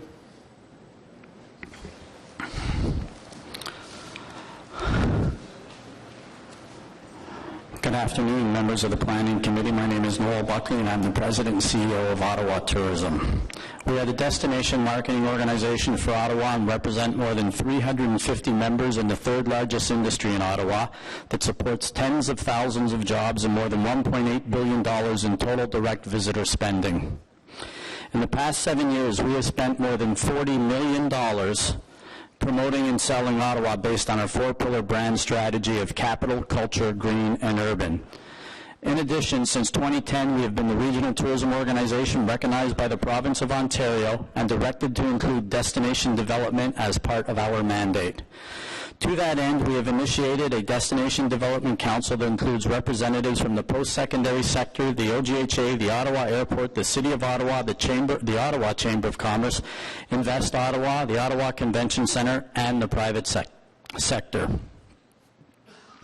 In partnership with the province of Ontario, we undertook a premier-ranked tourism destination project to define our competitive position within the tourism marketplace. Key findings included, and I quote, "Enhanced visitor access and use of water and waterfronts presents an opportunity. The water assets are not being fully utilized, and that access could be enhanced by working with the agencies that have jurisdiction in this area. While the outdoor recreation cluster is a demand generator, emphasis should be directed to develop this asset, especially related to water access. We have had a chance to review the Isles Domtar Lands Redevelopment Master Plan and believe that this development would make a significant and positive contribution to the tourism product within the City of Ottawa. Activating our waterfront with public squares, vibrant retail, residential, food and beverage, parks, markets, and restaurants would be a welcome addition to our beautiful waterfront green space and would enhance the visitor experience in Ottawa. Waterfront development and activation within an urban setting that also includes connectivity to parks and passive recreation, such as our current linear parks parallel to the Ottawa and Rideau Rivers, has worked extremely well as tourism attractors in other major destinations, including Vancouver with Granville Island, Montreal, San Antonio, Frankfurt, and many other world cities. In fact, just this year, the Ministry of Tourism for Ontario announced that $100 million more would be spent on revitalizing Ontario Place to, quote, include greater public recreational space, a hub for culture, a canal-lined districts with stores and restaurants, and a year-round music component. Additionally, mixed development that includes a significant residential development with restaurants, public space, parkland, and unique retail are recognized tourism demand generators and visitor enhancers. A good example of this would be the Distillery District development in Toronto. We believe that the plans being presented by Windmill Developments would be a significant enhancement of our tourism infrastructure, would support several of our brand pillars, including urban and green, and would enrich the visitor experience here in Ottawa. Thank you very much for your time today, and I genuinely appreciate the opportunity to have these comments. Thank you, Mr. Buckley. Anyone have any questions? Thank you for your time today. Thank you. Now I will go, I asked, Dan Gagné is not here, correct? Because we have Julie Hong here. Before you get going, Julie, I just want to go back over the list. I have about 5 new ones, but I just want to check back to see if somebody's come in that was previously. I've called them, I think, 3 or 4 times now. Chief Gilbert White Duck, I don't think that he has come. Deborah Lee. Jason Arbor. Marangis Monsef. Jerry Longboat? Oh, you are here. Okay, so you will be next then. You might as well come up and sit beside Julie. Tito Medina. And Jamie Cobell.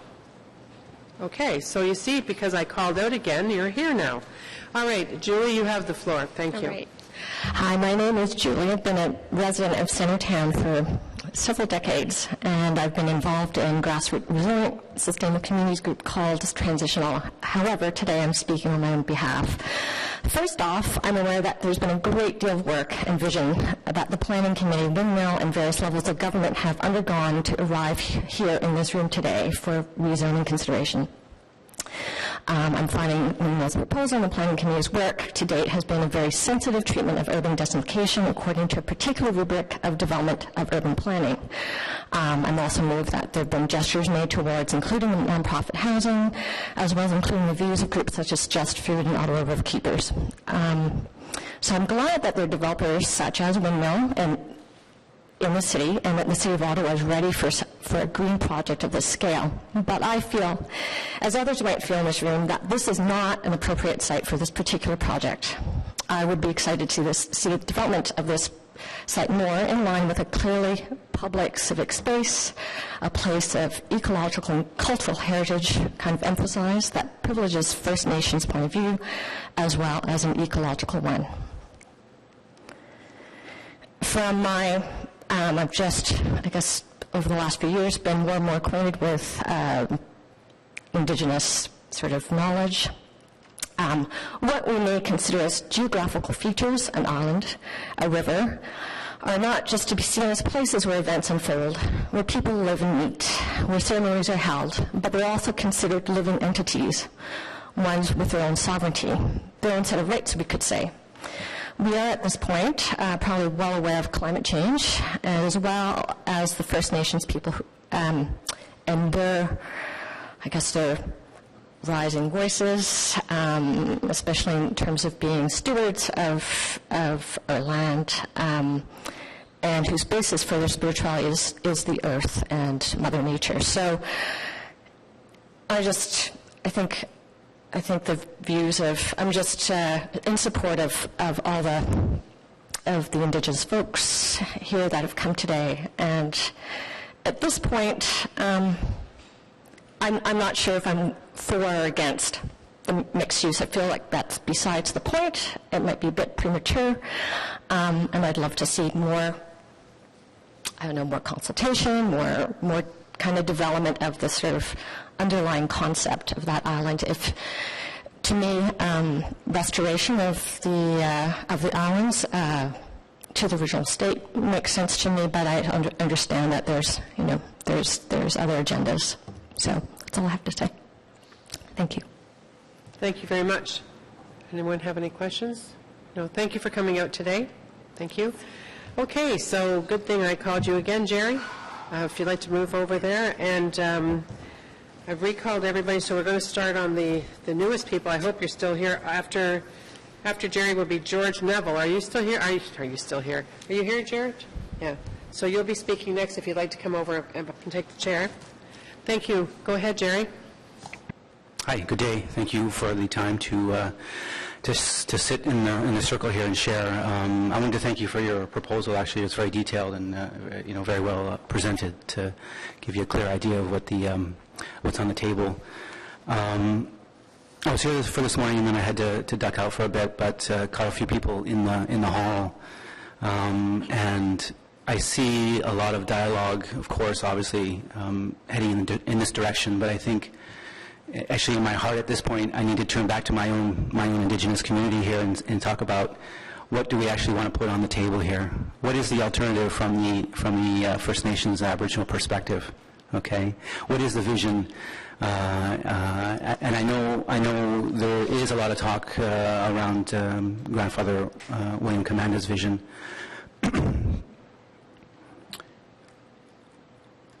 So my thought going forward is that how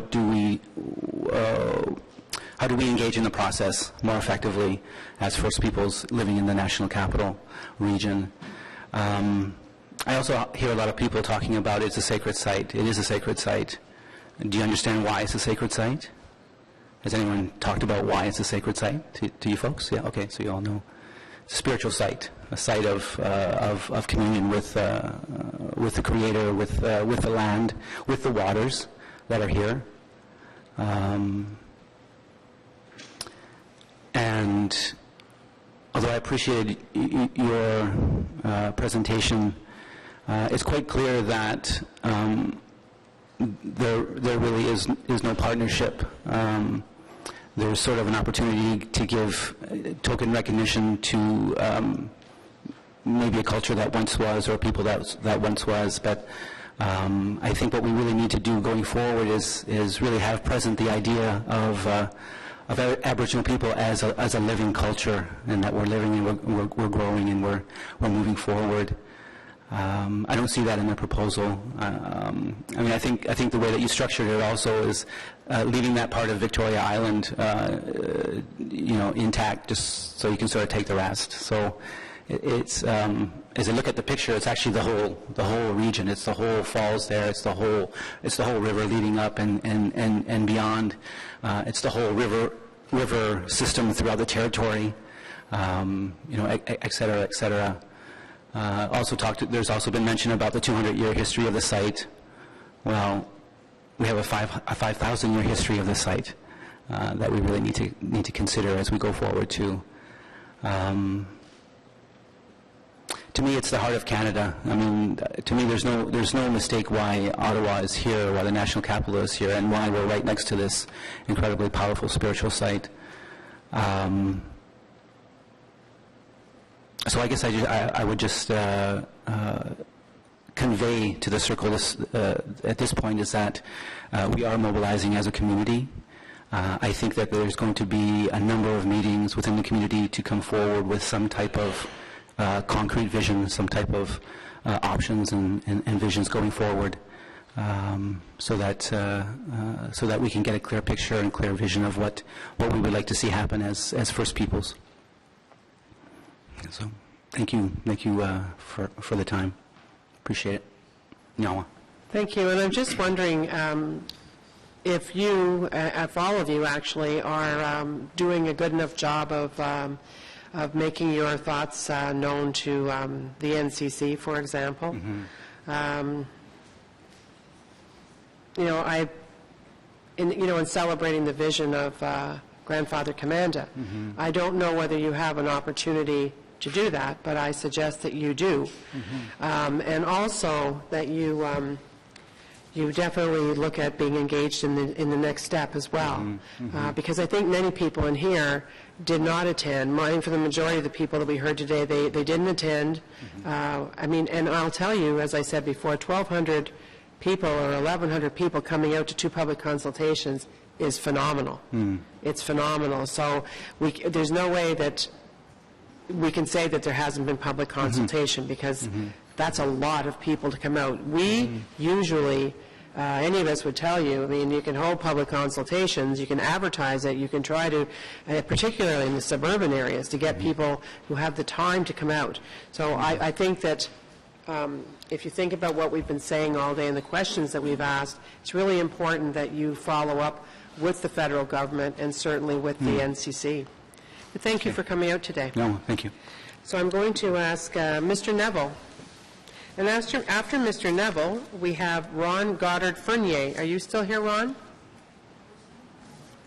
Okay, hang on, Mr. Neville. How about Raymond Sundstrom? You were signing up this morning. Okay, come up and sit up there. You'll be next, followed by Ian Ferris. Yes, Mr. Neville. Well, thank you, Madam Chair and councillors, for this opportunity to make presentation. I marvel at your endurance for the session of consultation. I'm opposed. My name is George Neville. I've been a resident of Ottawa for 48 years, resident and taxpayer. I'm 7th generation on my mother's side of the family and 5th on my father's side. I'm opposed to this development. The two motions, but as amendment by the Planning Committee, are presumptuous, they're arbitrary, and they're invalid because they're dealing with unceded Algonquin land. And as our first speaker this morning, Lindsay Lambert, outlined, the land, the sites, were put into the hands of the E.B. Eddy Company on a basis of a perpetual lease, subject to renewal on a 20-year basis. And then when Domtar took over the Eddy operations, they carried on with this arrangement. And as Lambert pointed out, the federal government and the NCC, as their appointed overseer, should have exercised their responsibility to see that that agreement was terminated. And no, but you have that legacy here now. I think the honorable thing for the Planning Committee to do would be to either withdraw these motions or defeat them, because you have a great opportunity here to leave this designated as park and open space for future enjoyment, as many people have said. This is a unique situation. It could be a national historic site, not only for the betterment of Ottawa and Gatineau, but an attraction for the country as a whole. As has been said before, it was second only to Niagara Falls as a historic and tourist wonder. I haven't much more to say. I just want to throw out a polemic on the toxic considerations. I think you make too much of the toxic matters on a former pulp and paper. As a former research chemist, I'm prepared to address that if you want to put a question or some details on that one. Well, thank you. Thank you for telling us what your past profession was as well. Anyone have any questions for Mr. Neville? Well, thank you for coming out today, sir. I hear that Tito is here now. So, okay, what do I got here?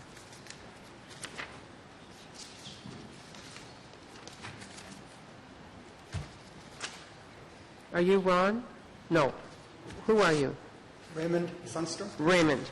Okay. Hang on. Would you like to move over to the chair beside? And then Tito, if you would come and sit in the chair that Mr. Sundstrom is vacating. Thank you for coming out today.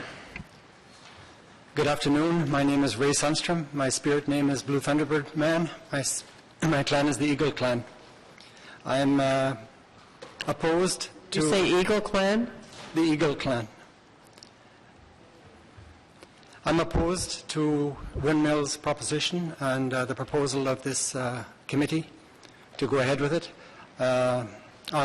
Based on race relations, I have a background as a social worker. I worked in the schools for many years, working with children of all nations, and working also since the early 90s with Elder William Commanda and other elders from Kumuk Elders Lodge who came to the schools with me to teach the children, to teach the schools, to be more sensitive to race relations. And I think I'm speaking about race relations. You must be saying, what the hell is he talking about? I'm talking about the race relations that's happening in this room today. The Aboriginal people, the Anishinaabe, are here to oppose this plan. The Anishinaabe people are behind me. There's no Anishinaabe people around the table. In fact, the table is non-representative of the community as a whole, and that's not the fault of any member. I'm not suggesting that. But I'm just suggesting that it sets up a colonial relationship, in a sense. And in a sense, that's always connected to racism. And so I know from experience, my wife is black, she's from Trinidad and Tobago, we have children who've gone through the school system in this area, and it's been a very difficult time for them in the schools quite often. And that racism is connected to racism against other peoples as well, including the Anishinaabe. So I'm suggesting that you ought to really listen with your heart today to what has been said from those who believe in the vision of Elder William Commanda, and I include myself among those. I think you need to hear it not only in your head, but also in your heart, that this land has been claimed by the elder and elders before him and elders to come after him, including his stepdaughter today, the elder behind me. So I add my voice to theirs, and I ask you to engage your hearts in really listening profoundly before you go ahead with this proposal, because it will affect race relations in our communities for generations to come. It will also affect our relations in a positive way if the elders' vision is really taken into account by Windmill or anybody else who proposes to do anything with the land. And if they respect that vision fully, then they will not go ahead with this proposal at the present time. Miigwech. Thank you. I just, what part of the, and I'm not looking for a neighborhood, just what part of the city do you live in? Or when did your children go to school? I live in a bordering community on the Quebec side, Gatineau. Okay, well, because I can tell you, like representing Barrhaven, we've got 24 schools, and we have one high school that has over 2,000 kids, and 80 languages are spoken. And I'll tell you, it is the face of our community. So I'm very, very surprised to hear that. And maybe it's I can also tell you that if you look in the history books, you won't find those people represented in the history books in Canada. And so you have to think about that. Where are the Aboriginal people in the history books? Then look at your community and ask first of all, what is happening in the schools in terms of racism. You'd have to find a history book that schools are actually using nowadays, too. Some of us were talking in the hallways over the lunchtime about that. But thank you very much for coming out. Okay. Come and have a seat where the mic is turned on. Thank you. Mr. Medina. After Mr. Medina, we have Ian Ferris and Don Grant. And I believe that will be it. Thank you. So, Mr. Medina, glad you came back. Thank you for having me, and to allow me to speak, as a father, that I immigrated to Canada for a society, looking for a society that embraces multicultural values, that takes in a very profound way how history is crafted. And as well as being, involved in cultural and cross-cultural fields all my life, visiting so many capitals in the world and so many museums in different cities, I think that the site that we are talking about is a jewel in the planet, where different generations and different cultures can convey to learn the history of this country. Not many places in the world has this kind of a structure, where Mother Nature meets what the humankind has made, where a lot of energy has been growing throughout thousands of years. If you go to England, if you go to Australia, if you go to Africa, if you go to Latin America or Asia, this is a place that many people will consider sacred for different points of view. Thinking about museums is not thinking about, wasting our land. A museum doesn't have to be a structure enclosing, some objects. Sometimes it's a place where we can just meet, under one tree and tell the older generations how to become a great Canadian, how people start to travel the same part of the land thousands of years ago. This could be a great place, really, to represent multicultural values at its very heart. That's why I strongly oppose that something like that can be just taken so superficially in order just to create some wealth that is not necessarily going to enhance the life of many local citizens in Ottawa or Gatineau. And that's why I think that we need to think about the longer picture, how certain generations from now, other people can come to the place and to see in the heart of the city how the city was born. Because when we talk about green land, we cannot talk about, one small percentage of green land in a place like that. If you go to Washington, D.C., in the very core of Washington, D.C., is the Smithsonian Institution.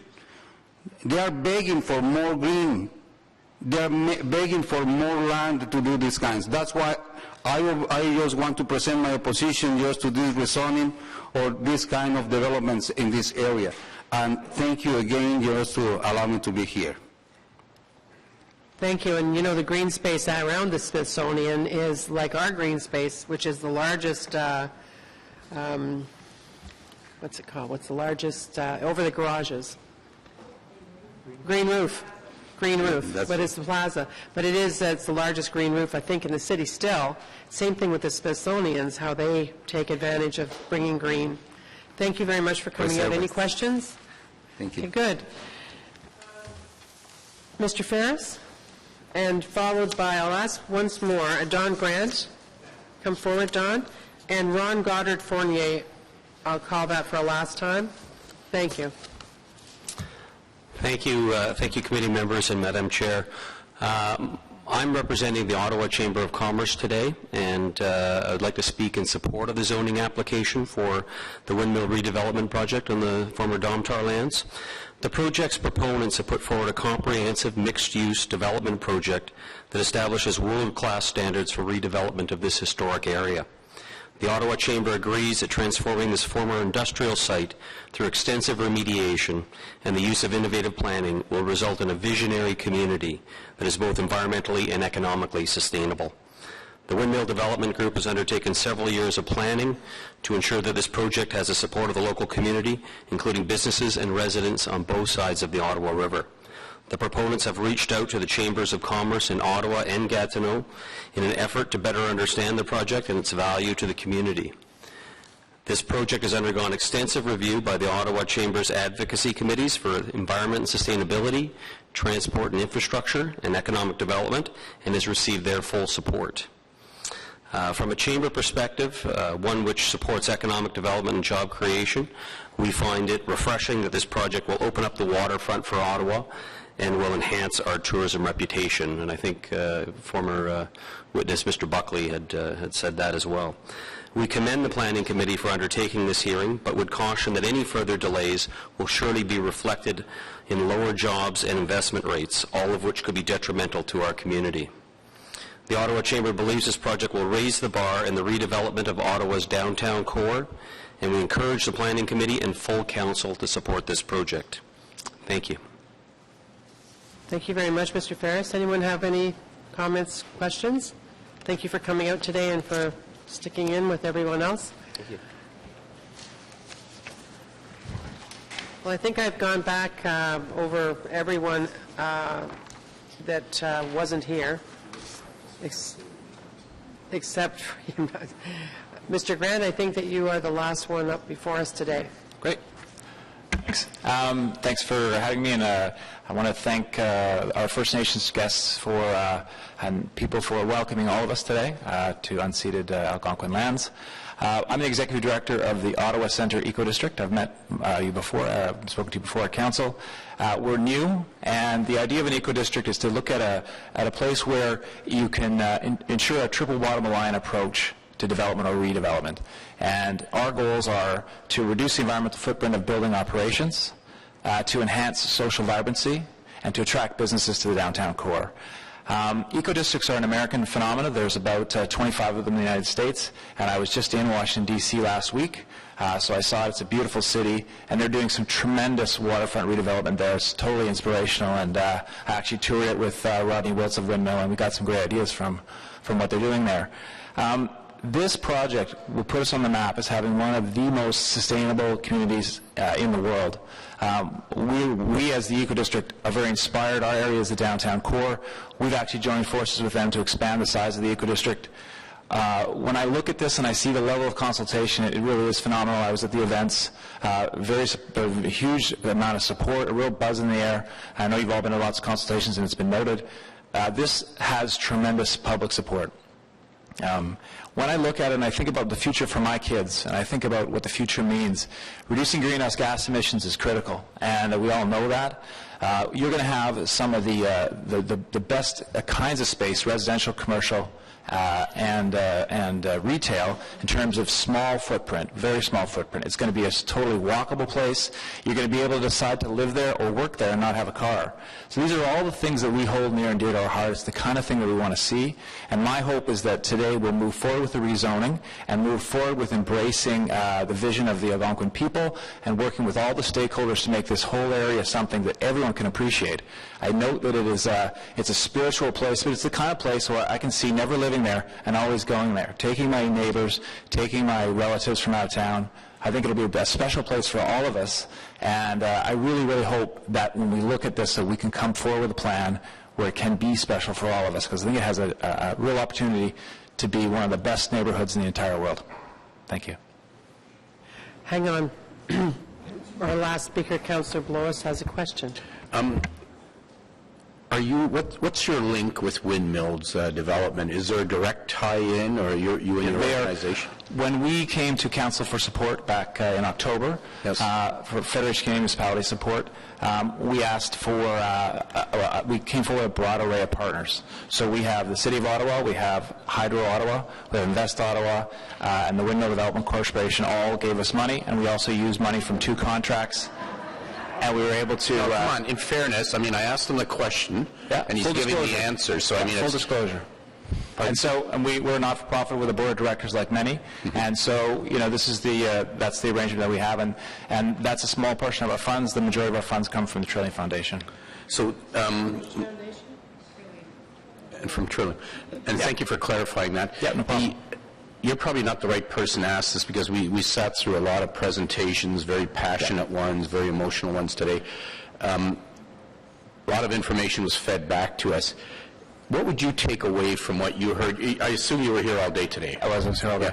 So what would you take away from what you heard? I mean, I started off by saying I thought there was an interesting, exciting proposal before us. I still believe that. I heard a lot of things today that say there's more to this than... and I'll make that in my final comments later on. What would you take away from this today? I mean, I've lived here 25 years. I've been on that site many times by bicycle. It's a scary bicycle ride. I've looked at it for many years and thought, I really hope something good happens with this land. And realistically, I look at this and I say, of all the developers that we've got, this is a developer that has, you know, is one of the greenest developers in Canada. We know that. The track record speaks for itself. And I just wonder, if we don't go forward with this and it just continues to sit in its current state, how long will it sit there? What use will we have for it? Will it remain just a Domtar land for a long time? You know, I don't know. It could sit there for, you know, 20, 50, 100 years. Yeah. Well, if Mr. Wasaini were sitting in your seat right now, I would ask him the same question. I would say, what are you taking away from today's, you know, there have been consultations, and I think, you know, in spite of what some folks said, especially those who weren't at the consultations, I think there was significant consultation on this, Yeah. but you can always do more, and you got to Yes. try and get it Yes. right. And I would be asking him, what are you taking away from this today? How would you give more prominence to the historical value of this site? And I'm talking about the historical value that precedes the industrial era that's dominated in the more recent couple hundred years. I mean, I think that they're going to have to go back to the drawing board, look at what they've got. I think they've got a good core plan, and see if there's a way in which they can bridge the gap. I mean, I'm hearing that from some people that the only answer is a park, a complete park, and get rid of the waterfalls. I'm hearing from some others who are not supportive of the proposal, though, that there might be some opportunity for compromise, and ideally that would be what we'd see. Okay, thank you. Thank you for coming out today. So I'm going to call the public meeting closed and bring it back into committee. And first up, and you sat here all day with us, Councillor Holmes. Thank you very much, Madam Chair. Well, I was at both of the public consultations and noted how much interest there was in residents of the city in this particular development. And I have spent time with Grandfather Commanda. He helped develop the Human Rights Monument that we have before us today and came to one of the openings of that. And I understand why he had his own vision for these lands, because it's always been the expectation the federal government would run these lands and the NCC would be the planning body. That has been the vision for years and years, and that's why our official plan did not have these lands incorporated, because we thought they would be federal government lands. So it's not surprising that Grandfather Commanda had his own vision, and many people bought into that and thought that that is what would happen. However, this federal government did not agree to give the NCC funding to acquire these lands. This federal government wanted the private sector to have these lands. And I think that we are lucky that it's Windmill that has ended up as being the development arm for these lands, because they are a green developer. And they have done parklands. They are working away at getting bicycle and pedestrian access. It is going to be, I think, as good a development as any private sector firm, and better than most that will arrive on our table. I'm tired of being victimized by the senior levels of government. This is not the first time that City Council is a residual body for irresponsible senior levels of government funding, lack of funding, whether it's housing, whether it's transportation, in this case, whether it's potential green space.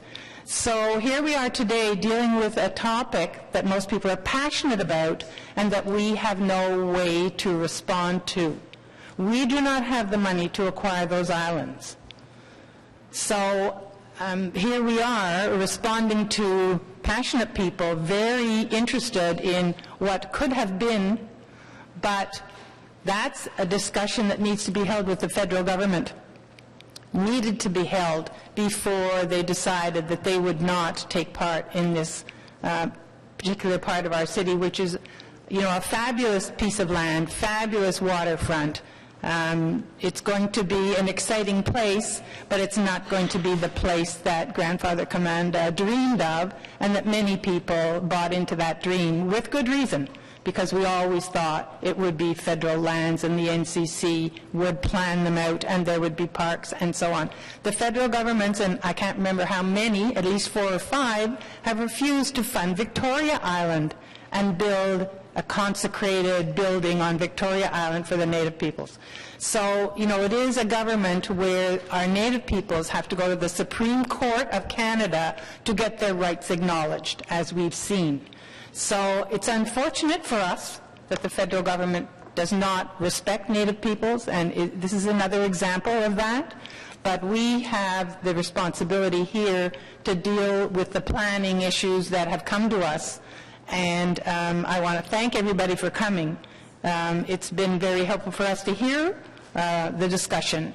But in fact, we have such a limited piece of responsibility that today the decision will be on the planning basis of the plan before the committee. Thank you, Madam Chair. Thank you, Councillor Holmes. Very well said. Okay. Councillor Blois. Sure.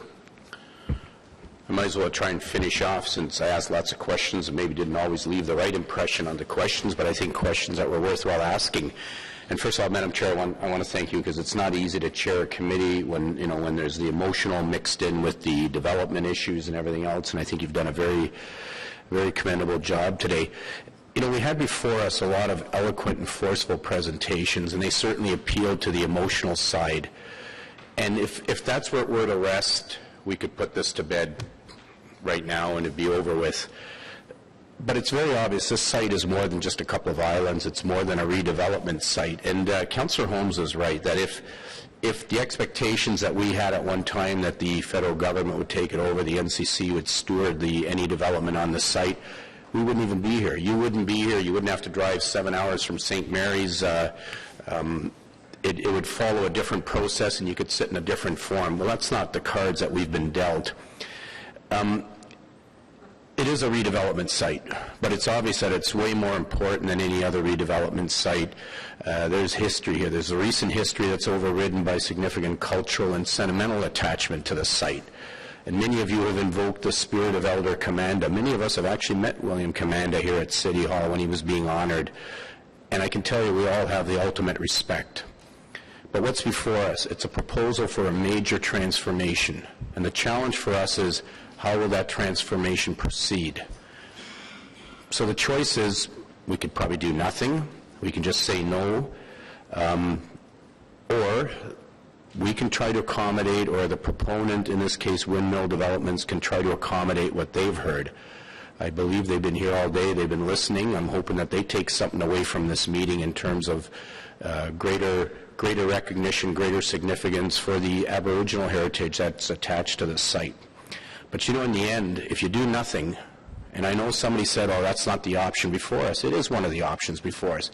If you do nothing, that one picture up there, you'll be back here 20, 30 years from now looking at the same picture and still asking the same questions. And you can, you know what, you can shake your heads all you want. The reality is, look at Victoria Island, look at LeBreton Flats. What have you got at Victoria Island? You have a burned out shell of an old mill that has done nothing, and for how long? What do you have on Victoria Island? You really have nothing there to show for all the time and effort that's gone on. Look at LeBreton Flats, what's happening there. How many years has that been? 30, 40, 50 years that things have not moved forward. You've got a couple of condos there now, and probably nothing near what's being proposed. So, Madam Chair, I try to be pragmatic, I try to be realistic. This is only one step in this process. I looked at staff earlier in terms of how this would move forward, how some of the things we heard today would be integrated into this project. You know, all around the world, cities are grappling with how to redevelop their water site, how to recapture something from the past. In one way, this is no different. I think the challenge may be greater here, but that's no different than what other cities are doing. And other cities have done very good jobs. I think we can do an even better job. Thank you. No, sir. No, sir. No. Sir, enough. Enough. Please. Okay, everyone, I'm coming back into the committee now, and I'm going to ask that you sit down, please. Sit down. We have listened to you today. Sit down. Anyone else around the committee would like to say anything? I think that Councillor Blois actually and Councillor Holmes said all that there is to be said, and I certainly know that throughout the day, as we've listened carefully to all of you and been respectful of all of you, we have clearly said that today what's before us is a planning application, and we must deal with it according to the Planning Act of Ontario. And that's what we need to do. I hope that you understand that this is the start of a process, and that I hope that you will I know you must be tired of taking your message to the federal government. I know you must be tired of taking your message to the NCC. But really, I think that you can be a big part of this development in following the stages of it. And I hope that you all do, because you're very passionate. And please do stay involved. Anyone else? I have a technical amendment from Councillor Tierney. Great. Thank you, Madam Chair. I'll just dispense with the whereases because there's lots of numbers and X's and things that you can read on your own. Therefore, be resolved that Document 6, details of recommended zoning be amended. I insert a new 3B as follows and renumber the sequence provisions accordingly. 3B in column 3, additional land use permit, add the text, marine facility, post-secondary education institutions, parking lots only permitted to provide accessory parking to permitted uses. A standalone parking garage is only permitted at least 75% of the parking spaces are located below grade and provide accessory parking to permitted uses. And 2, by adding the text to the newly numbered 3D, section 193.2 does not apply to the residential buildings. The site is subject to the maximum number of parking spaces permitted provided in the table 103. At least 50% of the provided parking is to be provided below grade. Following the text in column 5, add the text. Thank you. Anyone have any questions on that technical amendment? Is it carried? Carried. And on the main motion as amended? Carried? Thank you very much. Thank you all for coming today. Now, what? I know that. Okay. So we do have an additional item today. I'm just going to speak loudly, okay? The additional item is, I'm going to ask that you waive the rules. It is something that is very time sensitive, and it's something that's quite simple. And I'll go over to Councillor Blais as it's in his ward. Thank you very much, Madam Chair. Several years ago, the city entered into a front-ending agreement with local developers for the construction of the Neighborhood 5 stormwater management pond.